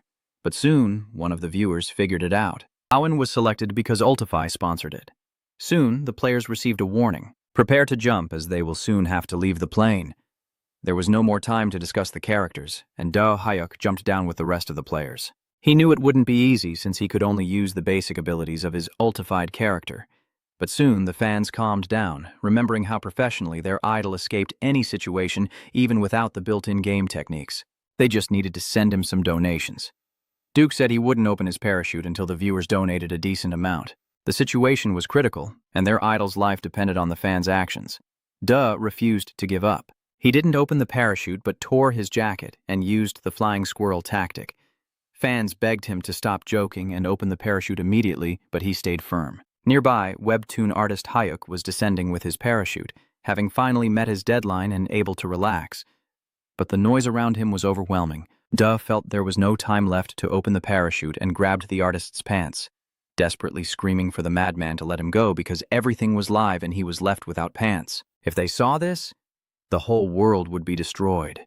The man kept shouting that he had come so far, and now some strange guy was going to ruin everything. Do Hyuk apologized and let go of the pants, which flew away separately. Do was falling from the sky without a parachute, so he was grabbing onto anything he could get his hands and feet on. At one point, as he was falling, Do Hyuk approached a player who immediately pulled out a gun and started shooting, trying to scare him away. But the gunfire only pierced his parachute, and now Do Hyuk was descending with the player as if on a surfboard. The landing was rough. The players crashed onto the roof of the building. Inside the room, enemies had to be dealt with, but the unexpected appearance caused panic among everyone. The computer reported that Howen had killed a player named Barum. There was no time to talk about the landing. The game had already started. Seeing that Baham had been killed, everyone else opened fire to eliminate their friend's killer. Do quickly engaged in close combat, using whatever he could find to knock down his opponents despite their guns. At one point, it looked like Do Hyuk wouldn't make it out alive, as he was surrounded by a group of armed enemies. But the young man moved so fast that everyone was amazed by his reaction, speed, and attack accuracy. He wiped out the squad right after entering the base. Do was completely satisfied with himself, but his followers wondered why he wasn't killing his opponents, just knocking them out, because he needed to rack up points quickly. It turned out that the young man had made a mistake. He forgot that he had chosen a mission to complete the game, not to kill. But it turned out that the guy wasn't so stupid. He beat each enemy half to death in order to get the kill mission, and now he had twice the points. The crowd hoped their hero would pick up some kind of weapon, especially since it was lying at his feet. But Do Hyuk said that his main weapons were his 2 legs and 2 arms. He would have chatted with his followers a little longer, but explosions rang out nearby. It was time to join the game. He was worried that his opponents would die without him, and he wouldn't be able to earn money from them. Running out into the courtyard, the player saw a character with a pistol shooting at a knight. The knight couldn't dodge the gunfire. He called for help and said he couldn't move. Do Hyuk, of course, couldn't let anyone bully the weak. He jumped up and kicked the shooter, saying that you can't make fun of tin cans. The knight reminded the player that they already knew each other and had spent a lot of time talking on the plane. And Do did remember talking with him and asked how he was feeling. The knight extended his hand and thanked the young man for saving him.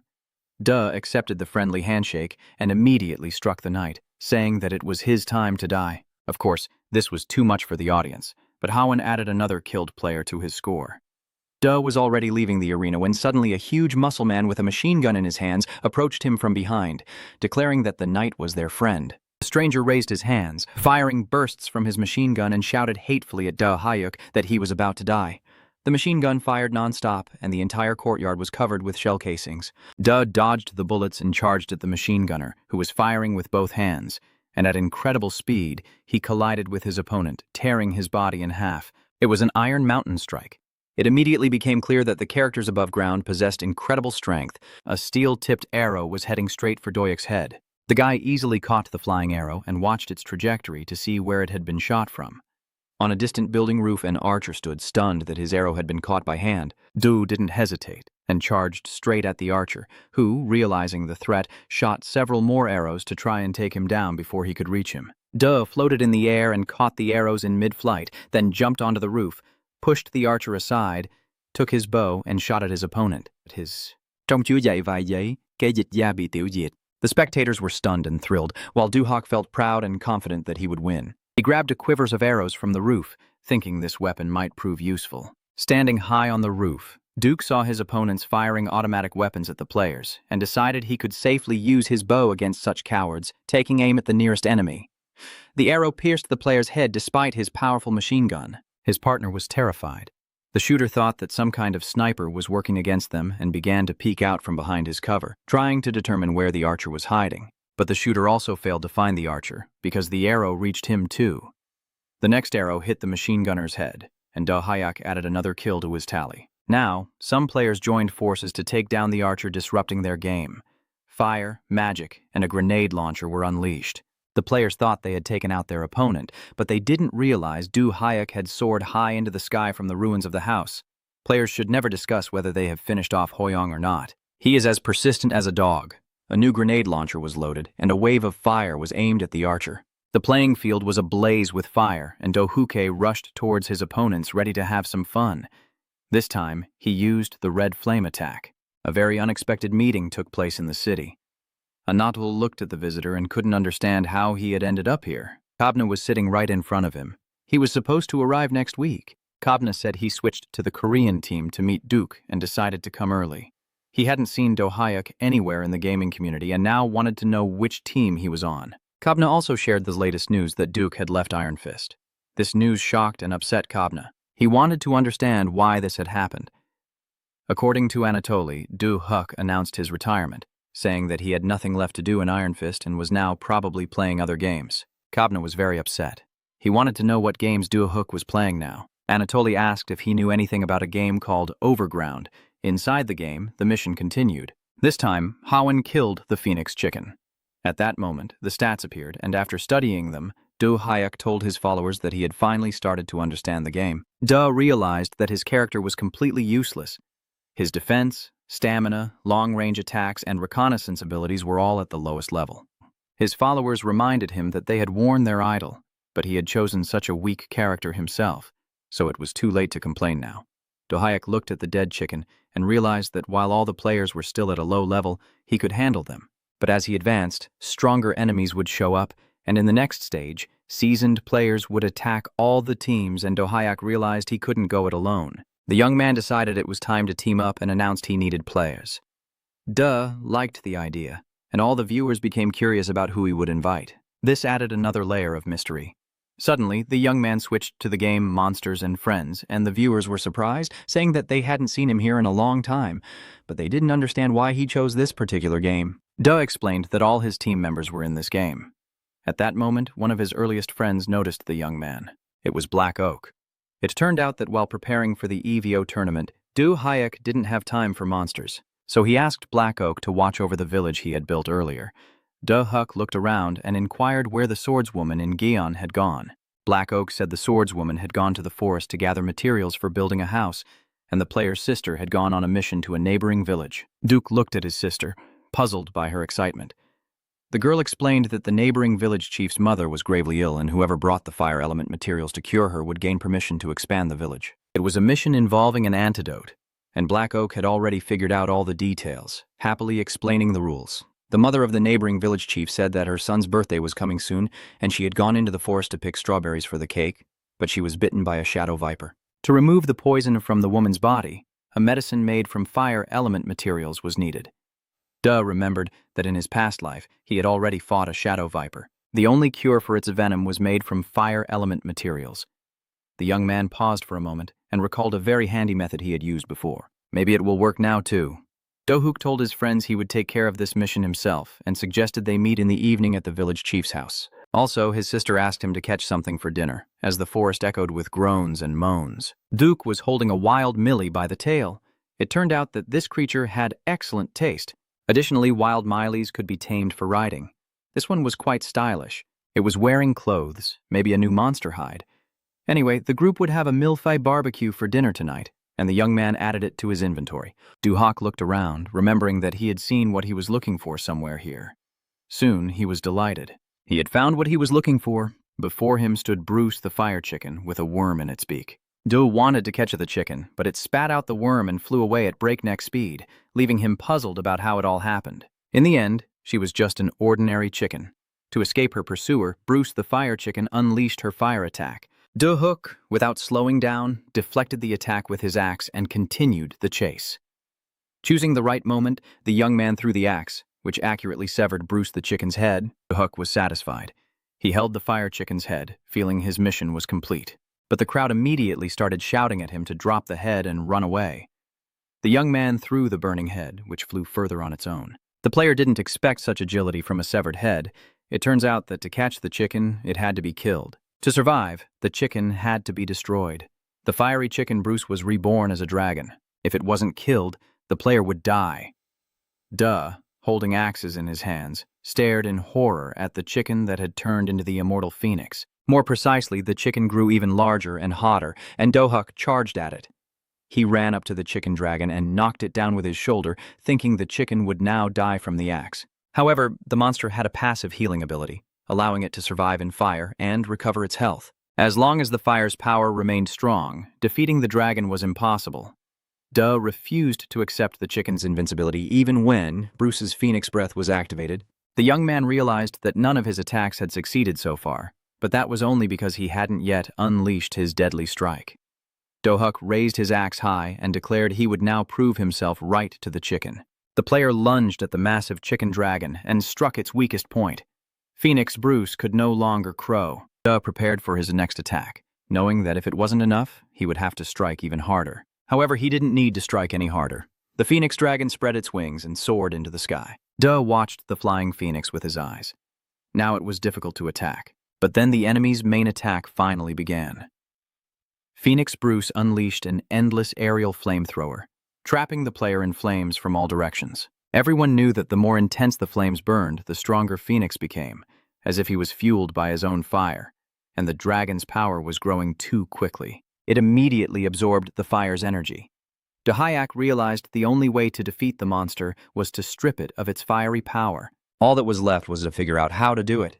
The guy pretended he had a way to extinguish the phoenix's flames. He announced that he would fight the monster with the help of another summoned creature he had been training all this time.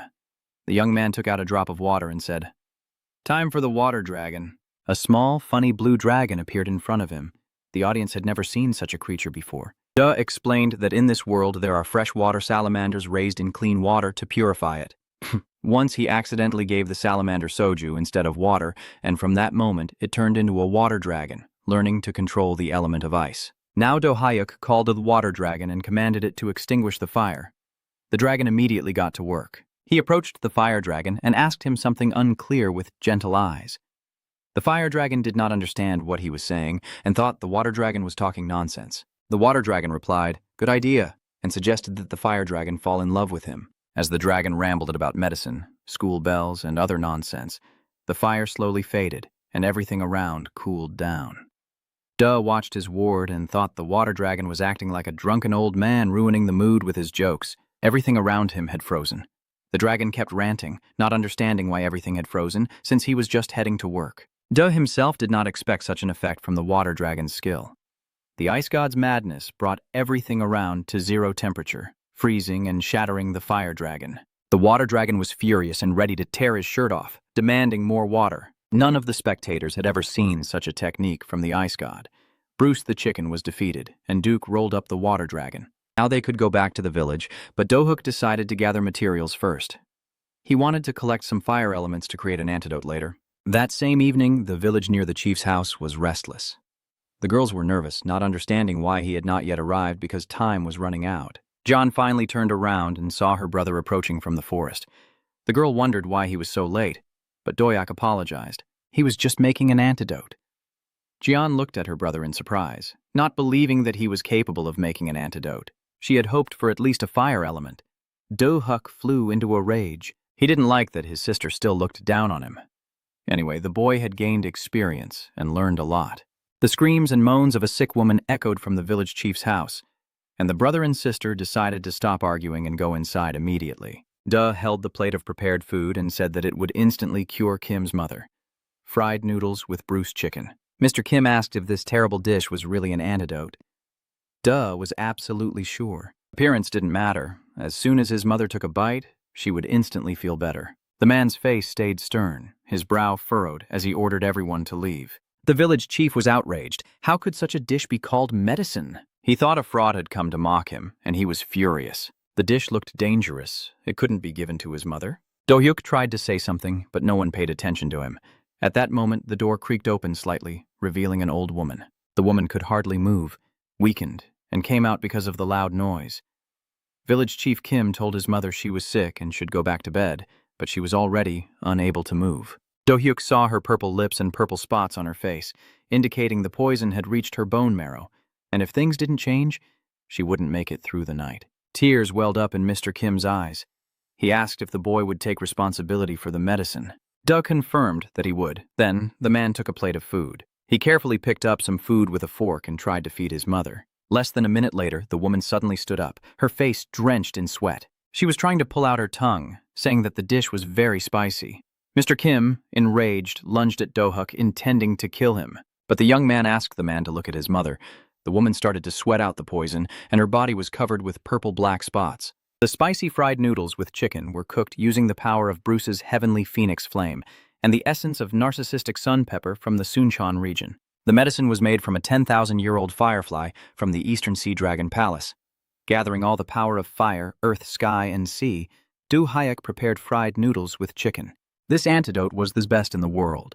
But as a side effect, the firepower in the body can increase dramatically, which may cause spontaneous combustion, and now it was urgent to extinguish the grandmother. Jiane punched her brother, saying he wasn't thinking about what he was doing because they were now on the brink of war with the neighboring village. But right before their eyes, the woman started to disappear. The flames around her died down, and she looked at everyone with almost complete calm. The fire's power, which burned away all the poison in her body, also incinerated the waste accumulated over many years. The remaining forces revived her inner life energy. Now she looked entirely different. Her appearance was influenced by how much noodles she consumed. The medicine could extend her life by up to 20 years, and now Village Chief Kim looked at his mother like a father. Village Chief Kim was amazed by his mother's appearance. He no longer knew whether to rejoice at her recovery or feel sad. In the evening, sitting in the yard, the brother and sister discussed the latest news. John was delighted with the appearance of the village chief's mother and said that she even envied the woman. Meanwhile, the meal that Do-hyuk had caught during the day was roasting on the fire. This dish tastes best when roasted whole on a spit. Do-hyuk believed it was one of the 5 most delicious delicacies in the world. John enjoyed the meal and remembered that her brother was going to tell her something about the team battle. Do said he was currently recruiting a team and wanted to invite Jian and Black Oak to join. Jian was surprised by the news and didn't have a chance to reply when Black Oak arrived at that moment, apologizing for being late with the swordswoman Haran beside him, saying she would have come earlier if she hadn't met Black Oak. Jian asked the newcomers what had happened and why they were late. Haran explained that her companion had lost his pet in the forest. It was a kakuni, and we've been looking for it together all this time. Black Oak was really upset. The boy said it was his pet that he had raised. The animal was wearing a jacket with the same number as Black Oak's. A terrible thought crossed John's mind, and she nearly choked on a piece of food. Before Hook could react, everyone suddenly saw a pile of clothes and a t-shirt with the number 17 lying near the fire where the meat was roasting. No one said anything, but it was all pointless.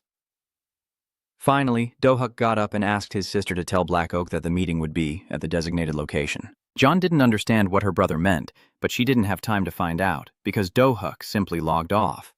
Do-hyuk became the character Hoken again, and his viewers laughed at what a delicious dinner their idol had just had, because he got a well-fed and well-bred MF who also knew how to wear suits. But the guy couldn't hide. Black Oak entered the game and started crying, asking why Do-hyuk had eaten his beloved pet and how he could be so shameless, especially since he ran away without even apologizing. The audience quickly assumed that Do-hyuk had brought his friends along to use them as human shields once more. John couldn't believe how ruthless her brother had become. Black Oak kept crying and said he should be disqualified because he couldn't be compared to John. Everyone was ready to argue, but Do-hyuk said that, of course, his sister was very good as a shield, but Black Oak would be even more effective as a shield. Black Oak was furious because he had endured a long period of humiliation and mockery after losing in Valhalla, and now this new game had become one of his favorites. The guy knew the game well and was going to show his skills. A team of 3 players could quite successfully complete the mission to capture the power plant. Hyuk used his internal resources to locate the control center of the power plant. Black Oak confirmed that this was the right spot because many players gather there, offering plenty of hiding spots. Black Oak decided to break through there with Jian, who could kill everyone with his skill, while the girl was trying to figure out how to operate the machine gun. Duck realized the closest door led to the control room and opened it like a gentleman, but immediately said his sister would go first. The girl was surprised by this plan. Black Oak quickly explained that her brother trusted her the most because the vanguard attack was the most crucial part of the battlefield. Jianan, hearing a compliment, immediately perked up and was ready to go through any door. Duh started to persuade his sister. He said that everything was fine.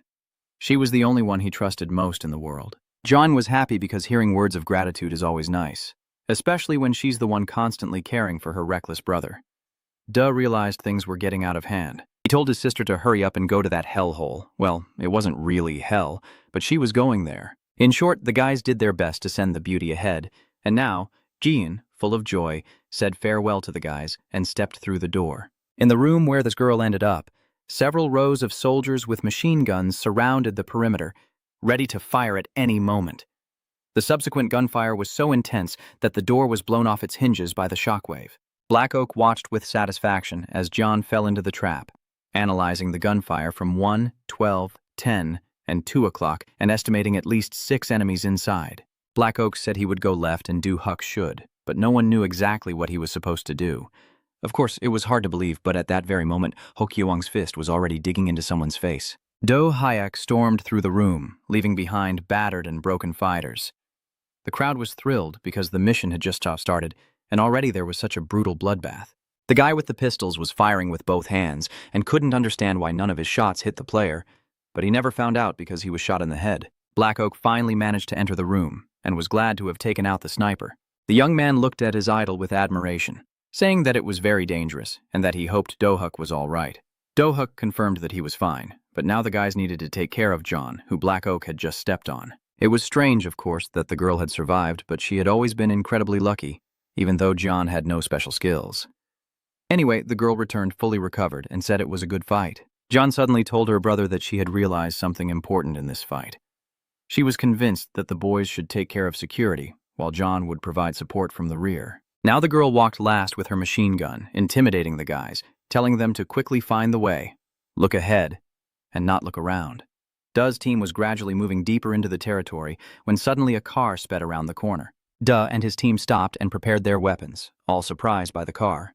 Duh grabbed his sister by her backpack strap and reminded her she had promised to support from the rear. Duke swung his arm and threw his sister into the car as if she were a hand grenade. She shattered the windshield and injured the driver. One of the bandits with a huge grenade launcher aimed to shoot at Duke, but the young man was quicker. He soared up and took out the archer with a kick. 2 other villains were also eliminated. Black Oak even felt some sympathy for his fallen enemies, who hadn't had a chance to fight back while Duke had taken them out in an instant. Suddenly, a shot rang out from the roof of the hangar where the players were. Through the hole in the roof, they could see an enemy high in the air holding onto his wings and shooting at the guys. The player, wielding a powerful grenade launcher, declared that Dohuk and his team had dared to destroy his friend's nameless team, and now they would pay with their lives as he fired a devastating shot. Black Oak quickly moved to the side to hide and avoid getting hit, realizing that the only way to take down the grenade-throwing vulture in the sky was to have the same ability to fly. But the young man believed his sniper skills could be useful, so Black Oak decided to give it a shot. Black Oak knew his abilities would now safeguard the whole team. The young man was determined to do this for his idol, but in the next moment, he soared high out of the hangar. Duh was holding him by his clothes. Duh's powerful leap was enough to jump onto the vulture and punch it in the face, but the vulture was faster. It managed to dodge the attack, and now the young man was falling, taking his friend with him. Black Oak still had time to tell him that if the players couldn't fly, they should shoot the vulture. The vulture relished the moment, knowing his opponent had nothing to hold on to and nowhere to hide in the sky. The boys were falling like stones, but suddenly Dohyuk looked his friend in the eyes and thanked him. Black Oak didn't have time to understand why his boss was grateful to him. Dohyuk shouted that his comrade would be his support. He pushed off from Black Oak in midair, soared upward again, flew up to the vulture and tried to strike. But the vulture remained the stronger one in the sky. It dodged once more and soared higher, widening the gap between them. The vulture no longer hesitated and fired his grenade launcher at his opponent. The grenade launcher fired slowly, but Duh dodged the shots and then activated his red flame fist. The player hit him with his red flame fist, and now Du-Hu was truly insane in the best way. Despite the grenade launcher fire, he closed the distance to the vulture and struck so hard that the weapon was knocked out of his opponent's hands, with the red flame charge accompanying the fall. The vulture had no chance to survive this. After falling from that height, the player died upon hitting the ground. Fans were thrilled, watching their favorite player Do-Huk suggested they stop idolizing him and start supporting him with donations. One of the viewers said he would keep supporting Do-Huk if he reached platinum rank today. Do-Huk immediately assured him he would do everything possible to earn donations. It was time to forget about John, who was a burden on her brother, and to take on the challenge now. The player immediately charged into the next battle, and the computer had to quickly find him a new arena. The Sahara Desert was cleared of enemies, marking the 5th consecutive victory. John squealed with delight, admiring her brother. Black Oak could barely stand on his feet, and even Do-Huk admitted that the mission had been quite difficult. But, as they say, it was worth the effort. Black Oak didn't want to think about anything anymore because even Jian, who only knew how to die, had reached platinum level. So, maybe it was time to call it a day. Jian thought otherwise. She thought they were very lucky today so they could aim for the diamond rank. In the last round, John shot Black Oak twice in the head and once in the chest. Indeed, she couldn't stay in the back. The audience reminded her of a couple of grenades that hit her brother. But John insisted that everyone can make mistakes, and only those who do nothing make no mistakes. Jian couldn't handle the pressure from the viewers, lost her temper, and left the game. Black Oak seized the opportunity, acknowledging he was no longer the first to run, and declared he would end the game there. Afterward, the player bid farewell to Do-Huk and vanished. Do-Huk reflected briefly on today's game and saw that the human shield tactic wasn't as successful as he had expected. Still, it seemed that in this world, the guy had to survive on his own. The young man realized he was living in a paradise for solo players and a hell for team play. The audience didn't understand why he suddenly flew into a rage, but Do-Huk didn't want to listen to anyone's lectures. He declared that from now on, he would only play alone. His fans supported his choice and were always happy to see their idol play solo. Meanwhile, a battle was also happening on the Olympus map as the swordsman slashed his opponent's chest. The player said that the nearest squad had been destroyed and asked Archer if there were any more enemies nearby. It turned out that there was an enemy nearby, in the form of the character Hoken. Most likely, this was a newbie who picked such a useless character. The player decided to finish off the weakling quickly and meet the rest of the team at the temple on the hill. The guy wanted to meet the newbie and show him his special moves. Hoken didn't even think it was necessary to hide because his opponent's powerful piercing blow didn't affect him at all. The swordsman saw that his opponent had dodged and charged again with even greater force. It quickly became apparent that he would need to land even more hits because this strange Hoken somehow managed to survive. The stranger was still dangerous, so he had to unleash a storm that would tear everything apart. If this storm hit the player, not even a bone would be left. Do-Huk decided that his windy day would be just right for fire and activated a fiery attack.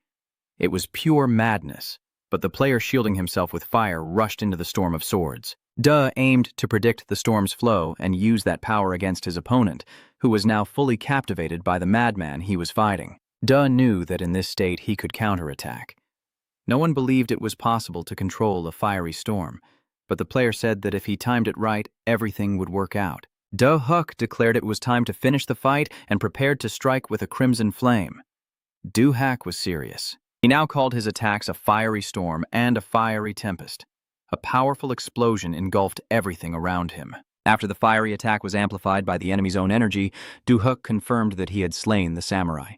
The young man looked at his hands with delight, realizing the power he now possessed, for nothing remained of his opponent but his sword. Took the sword left by the samurai and claimed it as his own weapon.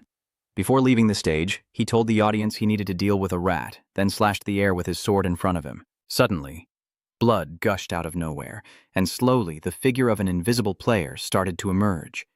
It was a ghost that usually struck from ambush, but now its throat had been slit. The followers didn't understand how their idol knew about this ghost. The young man said that he could feel it from the warmth of the body that someone was following him. Do-Huk had no intention of finding out who it was. Either way, the one chasing the player bled out and died instantly. Do-Huk didn't have time to react before a tank with a gun and a strong shield suddenly emerged from behind a pile of rocks, and the man told someone that the samurai and the ghost were dead. He aimed to eliminate the enemy and rejoin the main group. The stranger started shooting with an automatic weapon, but Do-Huk easily dodged the flying bullets and closed the distance to the enemy, then struck the shield with all his strength. The man couldn't comprehend how Hoken had mastered the true samurai attack. The spectators told him not to try to understand, but Just accept that he was about to die. Du raised his sword to deliver the final blow to his opponent when suddenly a rope wrapped around the sword and prevented him from striking. Blackwing appeared in the sky above the fighting. He told the tank to eliminate the guy and take his sword. But Blackwing didn't have time to react before the sword pierced his head, and now the tank watched in horror from behind his shield. Du-hook reached the man, snatched the shield from his hands, and threw it aside. Du-hook was about to finish off the stranger when he suddenly felt a light shining high in the sky above him. It was a great danger. Du-hook quickly moved away and dodged to the side, just as the demon hunter's bomb detonated where the player had been standing a moment earlier. Du tracked the path of the projectile and realized his opponent was on the roof of a temple on the closest hill. He was a top-tier professional gamer named Archer. He was surprised that Hoken was able to dodge. Archer had of course heard of Fallen, who was good at fighting games, but he didn't think the player was that strong. Of course, Du-hook was always a hot topic in the community. Archer watched as his opponent drew closer. The player had no intention of hiding and wanted to face him directly. As Duke got closer, Archer readied his bow and arrows, saying he wanted to test the famous player's skills himself. At first, he unleashed a flurry of arrows with rapid fire, but Du-hook easily dodged them all. The archer anticipated that a simple rapid fire wouldn't be enough to defeat his renowned opponent, so he prepared a more powerful move using the skills of a demon hunter. Du sensed that this attack was more powerful than the previous explosion, but the young man still managed to dodge it. Then the spectators started to scream desperately, warning that this was not just a shot, and that they needed to be careful from all directions. It turned out to be the demon hunter's slashing arrow, and now danger was coming from all directions at once. Duck leapt away from the multi-bomb, understanding that if the bomb didn't hit him, it was harmless and entirely pointless. Of course, it was too soon to say that this skill was useless. He still had to completely dodge all the explosive arrows. Additionally, it turned out that this skill had a homing ability that tracked the target until it hit. Du-hook felt the danger literally on his heels and activated his fiery charge. The archer believed the enemy couldn't dodge his attack with such feeble tricks, and thought only a flashing skill or overwhelming force could cancel the ultra multi-bomb attack. But Du-hook disagreed with Archer. The young man said there was another way. No one understood what Du-hook meant. He said he would interrupt the bomb. Duke unleashed a fiery explosion that boosted his speed and declared that the only way to stop the bomb was to eliminate Archer. Duke charged at his opponent. Archer was furious and still hoped to tear the young man apart. Archer ran away, realizing he had to save himself, as a fiery spear was sent after him. It was the last time he smiled and looked around, hoping his opponent would fail. But in the case of Du-hook, it was better not to hope, because he was always close behind. Du finally managed to escape, and the full force of the attack chasing him hit Archer. Of course, pleasing his fans was rewarding and motivating, but the young man knew he had to push himself harder this time. Du finally realized his body was very exhausted. In theory, he should have gone to rest now, but the young man pointed to his tired biceps and asked the audience and fans to send him some money to buy painkillers. The donation mode was activated. The viewers weren't stingy because the player was truly very skilled. After gathering another round of donations, Du-hook left the stage saying he would keep doing his best to please his fans. Archer sat at home and checked the player's data. It turned out he was knocked out of the game by Du-hook, a guy who started playing only about a month ago but had already won the EVO championship. Of course, this result was expected. Fighting games emphasize physical skill, but the true key to victory lies in prudence and quick reflexes. It wasn't easy to join the game. Archer watched the game recording and marveled at how the newcomer was able to block his arrow and then counter Archer's best skill. His impressive control made him realize that teaming up with Du-hook would not only secure them first place in the championship but also make them the leaders of the game. Additionally, Archer was eager to get revenge on the guy from the last tournament, and teaming up with Du-hook would help him do that too. Archer decided he needed to find Du-hook's email address. The next day, the young men tried to rent an apartment, but the price of 130 million scared them off. The landlord said that it was very cheap for a two-room apartment, but the young men decided to keep looking. Du had the prize money from the EVO championship, 150 million, but it wasn't enough to buy everything they needed. Tibert told him that she really didn't want him to stress out because of her. The girl asked him not to worry about the apartment. She would handle everything herself. Du couldn't help but worry because he knew that Rena only knew how to wield swords. Du would feel better if he did everything he could for her, at least in memory of their past life. Du-hook said that their bond through swords, even if only in the game, was very meaningful to him, and that since Rena was now playing seriously, they should get a two-room apartment with 2 gaming stations. Rena said she could play at a computer club, so there was no need to worry. She wanted to add that their first home could be a regular studio apartment with monthly payments. Besides, they could save enough for a 2-room apartment by the time they had children. Duhok nearly fainted at those words. At that moment, a stranger came up to them and asked for directions, specifically where Tower 353 was. Duhok couldn't believe his eyes. Standing before him was Kobna himself. Kobna also recognized the stranger he had asked for directions. The guy immediately rushed to hug him, saying that it was a wonderful meeting and that he was very happy to see Duke. Duke didn't understand why Kobna was in Korea, what he was doing there, or why he was looking for his house. Kobna regained his composure a little and said that he was lost. The man didn't have time to say anything else because a sharp knife was pressed to his throat, and the girl told the stranger to listen to her fiancé. Tabarina was very serious. She said, "Get away from my fiancé immediately. He's uncomfortable." Kobna stammered, "Fiancé, so you're the bride, Do-hook." Kobna immediately hugged the young man, saying that they were best friends. It's just that sometimes they fight like any friends do. Duh. Hyuk drank desperately, not understanding what they were talking about right under his nose. In the end, the entire group moved to the closest noodle shop to talk everything over a meal. Kobna mentioned that seafood soup was his favorite dish and truly nourishing for the soul. Time went by, and Kobna had already finished his 5th bowl, fighting on like he was in the middle of a battlefield. Hu finally arrived in Sochi and realized that Kobna had come to Korea to compete with him, but while searching for a place to stay, he had a falling out with his secretary. Kobna confirmed that this was more or less the case, adding that he had also been promoted. Kobna told him all this and suggested that Do-hook play with him sometime. Do-hook confirmed that he agreed. Kobna turned his attention to the bride. The young man wanted to know her name, but Do-hook really hoped the conversation would end now, or he would have to fight Kobna. Kobna found something else they had in common. His new friend was also looking for an apartment for his bride. Rina replied that they hadn't found a place yet, but a studio apartment would suit her, although her fiancé insisted on a better apartment. Kobna said that if the guy cared so much about his fiancé, it meant he had strong feelings for her.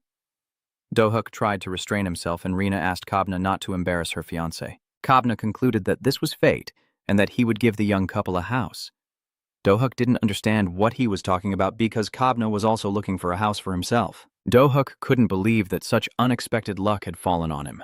But Kobna quickly added that he had one condition for this deal, which immediately cooled Do-hook's excitement and made him curious about what that condition was. Kobna immediately said that he had been watching Do-hook closely and had noticed he had been playing Monsters and Friends recently. His condition was to play Monsters and Friends with him. Kobna had heard a lot about the wrath of the fire dragon, and was now curious if Do-hook knew anything about it. In the world of the 3 kingdoms, in the game Monsters and Friends, there is a knightly country called the Kingdom of Brim. Recently, their guardian dragon named Red Clone, also known as the Wrath of the Fire Dragon, went mad. King Richard ordered Red Colin to be destroyed, and as the commander of the kingdom's knights, Kobna was tasked with killing the guardian dragon. And so, one of the 3 great missions in Monsters and Friends, the Dragon Taming Mission, began.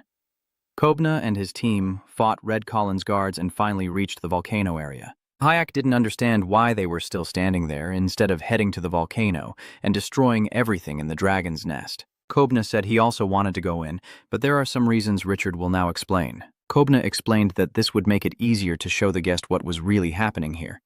Richard stepped outside the barrier. Kobna apologized, but the warrior said he would do anything for his captain. After a few steps, the flame status took hold and the intense heat caused instant dehydration. Kobna grabbed Richard by the hair and dragged him back to remove the effect.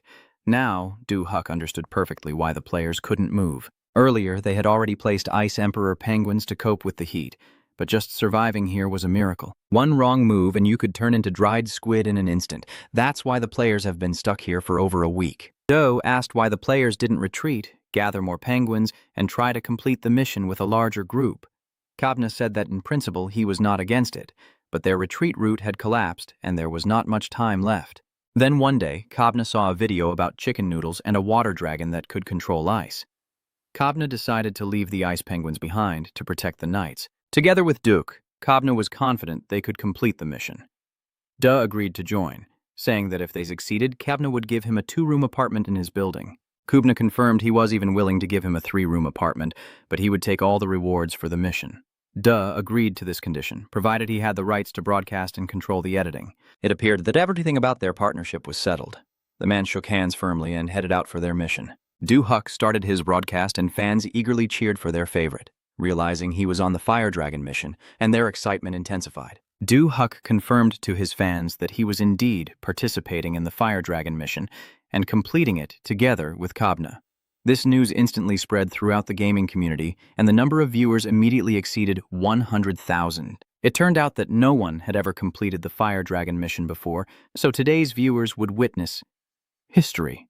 Huck was terrified, but not because he was doing this for the first time. He hoped viewers wouldn't watch the birth of a legend for free because they were testing their conscience. In short, it was time for donations again, and the viewers didn't hold back, immediately showering their favorite with large sums of money. Do was pleased and immediately responded to the dragon's call. The player turned to the water dragon and asked it to help him withstand the fire. The water dragon agreed to join the mission and told everyone to prepare for the start. The water dragon moved into action. It unleashed its freezing power and exhaled its icy breath. The players shivered as cold ran down their spines. The dragon's frost effect was supposed to last 5 hours, but for some reason, the guys started laughing. They didn't understand what this strange amplifier was or how it worked, but they had to focus on completing the mission. Du-Huk asked if his companion had a skill that could be useful in today's game. Kobna replied that now that they had an amplifier and the heat was not so terrible, he could summon a companion who would strengthen their defense. Soon, a steel beast appeared before the players, an iron rhinoceros. The rhino was supposed to provide the players with a steel shield. This was a special effect of the iron rhino, and shields appeared above the players' heads. Du-Huk announced that thanks to the frost, they would be able to attack the dragon without the penguins, and now they could proceed with their plan. They released the rhinoceros in front of them and the water dragon nearby, and the players rushed forward through the lava. The spectators doubted this would shield them from the flames, but the water dragon soared forward, cooling everything in its path. Everyone watched in awe as the water dragon used absolute zero temperature to instantly cool and solidify the lava. Next, the steel beast, the rhino, charged forward, breaking through and clearing the path for its allies. In this way, the players crossed the lava river and reached the foot of the volcano. Now, the most terrifying part began as the mighty guardian dragon, the immortal lava golem, appeared to face the players. Du-Huk decided to test an idea immediately and suggested that the water dragon join the fight. The water dragon, sipping his favorite drink, started to ramble again, but still managed to freeze everything around him. The ice blocks he had already created turned into solid boulders. Du looked gratefully at his watery assistant, who was doing an excellent job, even though he was not a real dragon. But then new changes happened. It turned out that the lava golem, after cooling and hardening, started transforming into an iron stone golem. They had very strong shields and steel attacks. Now they needed to find a way to destroy these monsters. Kobna and one of the golems tried to fend off the steel fist attack with his sword, while the other rhinoceros rushed to help, having gone in search of the golem's core. At that moment, the golem's core started to regenerate and change into something new. To avoid an even worse situation, the core had to be destroyed right away. Kabna easily cut one of the cores in half with his sword. Du-Huk saw that his companion could handle these golems, and took on the last dragon, intending to deal with it himself. But at the last moment, a golem appeared on the road, and Du-Huk, as if in passing, destroyed its core with a blow from the Iron Mountain. The spectators didn't even have time to understand how he did it. Duke explained that hot glass cracks when cold water is poured on it. He used the same principle of thermal expansion and rapid cooling. He caused cracks and then struck with a powerful blow using the Iron Mountain reinforced further. And now both allies stood at the entrance to the Fire Dragon's den. Nothing could stop them now. Du-Huk asked the water dragon to freeze the lava ahead. However, at that moment, the volcano erupted, and new streams of lava burst out, and the boys watched in horror as a huge dragon emerged from the volcano along with the lava. It was the same fiery red column of the dragon they were about to fight today. Kabna shouted to his companion to dodge because the dragon had started breathing fire. As expected, the massive fire dragon opened its mouth and started breathing fire, unleashing a power that did not diminish for a long time. The spectators watched in horror as the water dragon lifted both players into the air. And where there had been rocks just a moment ago, now there was a huge hole. It was very difficult for the water dragon to hold both players, but it managed. The players realized they would survive this ordeal as the fire dragon swooped in to confront its unwelcome visitors. It was aggressive and had no intention of letting them go alive. The water dragon waved its paws, trying to fly away, but the players were too heavy, and it couldn't pick up speed. The fire dragon was already near, opening its mouth wide to swallow everyone. A scream of horror echoed across the entire country as the dragon snapped its jaws shut and the players were thrown apart. Duh managed to catch the water dragon in his arms just in time. The little one was exhausted. It was unclear how he had survived, but there was no time to relax. The fiery dragon returned and lowered its predatory muzzle, ready to swallow the players. The situation was dire. The water dragon had used all its strength and was now exhausted. The situation worsened as in a few minutes the ground around them would turn back into lava, and for a few minutes the fire dragon was distracted by the steel rhino's attack. This didn't hurt the dragon, but it at least drew its attention away.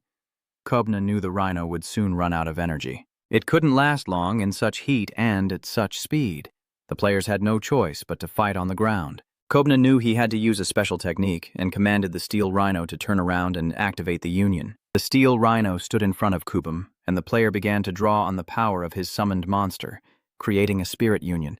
And now a huge, powerful armored spirit with an iron sword and a huge steel shield appeared in place of Kubna. Unfortunately, this bond was only temporary, but 6 minutes should be enough. Anyway, they had to try. The dragon started pouring flames on the players again, but the armored spirit held up well against the fire and slowly moved closer to the dragon. Duck couldn't form the same spirit union with the water dragon because it was completely drained and unconscious. Its strength was gone. Kobna said he couldn't fight the dragon and protect his comrade at the same time. He chose to leave the shield for Dohyuk to hide behind and devised a plan himself.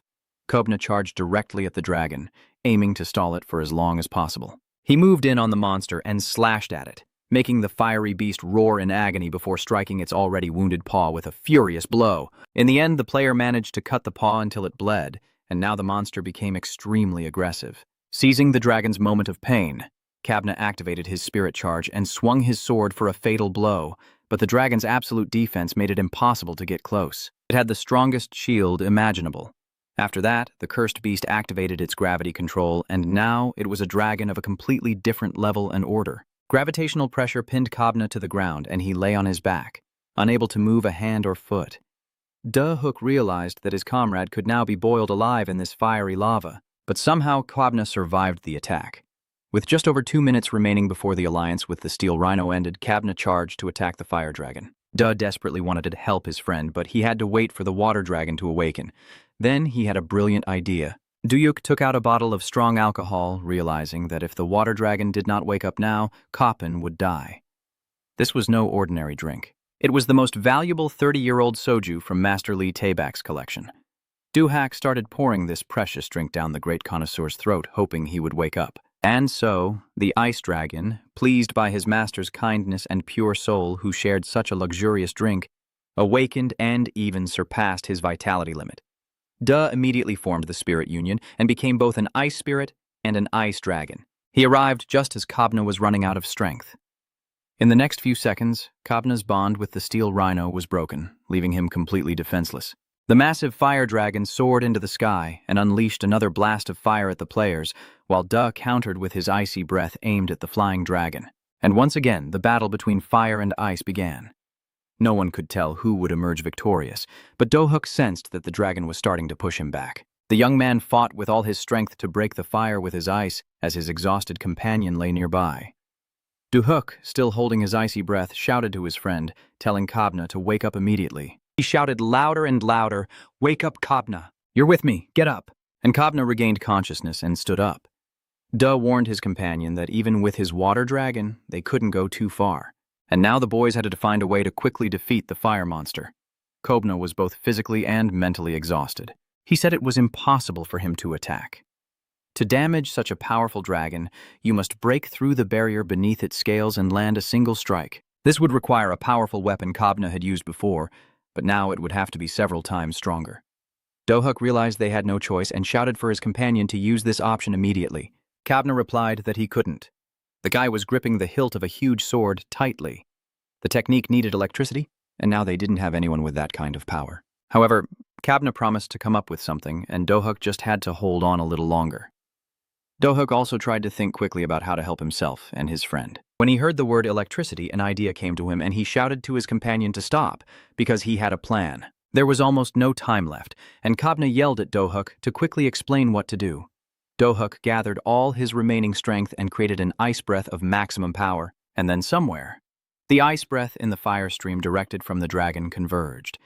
Everything around them was enveloped in the steam from the evaporating water. Do-hyuk noticed that the air was now filled with ash from the volcanic eruption, and together with the steam, it created a phenomenon called volcanic lightning. If even more steam is generated by such an attack, it might be possible to speed up the lightning to discharge with the desired power. Kobna had to raise his sword and stay alert. Soon, Kobna found himself right in the middle of the lightning strike, but no one was afraid anymore.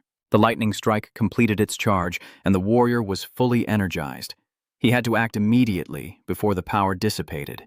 Kobna decided that his body would become a projectile and prepared to launch an attack on the fire dragon.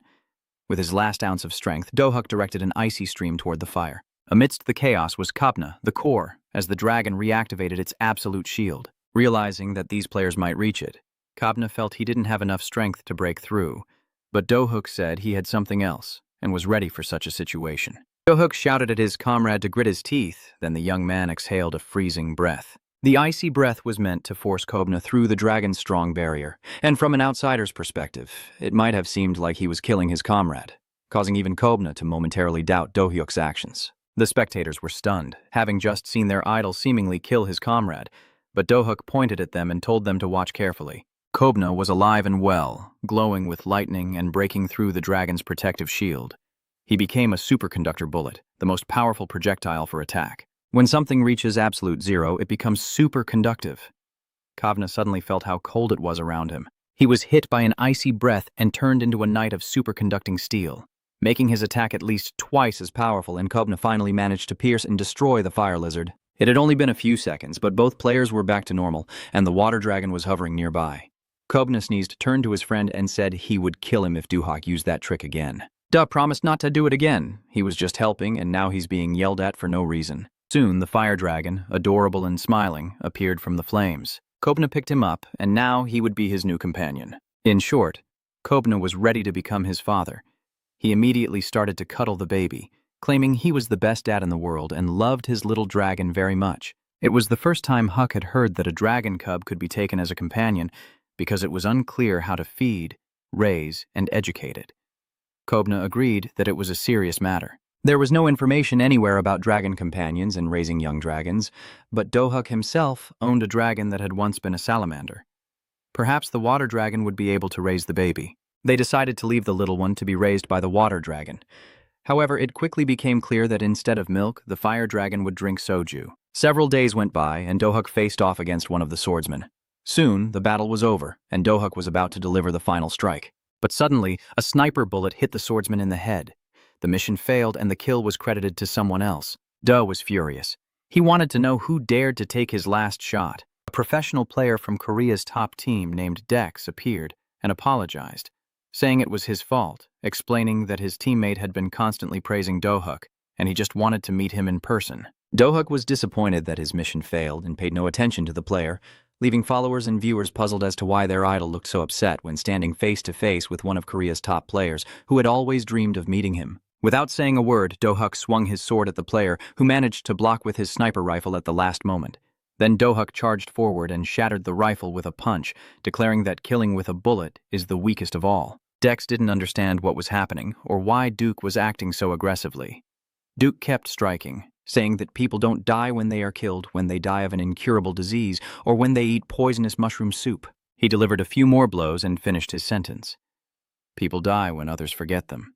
When you carry out a mission to kill, people also die when you take their final breath. Everything was on fire. Do-hyuk's fury erupted. Dex was lying unconscious at his feet. Do-hyuk said that even family couldn't be forgiven for something like this.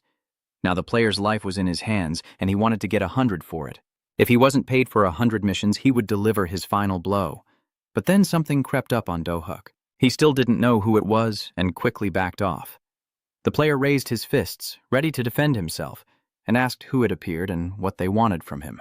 A huge, powerful paw emerged from the fog, and a voice said it was glad to see Do-hyuk. It was the famous player Taku, Dex's best friend and teammate. The audience, of course, knew this play. But Do-hyuk looked at him with interest, not recognizing him at first. Takaru said that he had been watching the young man's streams for a long time and was one of his first fans. His teammate Dex was lying on the ground.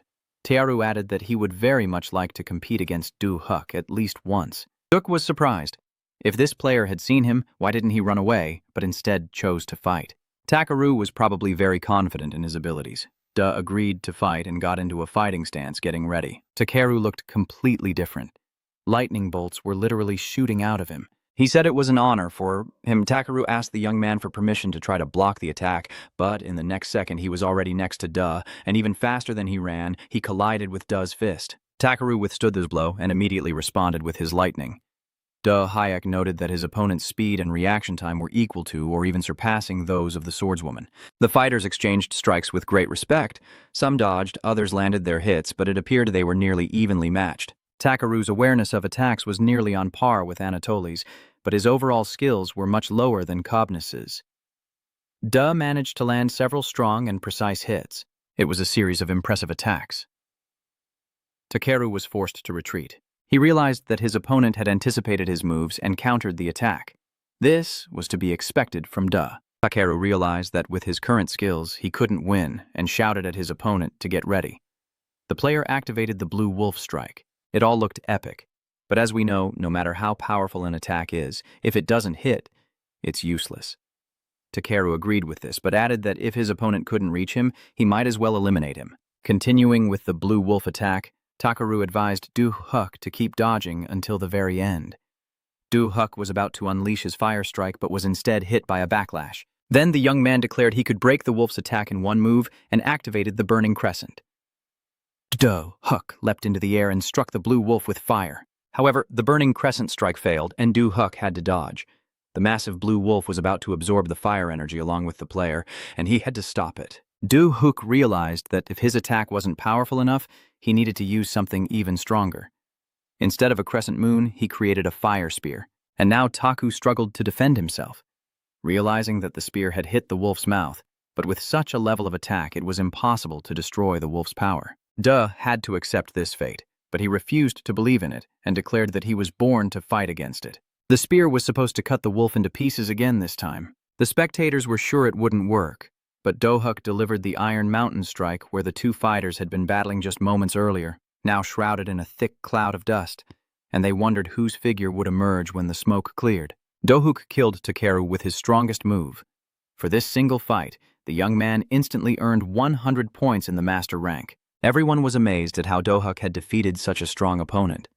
As Takeru was an extremely powerful player, his followers knew that their idol was strong, but they didn't believe he was that strong. Even Du Huk himself started to act modestly, thinking there was no need to make a fuss when he heard a noise coming from behind the building and immediately tensed up. He told the viewers he would keep going with the mission, but it would be better if they sent some donations. Otherwise, he would end the stream right now. The viewers couldn't leave their favorite without support. When a decent amount was donated, Du Huk declared that this was his main booster and rushed to continue the mission. The next day, the Z1 team held an emergency meeting, with some members convinced that inviting Du Huk was essential, as his expertise could help them secure the World Championship. With such a player on board, the team would finally have a chance to defeat Kang Creel's team. The weakest player, Dex, was willing to give up his spot so the team could try to win the world title and achieve the highest honors. The plan was straightforward. While Do Hayek takes out the team's leader, Ambid, Takaru will face Kang Creole, boosting their chances of victory. Of course, it was sad to realize that the team couldn't win with this lineup, but Tiru still hoped they would succeed despite it. That's why Takaru brought Dex onto the team. Maybe he had made a mistake in inviting him. Dex was deeply touched and on the verge of tears, knowing how vital he was to the team. Takaru was confident that this lineup was enough. The situation is tough now with the latest results, but if the players can't trust themselves, they must trust their captain. Dex was motivated and vowed to do everything he could and give his all. Takaru got what he wanted. He had his own idea of what an idol should be. An idol can't be a teammate. He has to be an opponent that the player fights, defeats, and surpasses. Duh wanted to ask the manager how many views his fight with Tearu had gotten and how the videos with the monsters and friends were doing. Big Ears said each video gets between 500,000 and 800,000 views and makes it into the trending list. He mentioned that if Overgroundy had a championship like Evo, the team would probably lose in betting. Recently, Du Hayek has received many invitations to join different teams. It's time to review all these offers and talk them over with the young man. Duh unexpectedly went live earlier than expected, which delighted his viewers. The young man greeted his followers, pleased that the viewer count was already high, despite it being only 1 p.m., and a viewer named Archer donated a large sum, asking if Do Hyak had seen his letter. Do-hyuk recognized that he was talking to the same Archer from the game and thanked him for the donation, mentioning he would discuss the details with Archer today. Do-hyuk didn't expect the player to show up in person on the stream. He had recently received many invitations to compete in the International Championship. Archer sent another large donation and said that no one believed in Do-hyuk as much as he did. Although Archer didn't want to boast, he was the best at tracking and completing tasks. Of course, the donation boosted his mood, but the lengthy messages and strange conditions Archer proposed in the letter needed careful thought. Do reached out to Archer and asked him to reveal his nickname first and join the game immediately. Archer deposited a large sum again and said they would meet soon. Do immediately entered the game space, waiting for Archer to play together. Soon, the player approached him and said he was happy to meet him in person. Archer introduced himself and expressed his joy at meeting Do Hyak. Do Hyak looked closely at the guy and realized that he had not been mistaken last time. In front of him was Kim Min-hyuk, whom he knew from his past life. This guy wasn't one of the 9 heroes, but he was part of the last Defense of Humanity squad. Kim Min-hyuk was a self-proclaimed king, and they had worked together in their past life. Now, the player had shaved his strange beard, and his face looked unfamiliar at first. In his past life, he was an archer. It was strange that he was still an archer in this life too. The archer thanked Do-hyuk for bringing him into the team and was confident that Do-hyuk wouldn't regret his choice. Do started to explain himself, saying he had been misunderstood. He hadn't yet selected an archer because he didn't know much about Archer. Archer, and wanted to get to know him better. The viewers of the stream actively supported Archer's candidacy, considering him a worthy archer and an excellent long-range shooter. At that moment, Archer started to beg to join the team, saying he was willing to do anything for Do-hyuk. The viewers were surprised by his desperation. They couldn't understand why Archer was reacting so intensely, probably because of his former teammate. Before the last World Championship, one of Archer's teammates betrayed the team and joined foreign rivals.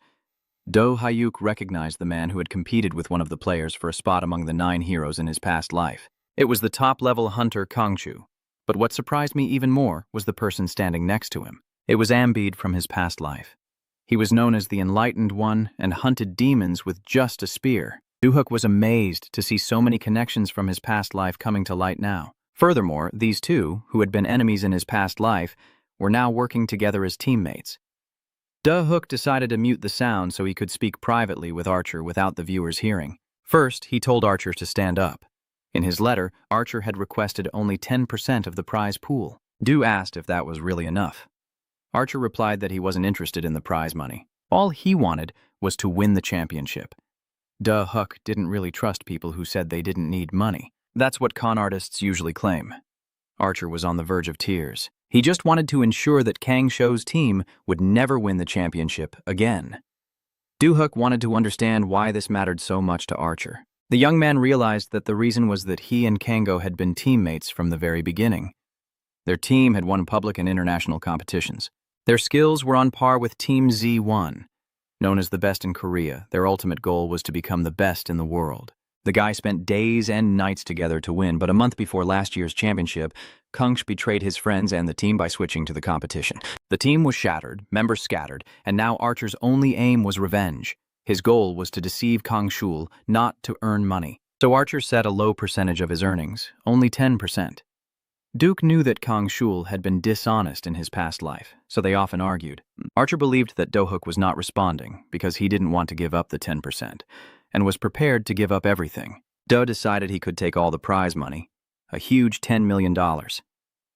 Archer was prepared to become a willing assistant and a sought-after figure. How could anyone refuse someone like that? Now Do-hyuk looked at Archer with completely different eyes. It looked like the decision was already final. He understood he couldn't turn down a man with such unwavering resolve. A desperate attitude was crucial. Do-hyuk turned the sound back on and prepared to announce the decision to all the stream viewers. The young man embraced Archer and said they had just talked about the championship, and now he was willing to consider teaming up. The viewers supported the decision, and Do-hyuk warned that he would first assess Archer's skills and wanted to meet with him. Archer couldn't believe what he was hearing. He was about to face his idol. Do-hyuk said that their last meeting had been too brief, and now he would use a frying pan. Archer could choose any weapon. Additionally, Archer is a marksman, so he can choose any location or even change it to an open field for a training match. The players moved to an open field to conduct training. Archer considered which weapon would best showcase his abilities, and prepared a full set of demon hunter gear to demonstrate his true skills. Du Hook stood with a single frying pan in his hands, ready to face this monster.